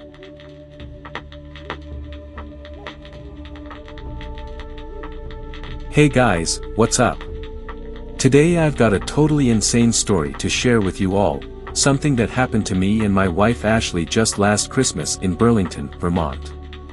I know this sounds crazy, but I swear every word is true. So, me and Ashley, we're both 25 and just got married last fall.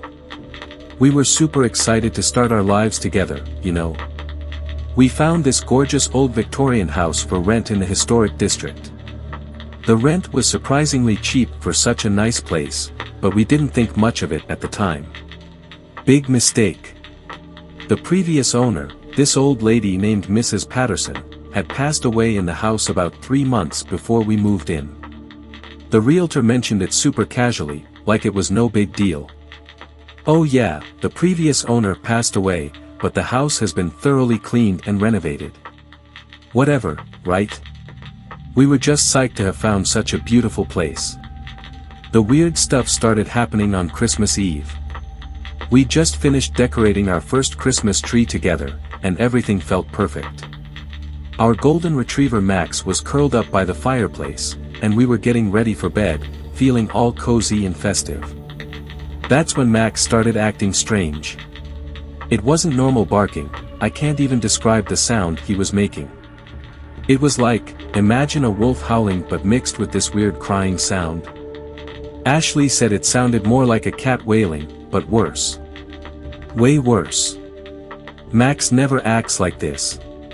He's usually the chillest dog ever. We tried to calm him down, but he just kept staring at the hallway door and making that awful sound. Then we started hearing the footsteps. Guys, I'm not talking about like, house-settling noises or whatever. These were clear as day, click, click, click, footsteps walking up and down our hallway. But here's the thing, our floors are carpeted. You shouldn't be able to hear footsteps like that at all. The next night, Christmas Day, things got even worse. We just finished our holiday dinner when the dishes in our kitchen cabinet started rattling. Not like, earthquake rattling. More like someone was in there, picking up each plate and putting it back down. Clink. Clink. Clink. Then the scratching started. It was coming from inside the walls, you guys. Like something was trying to claw its way out. We called our friend Father Mike, he's this young, cool priest at the local church. He came over right away, even though it was Christmas night. He did this whole blessing ceremony, burning sage and everything. We felt better and went out for a drive to calm our nerves. But when we came back, the entire house was covered in these black cobwebs.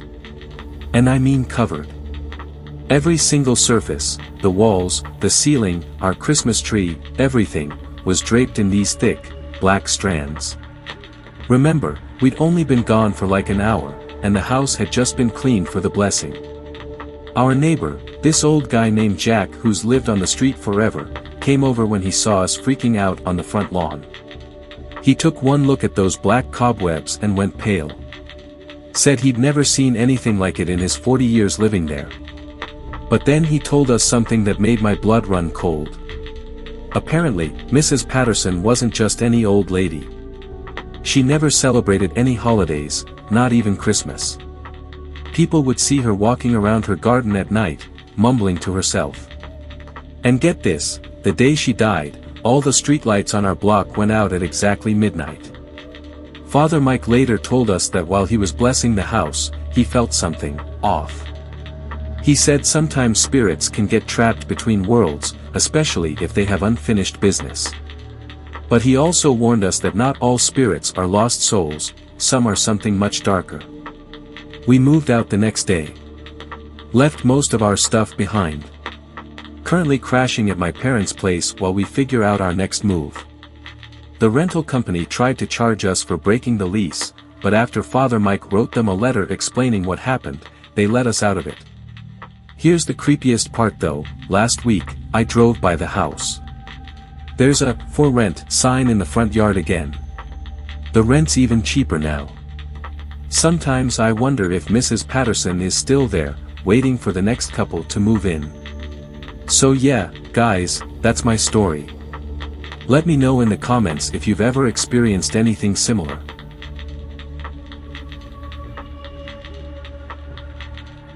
It started on a cold Christmas Eve in 1953. Bladensboro, North Carolina, was the kind of town where everyone knew everyone, quiet, tucked away from the world, surrounded by dense, shadowy woods. The holiday season had cast a warm glow over the town, with lights twinkling in windows and the scent of pine in the air. But what should have been a peaceful night turned into something far darker.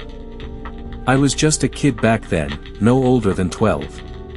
My dad, Thomas Hayes, owned a small farm on the outskirts of town. We had a couple of cows, a few chickens, and our dog, Rex. Rex was a loyal German shepherd, always by my side, always protecting us. That Christmas Eve, as snow lightly dusted the ground, something happened that changed everything.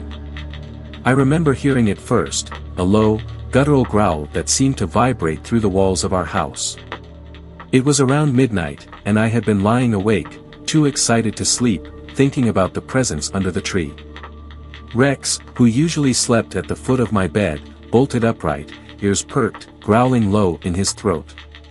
My dad came rushing into my room, shotgun in hand. "Stay here," he ordered, his voice sharp.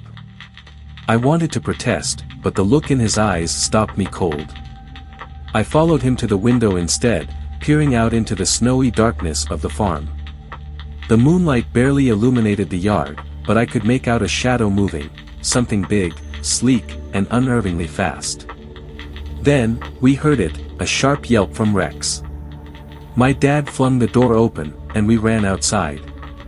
What we saw will haunt me forever. Rex was being dragged across the yard by something, a creature unlike anything I'd ever seen. It was huge, feline-like, but its eyes glowed a deep crimson in the moonlight, and its movements were eerily smooth. My dad fired a shot, and the creature released Rex, disappearing into the woods with an almost supernatural speed. We rushed to Rex, but it was too late. He was still, his body completely drained of blood. My dad's face turned pale as he cradled Rex in his arms. I had never seen him cry before, but that night, tears streamed down his face. "It's not natural," he whispered. "Whatever that thing is, it's evil." The next morning, word spread fast. We weren't the only ones who had lost a pet. The Johnsons found their 2 hounds in the same state as Rex, and the Parkers' barn cat had vanished without a trace. Fear gripped Bladensboro, and by Christmas morning, the town was buzzing with whispers about the "Beast of Bladensboro." Hunters came from all over, armed to the teeth, eager to claim the glory of killing the mysterious creature.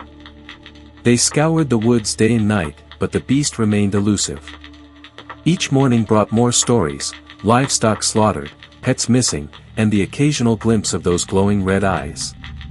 One night, a group of hunters claimed they had cornered it near the old Miller Creek. They returned with a large, black panther-like animal, its lifeless body paraded through the town square. The mayor declared the beast dead, and for a moment, the town breathed a sigh of relief. But deep down, I knew they had the wrong creature. That thing they shot. It didn't have the same eyes. And sure enough, a few nights later, the killings began again. This time, it was worse. The creature seemed bolder, venturing closer to homes, its growls echoing through the streets at night. Bladenborough was no longer just scared, it was panicked.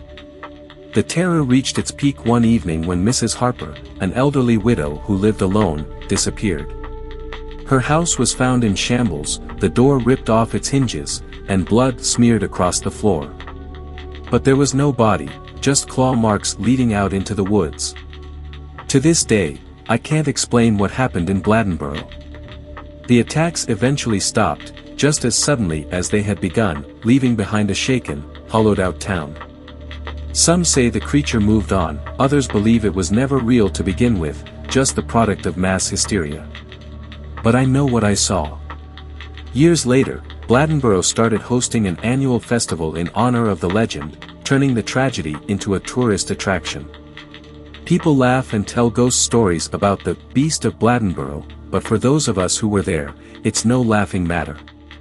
Every so often, someone claims to see those red eyes in the woods, glowing like embers in the dark. And when they do, I can't help but wonder, is it still out there, waiting? Or worse, is it watching?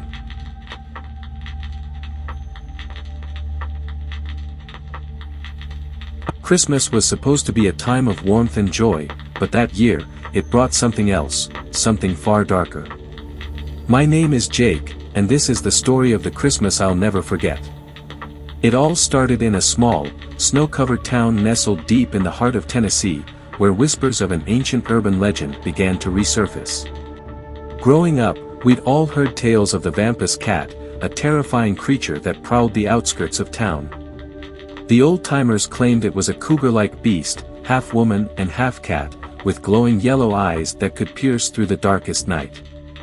It wasn't just a story for scaring kids, it was a warning.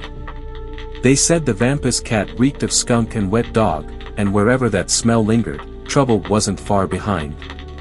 I never believed in it, not until that December. It began with the animals. Farmers reported their livestock slaughtered in the dead of night, their bodies shredded as though by claws. My friend, Eric, lost his dog, Buddy. He found the poor thing mangled near the woods, and he swore he caught a whiff of that awful smell. People whispered that the Vampus cat had returned, but most of us dismissed it as wild animal attacks. That is, until Christmas Eve. That night, my sister, Megan, and I were decorating the tree while our parents were at a holiday party. Snow fell steadily outside, blanketing the world in an eerie silence.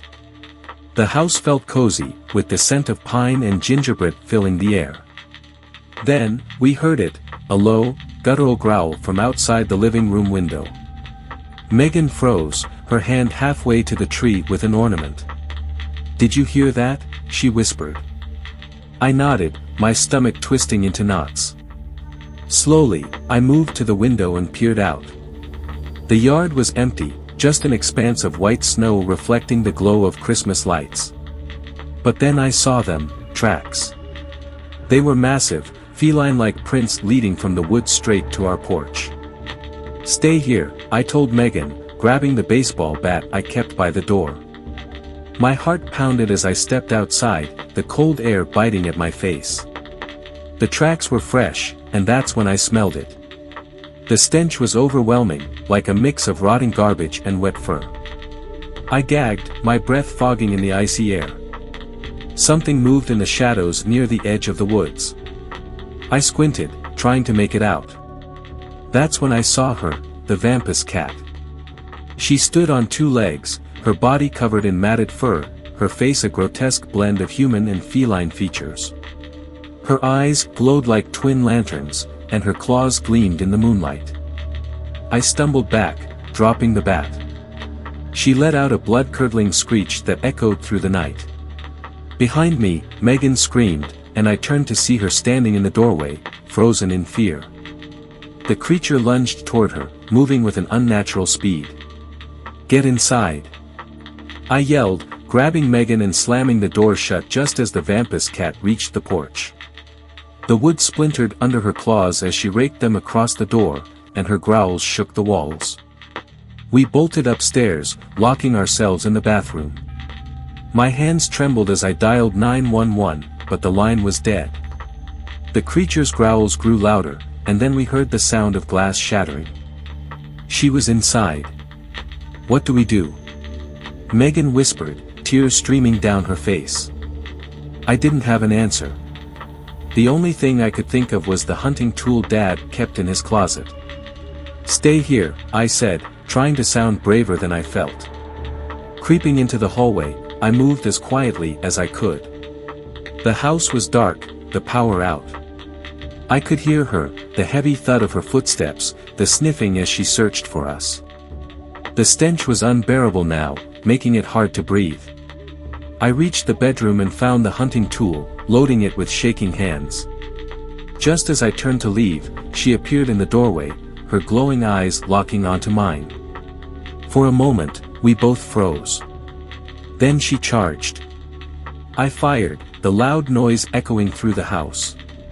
She screeched, staggering back, but it wasn't enough to stop her. I fired again and again until the room was filled with smoke and the smell of smoke from the tool. When the noise finally stopped, she was gone. The police arrived hours later, finding the house in shambles but no sign of the vampus cat. They chalked it up to a wild animal attack, but I knew the truth. Megan and I never spoke about that night again, but every Christmas, I catch myself glancing at the woods, half expecting to see those glowing eyes staring back at me. So if you ever find yourself in Tennessee during the holidays and catch a whiff of something foul, be careful. Because the vampus cat is out there, and she's always hungry.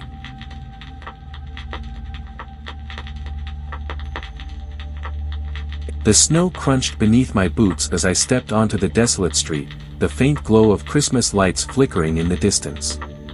Point Pleasant, West Virginia, always felt eerily quiet during the holidays, as if the town itself remembered. My name is Michael Carter, and this is a story I never planned to share. It happened when I was younger, one cold December night, and it still haunts me. I was home from college, spending Christmas with my family. The town was buzzing with its usual holiday cheer, tree lightings, carolers, and the occasional sight of kids dragging sleds down the street. But beneath the festivities, there was a shadow. Whispers about the Mothman had started again. My friends and I laughed it off, dismissing the stories as just another urban legend. We were wrong. It began with a dare. "Michael, if you're not scared, why don't we go to the TNT area tonight?" Sarah teased, her voice laced with mock bravery. The TNT area was an old munitions site just outside of town, abandoned and overgrown, where most of the Mothman sightings had been reported. The place gave everyone the creeps, but none of us wanted to admit it. "Fine," I said, trying to sound more confident than I felt. "Let's go." We piled into Jake's rusty pickup truck, the heater struggling to keep up with the freezing night. The drive was short but tense, the cheerful Christmas tunes on the radio feeling out of place. As we approached the TNT area, the festive lights of the town faded, replaced by a dense, oppressive darkness. The old concrete domes loomed ahead, their silhouettes barely visible against the starless sky. "You sure about this?" Jake asked, his voice wavering. None of us answered. We stepped out into the cold, our breath visible in the icy air. The silence was deafening, broken only by the occasional rustle of wind through the trees. Flashlights in hand, we ventured deeper into the site, the beams cutting through the darkness but offering little comfort. "Did you hear that?" Sarah whispered, stopping abruptly. We froze, straining to listen. At first, there was nothing, just the sound of our breathing. Then, faintly, a low, rhythmic sound, a whooshing noise, like the flap of enormous wings. "It's probably just an owl," I said, though my voice betrayed my doubt. We pressed on, the sound growing louder, closer. The air felt heavier, charged with an unexplainable energy. And then we saw it. Standing atop one of the concrete domes was a figure. It was massive, easily over 10 feet tall, with wings that seemed to stretch endlessly into the night. Its eyes glowed a fiery red, piercing through the darkness and locking onto us. Time seemed to stand still as we stared, paralyzed by fear. "Run!" Jake shouted, breaking the spell. We turned and bolted, the sound of those massive wings echoing behind us. I dared to glance back and saw it take flight, gliding effortlessly through the air, its eyes still fixed on us. We reached the truck, fumbling with the doors in our panic. Jake floored the gas pedal, the tires spinning briefly before catching traction. As we sped away, the creature followed, its shadow passing over us like a dark omen. Then, as suddenly as it appeared, it veered off, disappearing into the night. None of us spoke on the drive back. The festive lights of the town felt like a cruel joke, their warmth and cheer mocking the terror we'd just experienced. When we finally reached my house, I collapsed onto the couch, my mind racing. What had we seen? Could it really have been the Mothman? The next morning, news broke about the Silver Bridge. It had collapsed during rush hour, plunging cars and people into the icy waters below. 46 lives were lost. The official report blamed structural failure, but in my heart, I knew better. The Mothman had been there. We had seen it.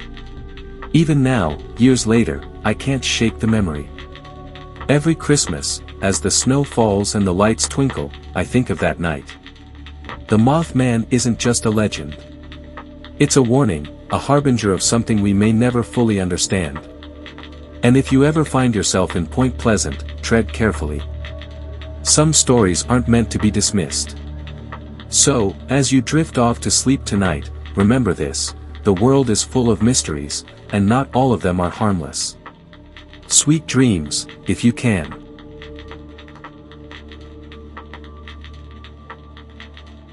As a kid, I shared a room with my younger brother, Ethan.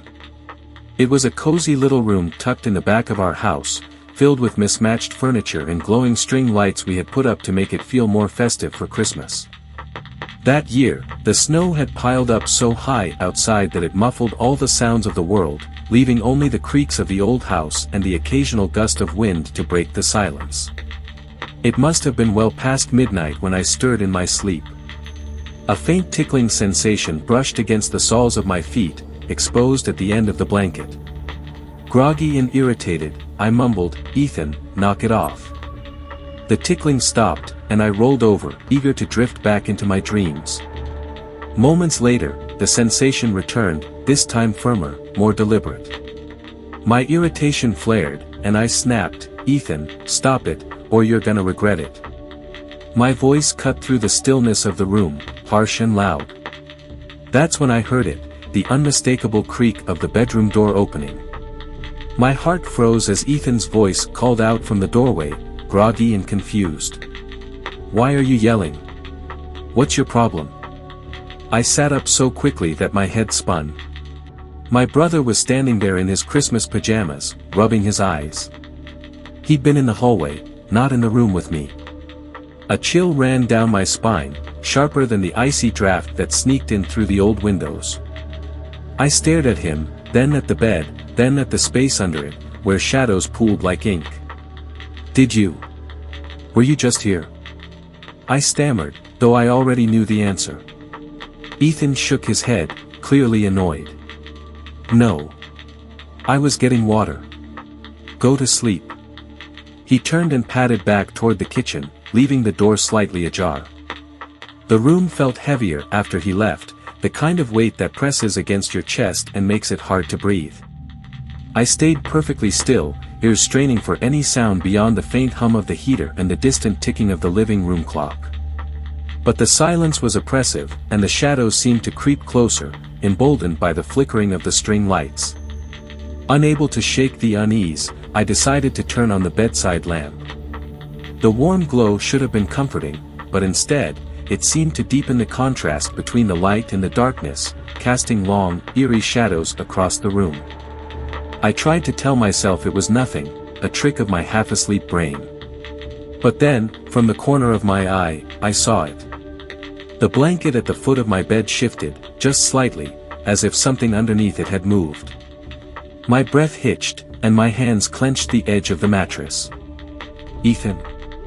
I whispered, though I knew he wasn't there. No answer. The blanket twitched again. I couldn't bring myself to move, paralyzed by a cold, primal fear. Every nerve in my body screamed at me to run, but I stayed frozen, staring at that blanket as if my life depended on it.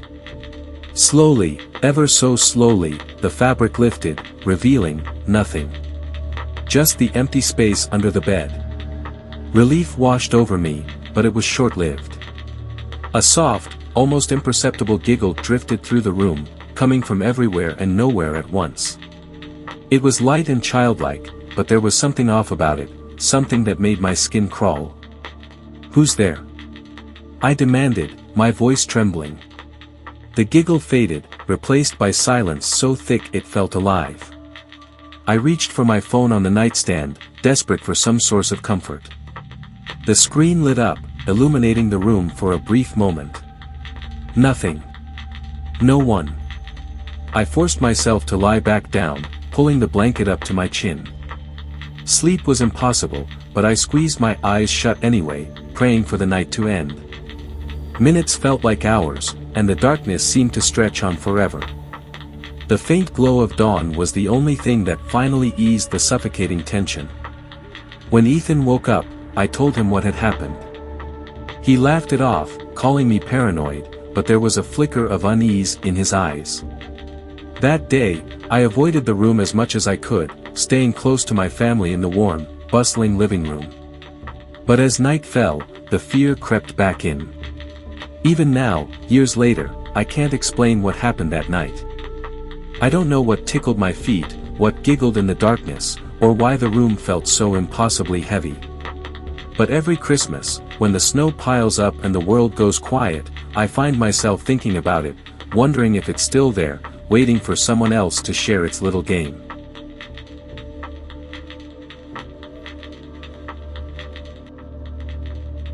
It was Christmas Eve, and my daughter, Mia, and I were driving home from visiting my mom.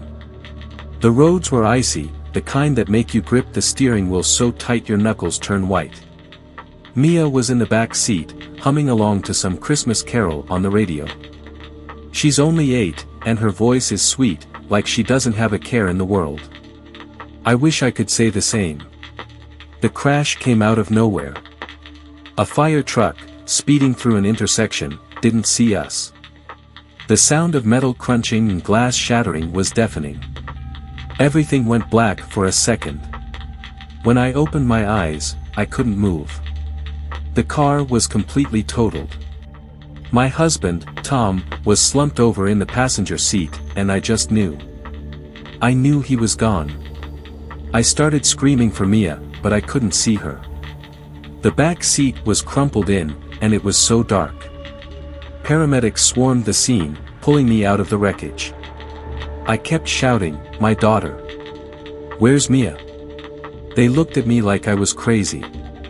One of them said, "Ma'am, there's no one else in the car." I lost it. I knew she was in there.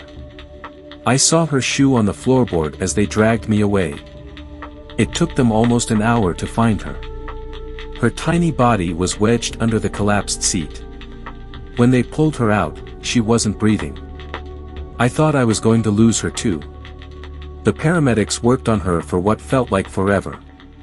She flatlined twice on the way to the hospital. But somehow, they brought her back. When I finally got to see her, she was hooked up to every machine you can imagine. Tubes everywhere. She looked so small, so fragile. I couldn't stop crying. The doctors said she was in a coma and that we'd just have to wait and see. I stayed by her side, holding her hand, whispering to her to come back to me. I didn't sleep for days. And then, out of nowhere, she woke up. Just like that. Her eyes fluttered open, and she looked at me like she'd been gone for years. I hugged her so tight, I was afraid I'd hurt her. But then she said something that made my blood run cold. "Mom, I saw Dad." I froze. She couldn't have known. I hadn't told her. How could I? She'd been unconscious the whole time. "What do you mean, baby?" I asked, trying to keep my voice steady. "I saw Dad. He was with a man I didn't know. They were smiling at me," she said. Her little voice was so calm, like she was telling me about a dream.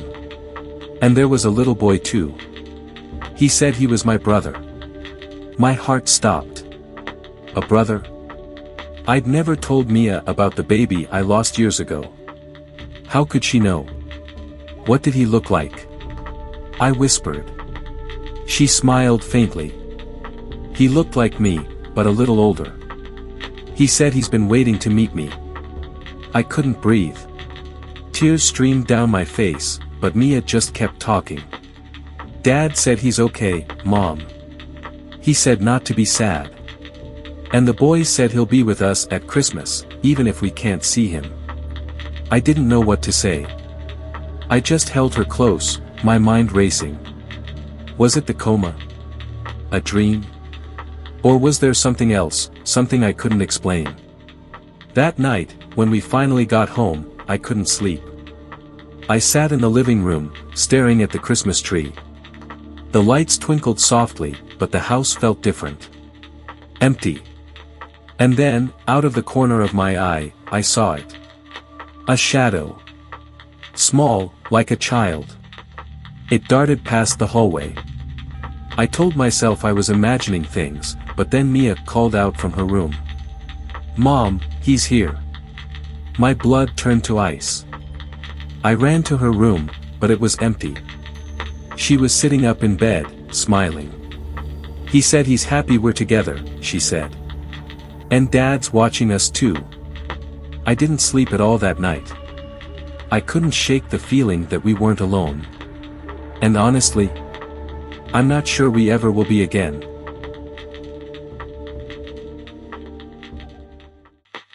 It was supposed to be a perfect Christmas. A snowy escape from the monotony of city life, surrounded by the pristine slopes of Aspen, Colorado. My friends had convinced me to take this trip, promising laughter, fresh air, and an experience I wouldn't forget. They weren't wrong about the last part, but not for the reasons they'd imagined. I was next in line for the ski lift, the metallic hum of the machinery buzzing in my ears as I adjusted my goggles. The air was sharp and cold, carrying the scent of pine and freshly fallen snow. Behind me, a boy, maybe 10 or 11 years old, fidgeted nervously. His oversized jacket and bright blue helmet made him look smaller than he probably was. I smiled at him, trying to ease his obvious tension. "First time?" I asked. He nodded quickly, his gloved hands gripping his ski poles tightly. "Yeah. My dad said it's easy, but," his voice trailed off, his wide eyes fixed on the lift as it carried skiers high above the ground. "You'll be fine," I assured him. "Just remember to hop off when you get to the top. Don't overthink it." He gave me a hesitant smile, and before I could say more, the lift operator waved us forward. I slid into my seat and watched as the boy took the next one, his legs swinging nervously as the lift began its ascent. The ride was peaceful at first. The snow-covered mountains stretched out in every direction, their beauty breathtaking. I was lost in thought when I heard a commotion behind me. Turning, I saw the boy struggling to get off at the dismount point. His skis had somehow tangled in the metal frame of the lift. My heart sank as I watched the chair carry him past the unloading area, his cries of panic growing louder. The lift operator hit the emergency stop button, and the machinery groaned to a halt. The boy dangled precariously, his skis caught in the supports, and, to my horror, his hood snagged on the backrest. He was suspended mid-air, the tension on his clothing pulling him into an unnatural, choking angle. He flailed helplessly, his small frame twisting against the unforgiving metal. people below began shouting, their voices a chaotic mix of instructions and panic. "Hang on," someone yelled. As if he had a choice. His hands clawed at the hood, trying to free himself, but it only seemed to tighten.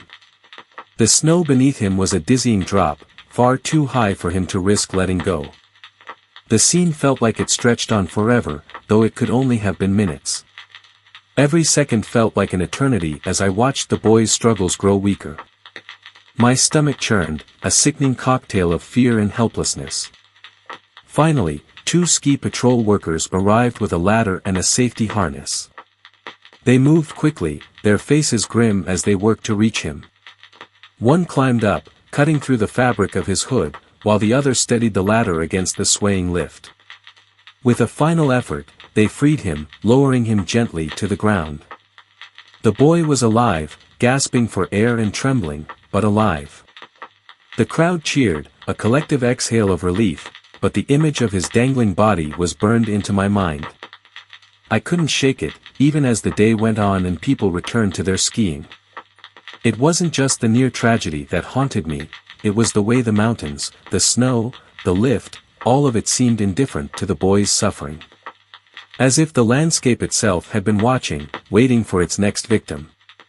That night, as I lay in bed, I couldn't sleep. My mind replayed the scene over and over, each detail sharper than the last. And then, just as I was drifting into a restless doze, I heard it, the faint hum of a ski lift. My eyes shot open, my heart pounding. I was miles from the slopes, yet the sound was unmistakable. I got up, peering out the window into the darkness. Nothing. Just the quiet suburban street and the faint glow of streetlights. But the hum persisted, growing louder, closer. And then, a voice, soft, broken, pleading. "Help me." I froze, my breath catching in my throat. The voice was familiar. It was the boy. But how? My hands shook as I backed away from the window, the sound now echoing through the room. The hum, the voice, the creak of metal, they were all around me. I don't remember falling asleep. Maybe I didn't. But when I woke up, my neck ached as if something had been pulling on it all night. And on the floor by my bed, a scrap of fabric lay crumpled, bright blue, torn, and dusted with snow.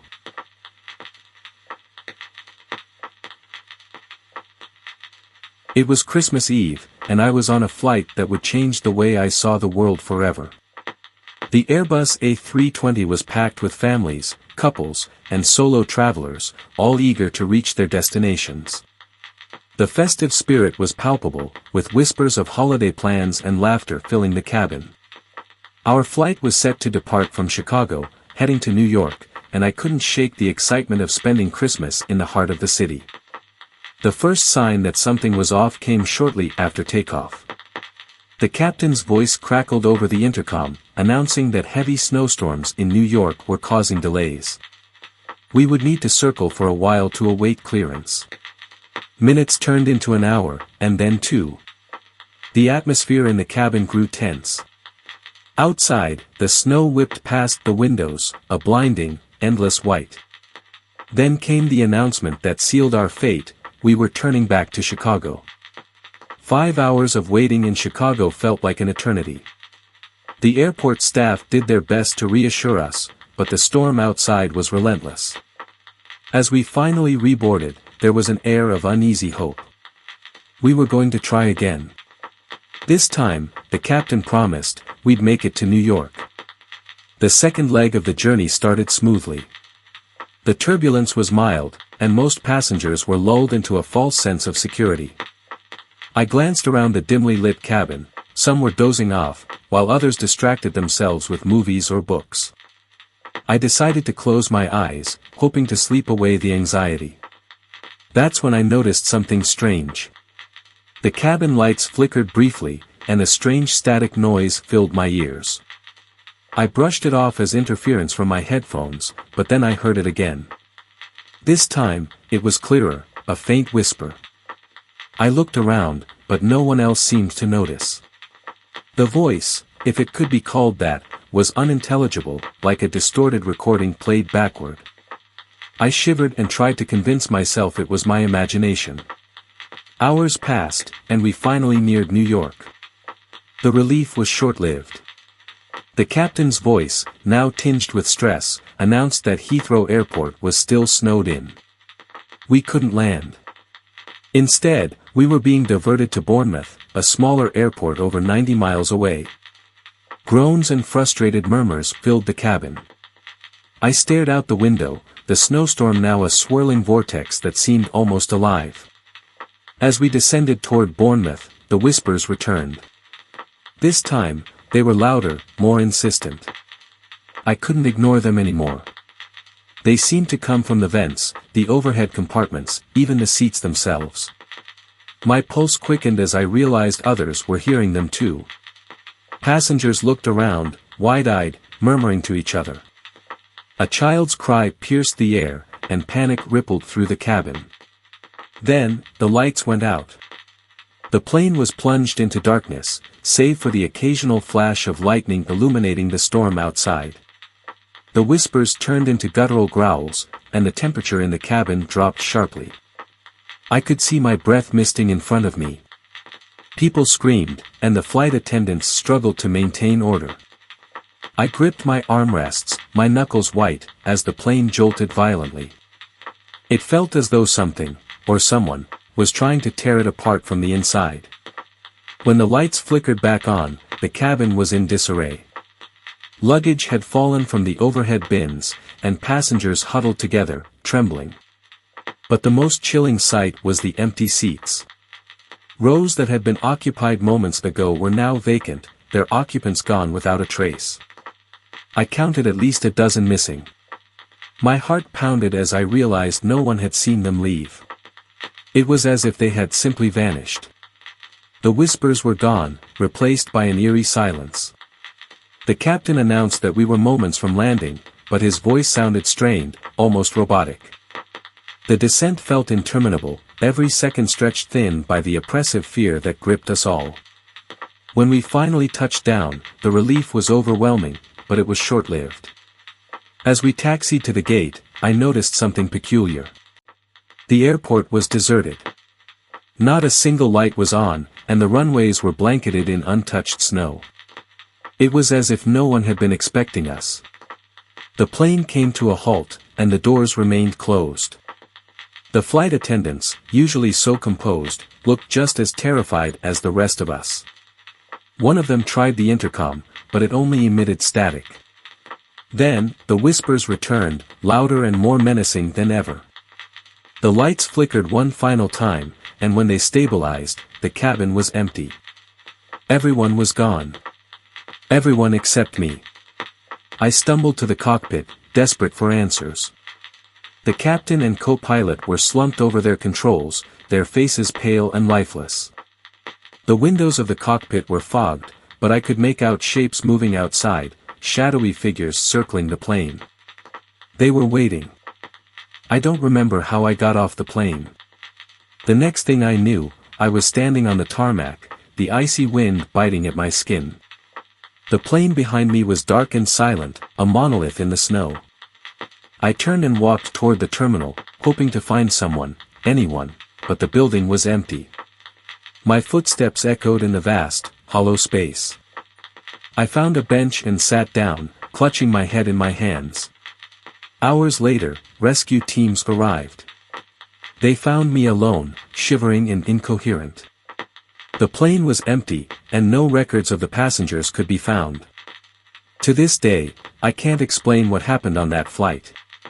All I know is that something was on that plane with us, something that wasn't human. And it's still out there, waiting for its next flight.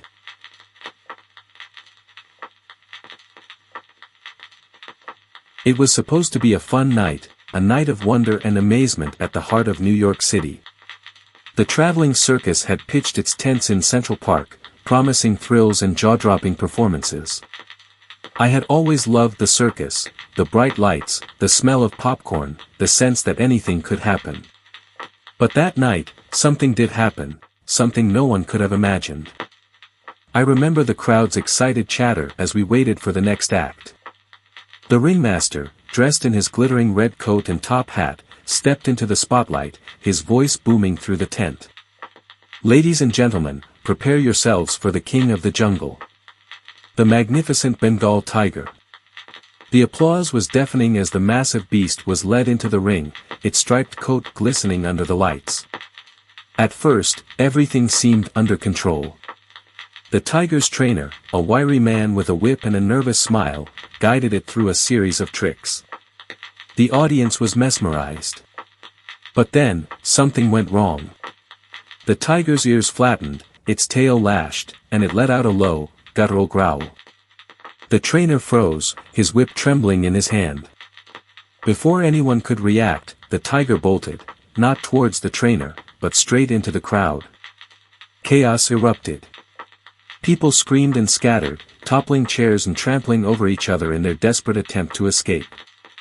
I grabbed my niece and nephew, pulling them close as the tiger's massive form disappeared into the chaos. The next few moments were a blur. The tiger's roar echoed through the tent, followed by the sound of tearing fabric and more screams. Suddenly, I felt a sharp tug on my arm.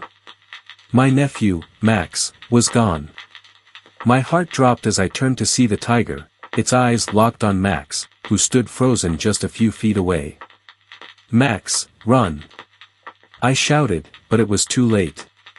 The tiger lunged, its massive jaws snapping shut on Max's arm. My niece, Emma, screamed as I threw myself at the beast, grabbing anything I could to pull it away. It was like trying to move a mountain.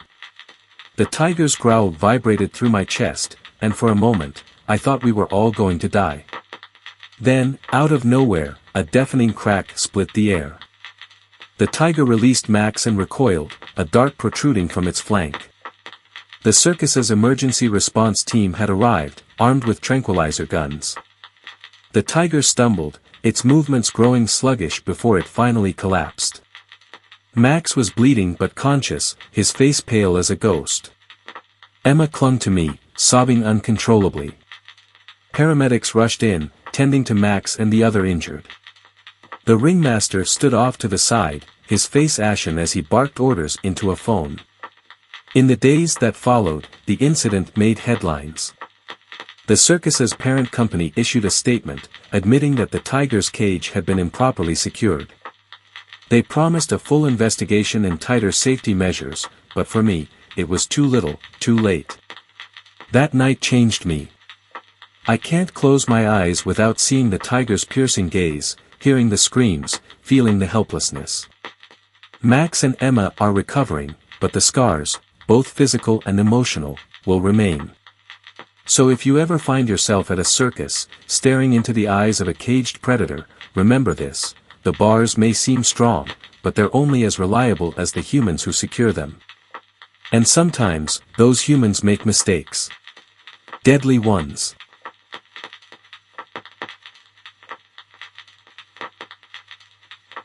When I tell you this story, you might think it's made up, something pulled straight out of a nightmare. But I assure you, every word is true. It was a humid summer night in Phoenix, Arizona. The kind of night where the heat doesn't quite leave, even after the sun goes down. I was putting my son, Max, to bed. He's 6, full of energy, and obsessed with building things out of Lego bricks. His room was his sanctuary, a colorful world of tiny blocks stacked into castles, spaceships, and everything in between. As I kissed him goodnight and turned off the lights, I had no idea what was lurking in the shadows. Around midnight, I heard a noise coming from Max's room. It wasn't loud, just a soft shuffling sound, but enough to make me sit up in bed. At first, I thought Max was just playing when he should be sleeping. I got up, groggy and a little annoyed, and opened his door. The room was dimly lit by the nightlight shaped like a rocket.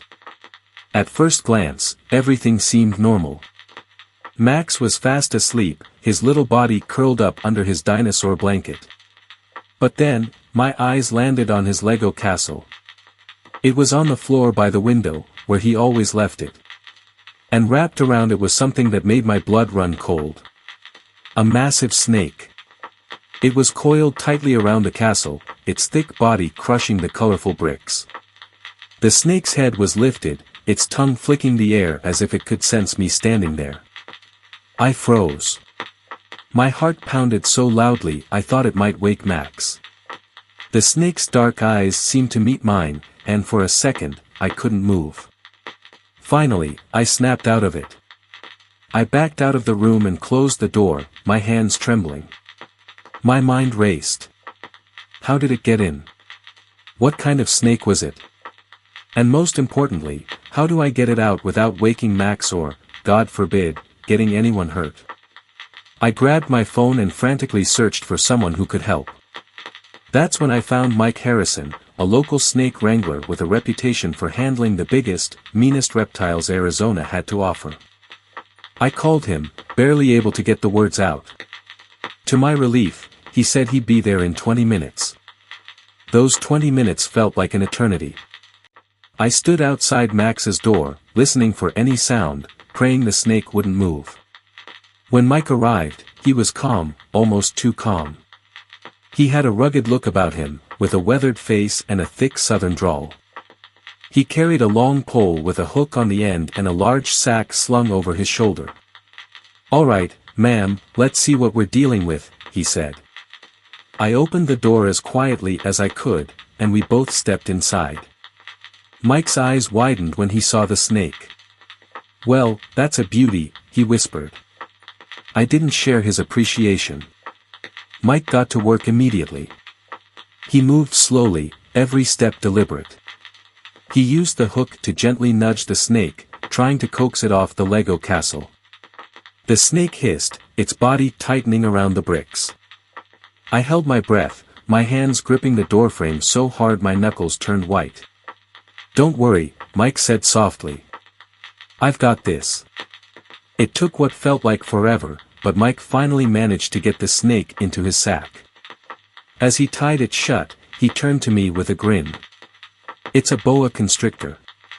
Not venomous, but strong enough to do some damage. You're lucky you caught it when you did." Lucky. That's one word for it. After Mike left, I sat in the living room, too shaken to sleep. I kept thinking about what could have happened if I hadn't heard that noise. If Max had woken up and tried to play with his castle. The thought made me sick to my stomach. The next morning, Max was oblivious to the danger that had been in his room. I didn't tell him the full story, just that a special visitor had gotten inside and that it was all taken care of. He seemed more upset about his crushed Lego castle than anything else. That night, as I tucked him in, I double-checked the windows and doors, making sure everything was locked tight. But even then, I couldn't shake the feeling that something might still be out there, slithering through the darkness, looking for a way in.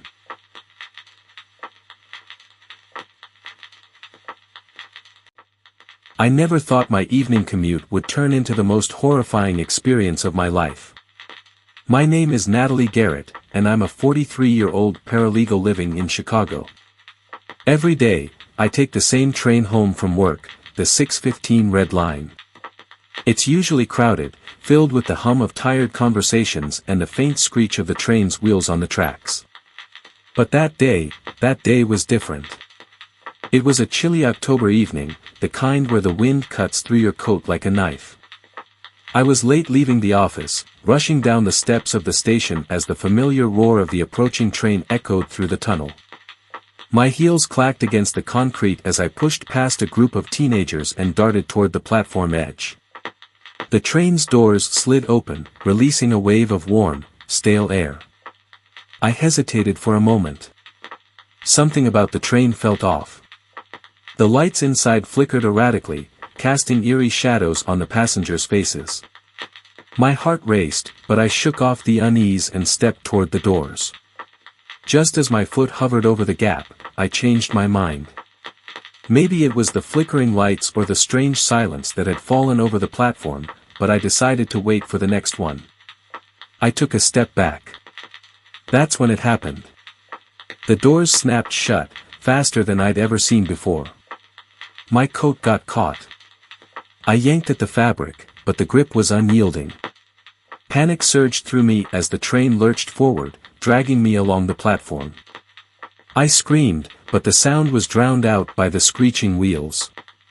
My arms flailed, trying to find something, anything, to hold on to, but the world around me was a blur of motion and noise. The passengers inside the train stared at me, their faces twisted in shock and horror. Some pounded on the windows, while others frantically gestured toward the emergency brake. But the train kept moving. My body scraped against the edge of the platform, pain shooting through me with every jolt of the train.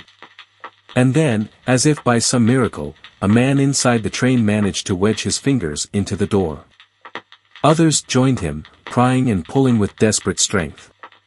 Slowly, agonizingly, the doors opened just enough for me to tumble inside. I hit the floor hard, gasping for air, my body trembling with adrenaline and fear. The train screeched to a halt. Passengers surrounded me, their voices a cacophony of concern and relief. Someone handed me a bottle of water, another draped a coat over my shoulders. I was alive, but barely. My legs were scraped and bruised, my hands raw from clawing at the unyielding doors.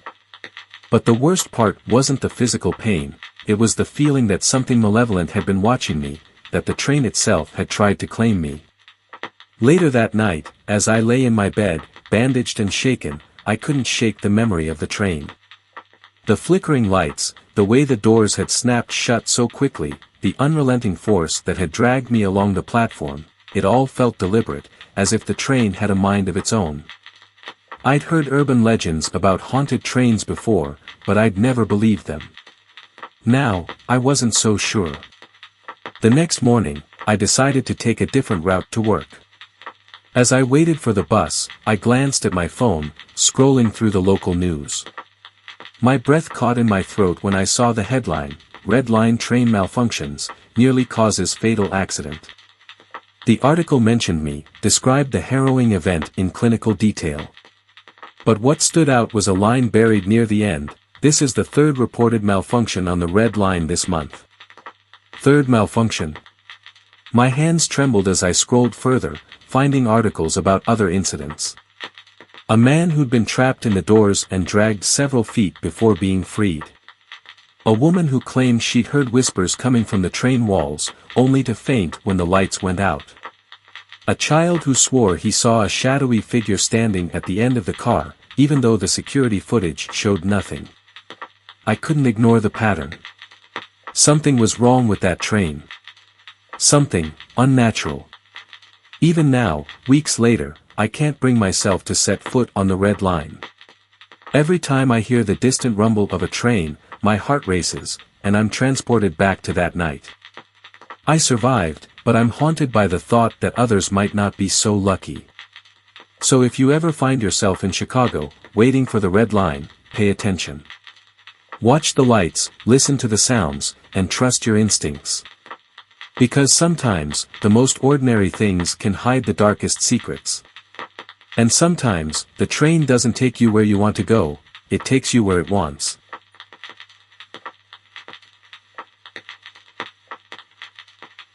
I never imagined that the calm, ordinary life my husband and I had built could spiral into a nightmare straight out of a horror movie. It all started when we hired Clara, a young, soft-spoken nanny, to take care of our 2-year-old son, Liam. He has a rare condition, one that demands constant care, and Clara seemed like the perfect fit. Her references were impeccable, and she had a warmth that instantly put us at ease. Little did we know, we were inviting something sinister into our home. We live in Chicago, a bustling city that keeps us on our toes, juggling demanding jobs and Liam's medical needs. To make things more manageable, we installed a state-of-the-art baby monitor system. It connected directly to an app on my phone, allowing me to check on Liam anytime, anywhere. It gave me a sense of control, or at least, that's what I thought. One Thursday afternoon, while sitting in a meeting at work, my phone buzzed. The app had detected motion in Liam's nursery. Curious, I opened the live feed. At first, everything seemed normal. Liam was in his high chair, babbling softly. But then, Clara's demeanor shifted. She seemed agitated, pacing back and forth. I watched in growing horror as she suddenly grabbed Liam's arm and shook him violently. My heart stopped. I couldn't believe what I was seeing. Was this the same Clara who had sung lullabies to him just days ago? My hands trembled as I saw her pick up a rolled-up magazine and swat him across the head. Liam cried out, his tiny voice breaking through the speaker. My body froze, caught between disbelief and terror. Then came the worst part, I wasn't there to protect him. Panic surged through me as I called the police. My son is in danger. Please, hurry. I begged, my voice cracking. The dispatcher assured me help was on the way. The next few minutes felt like an eternity. I stared at the screen, unable to look away. Clara's rage was escalating. She shoved Liam's high chair, causing it to tip slightly. My mind raced with horrific possibilities. What if the police didn't get there in time? Suddenly, the app's feed blurred as Clara moved closer to the camera, as if she sensed she was being watched. Her face twisted into a chilling smirk, and she reached for the baby monitor. The screen went black. I screamed. That smirk, it was as though she knew exactly how powerless I felt. Minutes later, my phone rang. The police had arrived and apprehended Clara. Liam was safe, though shaken. When I finally got home, I found him clinging to one of his stuffed animals, tears streaking his tiny face. The officers informed us that Clara had a history of violent behavior, something she had managed to hide during her background checks. How had we missed this? The thought of what could have happened haunts me. To this day, I can't shake the image of Clara's twisted smirk or the sound of Liam's cries echoing through the monitor. We've since replaced the nanny with professional caregivers, and Liam is recovering, but the scars of that day remain. I often wonder, what if I hadn't checked the app? What if we had never installed the cameras? It's a chilling reminder that even in the safety of our homes, darkness can creep in, hidden behind a kind smile. So, if you're a parent, let this be a warning. Trust is a precious thing, but vigilance is what keeps our loved ones safe. Check the cameras. Listen to your instincts. And never, ever assume that the monsters can't find their way in.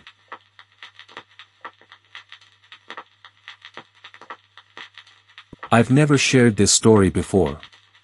It's been years since I've managed to escape, and the nightmares still wake me up in the middle of the night. But maybe telling it will help me move on. It all started back in November 2009. I was down on my luck, wandering the streets of Chicago, looking for anything to get by. That's when I met the Thompsons. Jason and Mike. They seemed kind, in a way that felt genuine. Jason offered me a place to stay, said he understood how hard things could get. It sounded too good to be true. And it was. The first few days in their old house on the south side felt like salvation.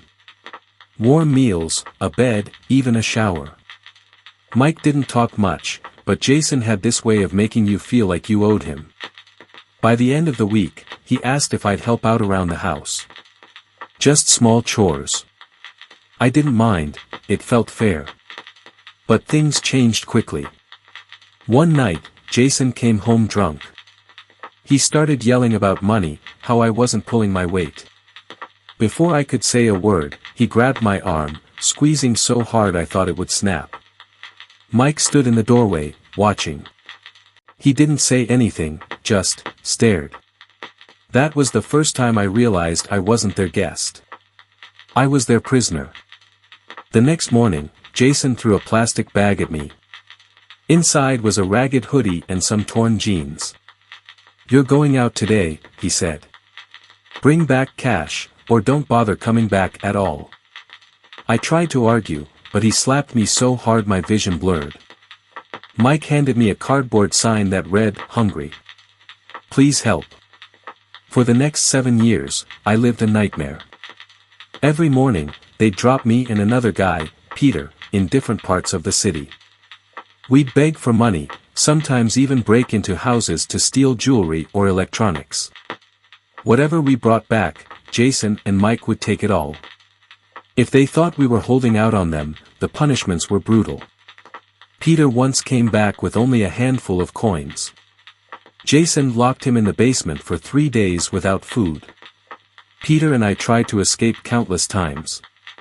The first time, we managed to make it 3 blocks before Mike found us.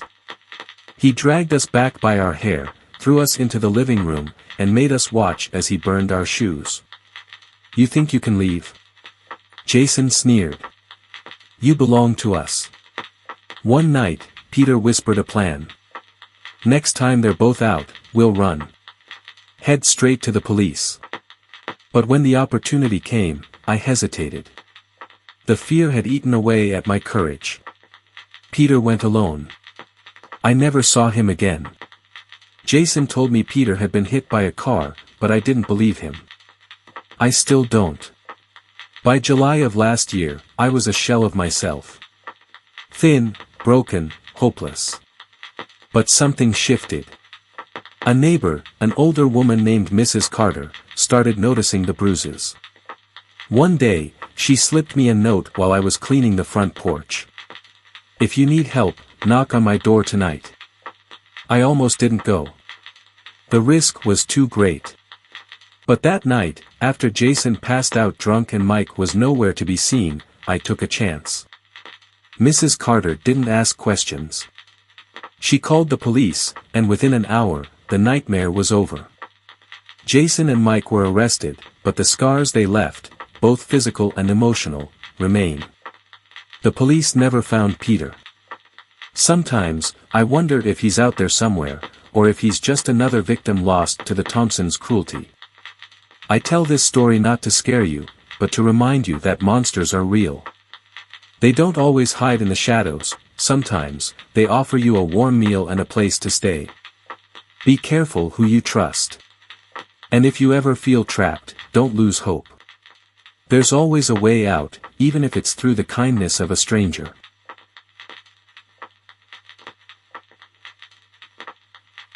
The story begins in the bustling city of New York, a place where secrets often lie hidden beneath the surface. My name is Jason, and this is not just a story, it's a confession. It happened during the summer of my junior year in high school when my best friend, Chris, and I made the worst decision of our lives. We'd always been drawn to urban exploration, sneaking into abandoned buildings or wandering forgotten subway tunnels. But this time, we wanted to outdo ourselves. Chris had heard rumors about the Bone Tunnels, an abandoned section of the city's underground catacombs, supposedly sealed off decades ago. These tunnels were remnants of an old burial site, built when New York cemeteries overflowed in the 1800s. Only a few knew how to access them, and even fewer dared to venture inside. For Chris, that was the perfect challenge. We found an entrance hidden behind a crumbling wall in an alleyway downtown. Armed with flashlights, a backpack full of snacks, and our phones for navigation, we squeezed through the narrow opening. The air was damp and smelled of decay, but that only fueled Chris's excitement. "Come on, Jason," he said, his voice echoing off the cold stone walls. "This is going to be epic." The first hour was thrilling. The tunnels stretched endlessly, their walls lined with the remains of forgotten lives, skulls stacked neatly in patterns, femurs forming grotesque arches. It felt like stepping into another world. But as we ventured deeper, the thrill began to fade. Our phone signals disappeared, and the air grew colder, far colder than it should have been in July. That's when we realized we'd taken a wrong turn. "Chris, we should head back," I said, trying to mask the rising panic in my voice. "Relax," he replied. "We've got this. Just follow me." But the more we walked, the more disoriented we became. The tunnels all looked the same, and our flashlights began to flicker. Chris joked about the batteries dying, but I could see the worry in his eyes. Hours passed, or at least it felt that way. We had no concept of time anymore. The temperature seemed to drop with every step, and soon, our breath was visible in the dim light. We decided to stop and rest, hoping to conserve our energy. That's when we heard it, a faint scratching sound, like nails on stone. "Did you hear that?" I whispered. Chris nodded, his face pale. The sound grew louder, echoing from somewhere deeper in the tunnels. "It's probably just a rat," Chris said, but his voice trembled. We both knew better. There was something unnatural about the noise, something deliberate. Suddenly, the scratching stopped, replaced by a low, guttural whisper. The words were indistinct, but they filled the air around us, pressing down like a weight. Panic took over. We ran blindly, our flashlights barely illuminating the path ahead. The whispers followed, growing louder, more insistent. My lungs burned, and my legs felt like lead, but stopping wasn't an option. Then Chris tripped, his flashlight clattering to the ground and shattering. I helped him up, but in the chaos, we dropped our backpack, our only source of food and water. We finally collapsed in a small alcove, too exhausted to move. The whispers had stopped, but the silence was worse. It was as if the tunnels themselves were holding their breath, waiting. Chris was shivering uncontrollably, and I realized he was showing signs of hypothermia. The cold was seeping into our bones, draining what little strength we had left.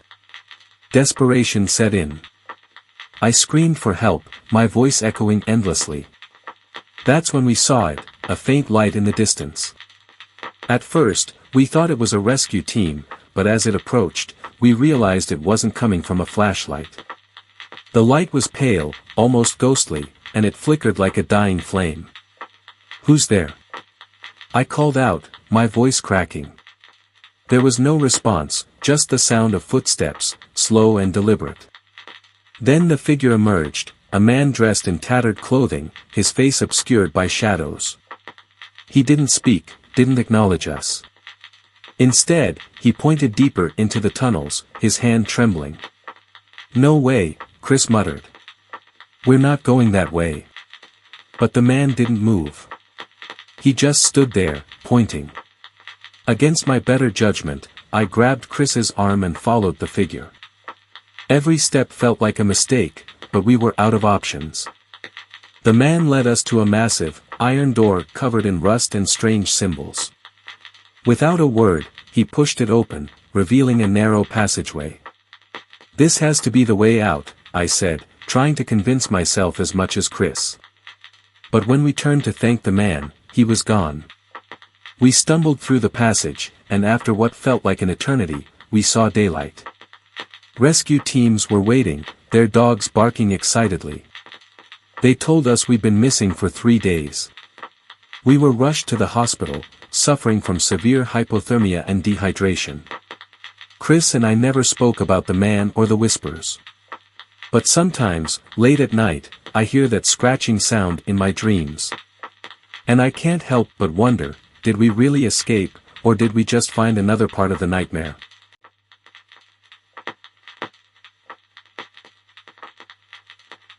It was a quiet evening in downtown Chicago, just past 5.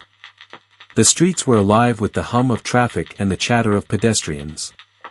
I had a repair job lined up outside a small corner store on a busy avenue.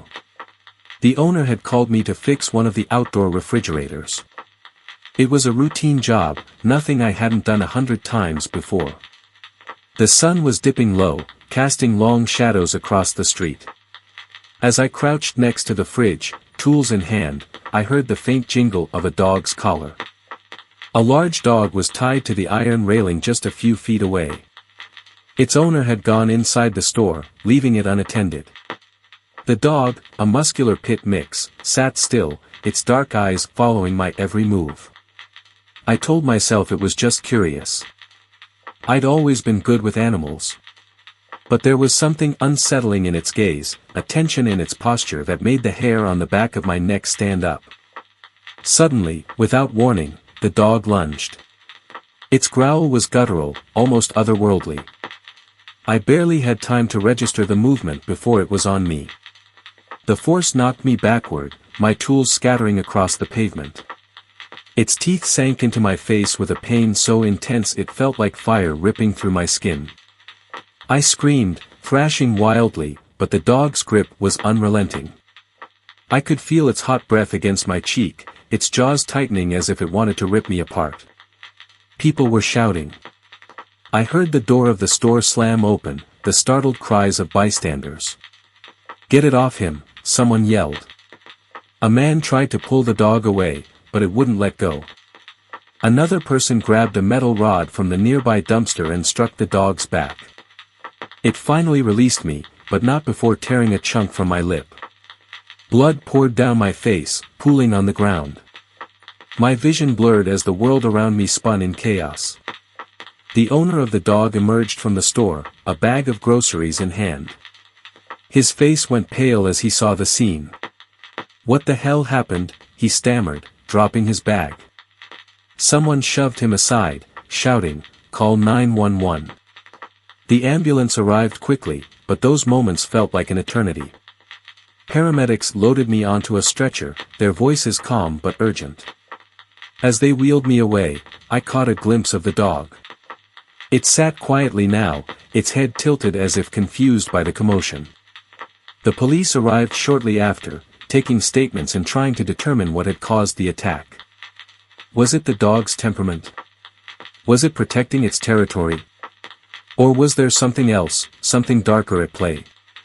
That night, as I lay in the hospital bed, stitched up and sedated, I couldn't shake the image of those eyes. They weren't just angry or scared. They were calculating, almost human in their intensity. I found out later that the dog had no history of aggression. It was well fed, well cared for, and loved by its owner. Yet, for reasons no one could explain, it had snapped. Even now, weeks later, I wake up in a cold sweat, the phantom pain of its bite lingering on my skin. I've heard stories of animals turning violent without cause, of pets acting as vessels for something sinister. I'd always dismissed them as nonsense. But after that day, I'm not so sure. Sometimes, when I'm alone, I feel those eyes on me again, watching from the shadows, waiting. And I can't help but wonder, was it just a dog? Or was it something else entirely?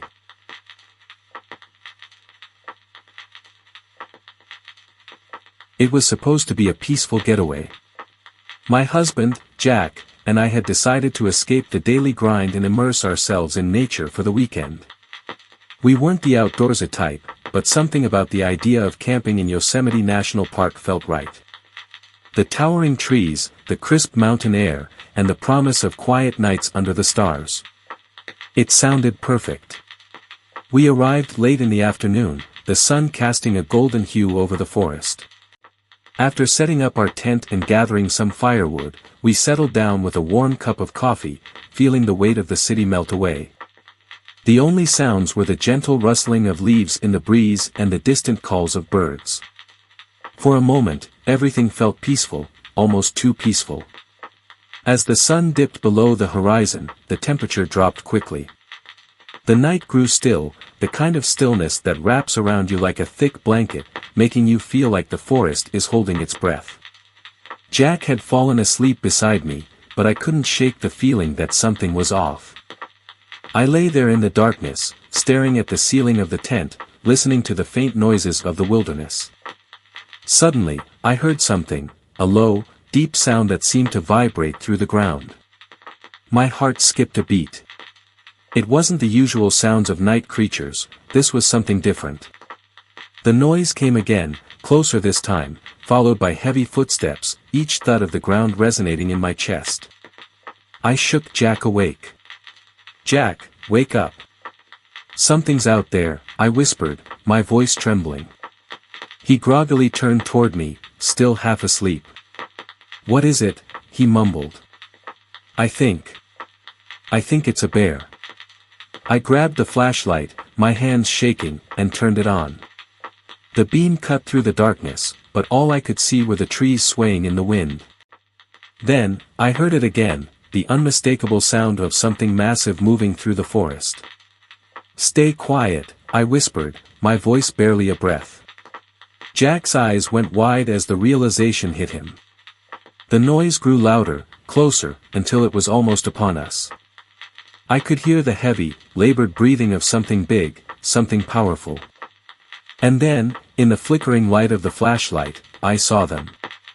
3 enormous shapes moving through the trees, black bears. Their eyes glinted eerily in the darkness, reflecting the light. Their massive forms were barely visible in the shadows, but their presence was undeniable. I froze, my heart pounding in my chest. The bears were circling our tent. I could hear the rustling of leaves and the soft crunch of branches beneath their paws. They were close, so close that I could feel the ground vibrating with every step they took. My body was rigid with fear. The thin walls of the tent were all that stood between us and these powerful creatures. "Jack, stay still," I whispered urgently. "They'll smell us if we move." Jack nodded, his face pale, his eyes wide with terror. The bears were sniffing the air, their noses twitching as they came closer. The tension in the air was unbearable. I could feel the fabric of the tent tremble with every step they took. One of the bears brushed against the side of the tent, and I almost screamed. My hand flew to my mouth to stifle the noise. For what felt like an eternity, the bears lingered outside, their heavy breathing the only sound in the otherwise silent forest. I held my breath, praying they would leave. I could hear them growling softly, as if discussing whether we were worth the risk. Every second felt like an hour. Then, just as suddenly as they had arrived, the bears moved away. The sound of their footsteps faded into the distance, but I didn't dare move. I stayed perfectly still, not wanting to make a sound. Was it over? Or were they waiting for us to let our guard down? We didn't move until the first light of dawn began to break through the trees. The soft, pale light seemed almost unreal after the terrifying night we had just endured. When we finally unzipped the tent and stepped outside, the forest was eerily quiet. The bears had gone, but the air still felt thick with their presence. We packed up quickly, not saying much to each other. The fear of what had happened still clung to us, like a shadow we couldn't shake off. As we drove out of the park, I couldn't help but glance nervously over my shoulder, as if the bears were still watching, waiting for the right moment to strike. That night changed me. It's been years, but I still hear the growls in my dreams. And sometimes, when I close my eyes, I swear I can feel the weight of those massive paws shaking the ground beneath me. The forest may seem peaceful, but out there, in the dark, something is always watching. And you never know when the next step will be the last one you take.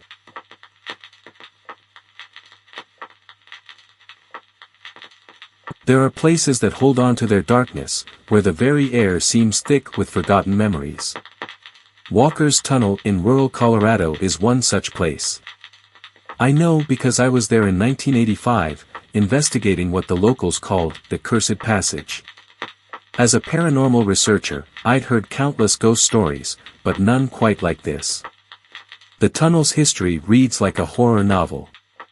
Back in March 1865, 3 demolition experts, Jack Walker, Tom Nash, and Mike Ryan, decided to use the newly discovered nitroglycerin to blast through the stubborn Rocky Mountain granite. The plan seemed simple enough: set the charges, retreat to the concrete blast shelter, and let chemistry do its work. Only one made it to safety that day. I discovered the yellowed newspaper clippings in the Denver Historical Society archives. Ryan had somehow reached the shelter alone. Walker and Nash, well, their remains had to be collected in pieces. The official report suggested Ryan had triggered the blast too early, but no one could prove it. Convenient, I thought, until I learned what happened next. 1 year later, to the day, 2 maintenance workers found Ryan's body at the exact spot where his colleagues had died. The coroner determined he'd been strangled, but the marks on his neck didn't match any human hand. The case went cold, buried beneath years of bureaucratic paperwork and convenient forgetfulness. But the tunnel remembered. During my first night there, I set up my recording equipment about a mile into the darkness. The air was different inside, stale, yes, but also charged, like the moment before a lightning strike. My flashlight beam seemed to get swallowed by the shadows, never quite reaching as far as it should. At 2:17 a.m., my audio equipment picked up the first anomaly.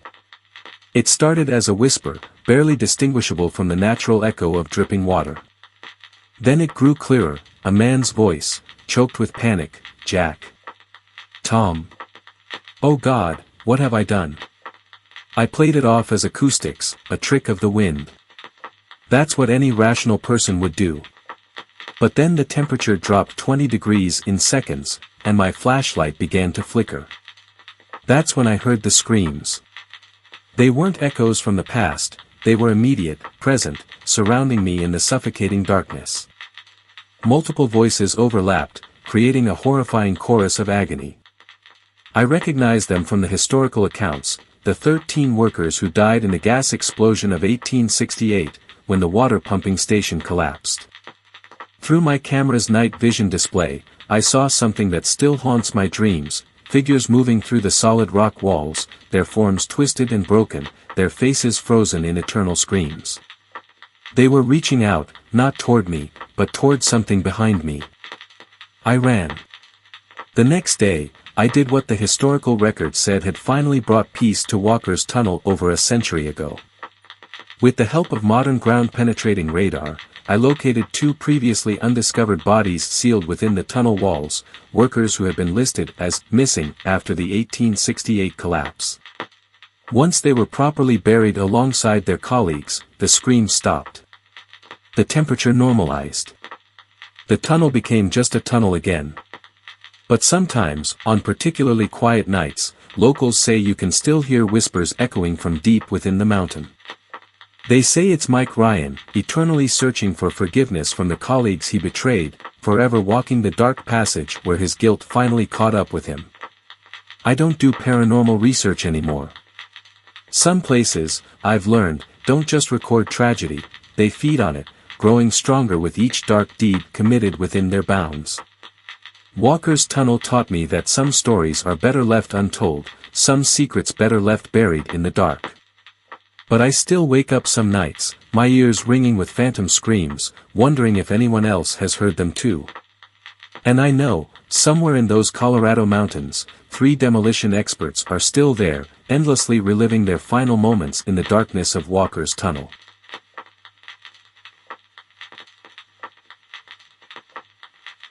I never should have trusted Sarah with those spare keys to my downtown Chicago apartment. Looking back, all the signs were there, the strange glances, the way she'd sometimes stare at me during dinner, how she'd linger in my doorway at night before going to her room. But you never want to believe your roommate of 2 years could be capable of something so twisted. It started with small things. I'd wake up feeling odd, like something wasn't quite right. My face would feel slightly sticky, or I'd find mysterious crumbs in my hair.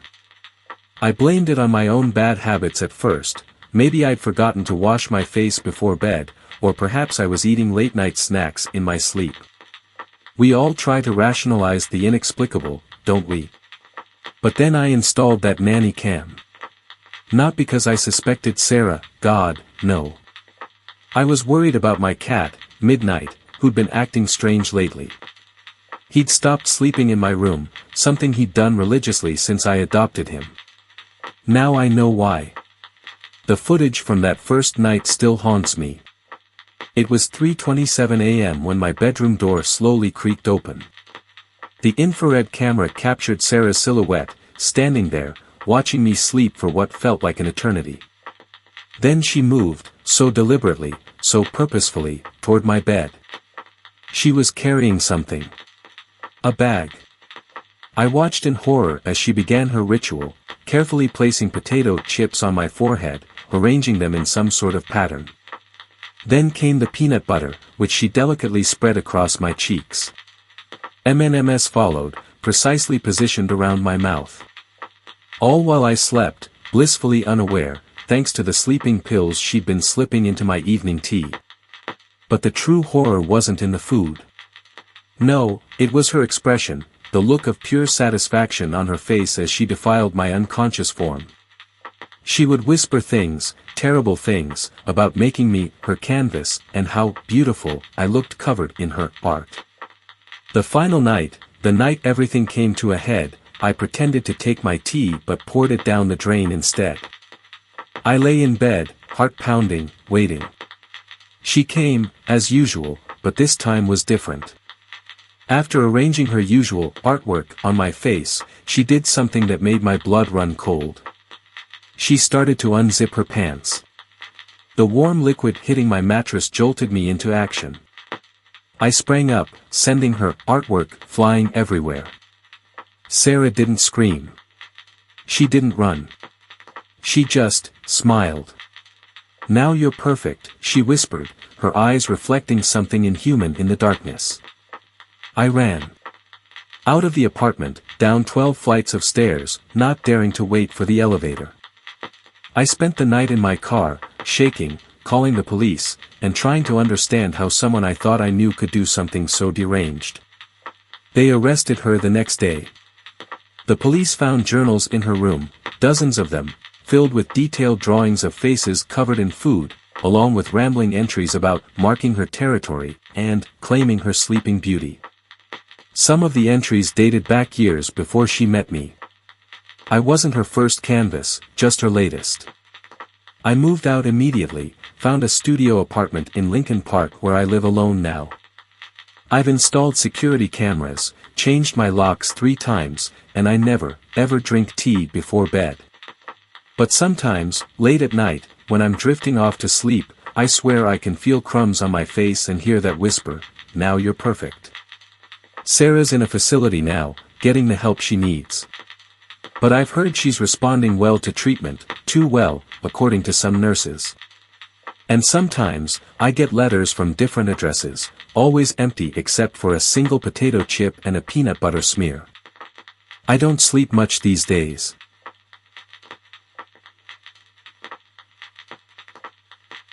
I never thought I'd find terror in something as simple as breathing. But here in Boston, in my first year at university, that's exactly what happened. When I first moved into the old brick apartment building on Beacon Street, everything seemed perfect. The rent was reasonable, the location was great, and my roommate Sarah seemed normal enough. She was quiet, kept to herself mostly, and worked nights at Massachusetts General Hospital. The perfect arrangement for a pre-law student like me who needed time to study. I spent most weekends at my boyfriend Mike's place in Cambridge. It was nice having somewhere else to crash, especially during finals week when his apartment was closer to the library. Sarah never seemed to mind my absences. In fact, she barely acknowledged them. That should have been my first warning sign. One particularly cold Sunday evening in November, I returned home after spending the weekend at Mike's. The sunset came early, casting long shadows through our living room windows. As I unlocked the door, the familiar musty scent of our old building greeted me, but something felt different. The apartment was darker than usual. Sarah's door was closed, as always, but I could hear something from behind it. A rhythmic sound, barely audible. In, out. In, out. Like someone practicing breathing exercises. I walked to my room, and that's when I saw it. A yellow post-it note stuck to my door, written in Sarah's precise handwriting. "I missed the sound of your breathing." A chill ran down my spine. I'd never told her, but sometimes at night, I'd wake up to the sound of soft footsteps in the hallway, stopping right outside my door. I'd always convinced myself it was just the old building settling. The next morning, Sarah was gone. Not just for work, all her things had vanished. The apartment manager said she'd turned in her keys at dawn. No notice, no explanation. But that wasn't the end. A week later, I woke up at 3 a.m. to a notification on my phone. A friend request from a new account. The profile picture was dark, but I could make out what it was, my bedroom door, photographed from the hallway. The account name? Breathing Listener. I called Mike immediately and stayed at his place that night. The next day, I hired movers and packed up everything I owned. As I was doing my final walkthrough of the apartment, I noticed something that made my blood run cold. There were tiny holes drilled into my door frame, perfectly positioned at mouth level. The police investigated, but they never found Sarah. They did find something in her room though, hundreds of audio recordings, all labeled with dates. When they played one, all you could hear was the sound of someone sleeping. Someone breathing. Me. Sometimes late at night, when I'm drifting off to sleep in my new apartment across the city, I still catch myself holding my breath, listening. Waiting. Because now I know, some people don't just watch you sleep.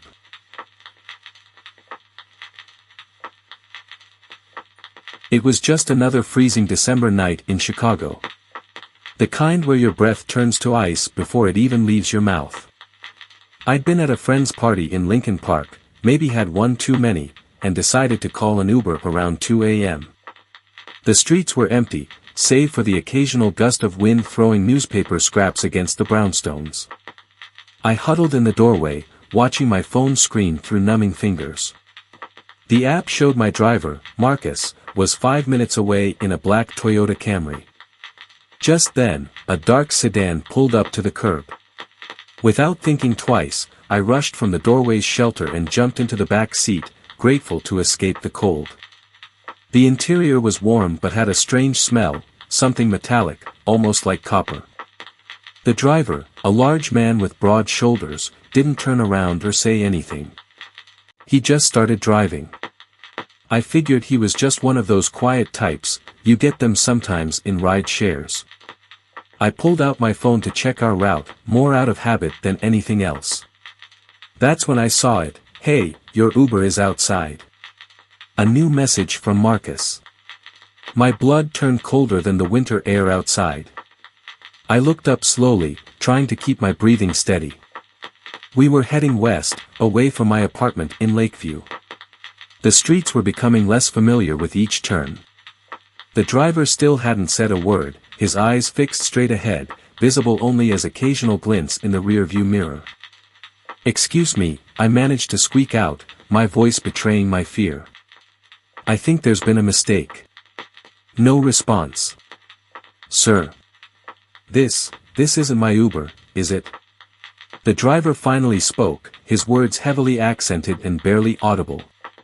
I couldn't place the language, Eastern European maybe.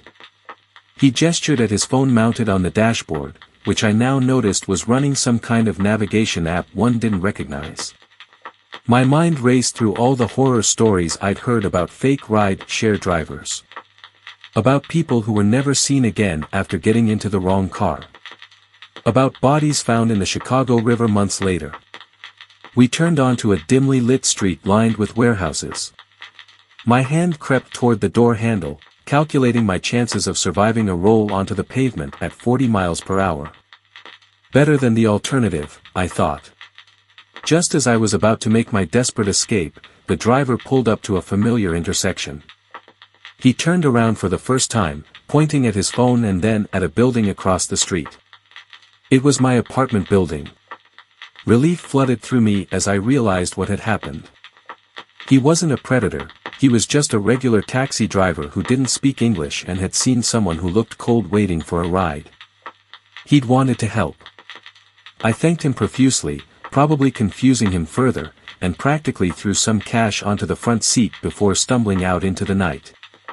As I watched his taillights disappear around the corner, I let out a shaky laugh at my own paranoia. But even now, months later, I still double and triple check that the license plate matches before I get into any ride share. Because sometimes the real horror isn't that your fears come true, it's the realization of how easily they could have. And sometimes, on cold Chicago nights when I'm waiting for an Uber, I think about that silent driver and wonder, what if my story had ended differently? What if not every stranger with a dark car and a quiet demeanor has good intentions? After all, the next person who gets into the wrong car might not be as lucky as I was.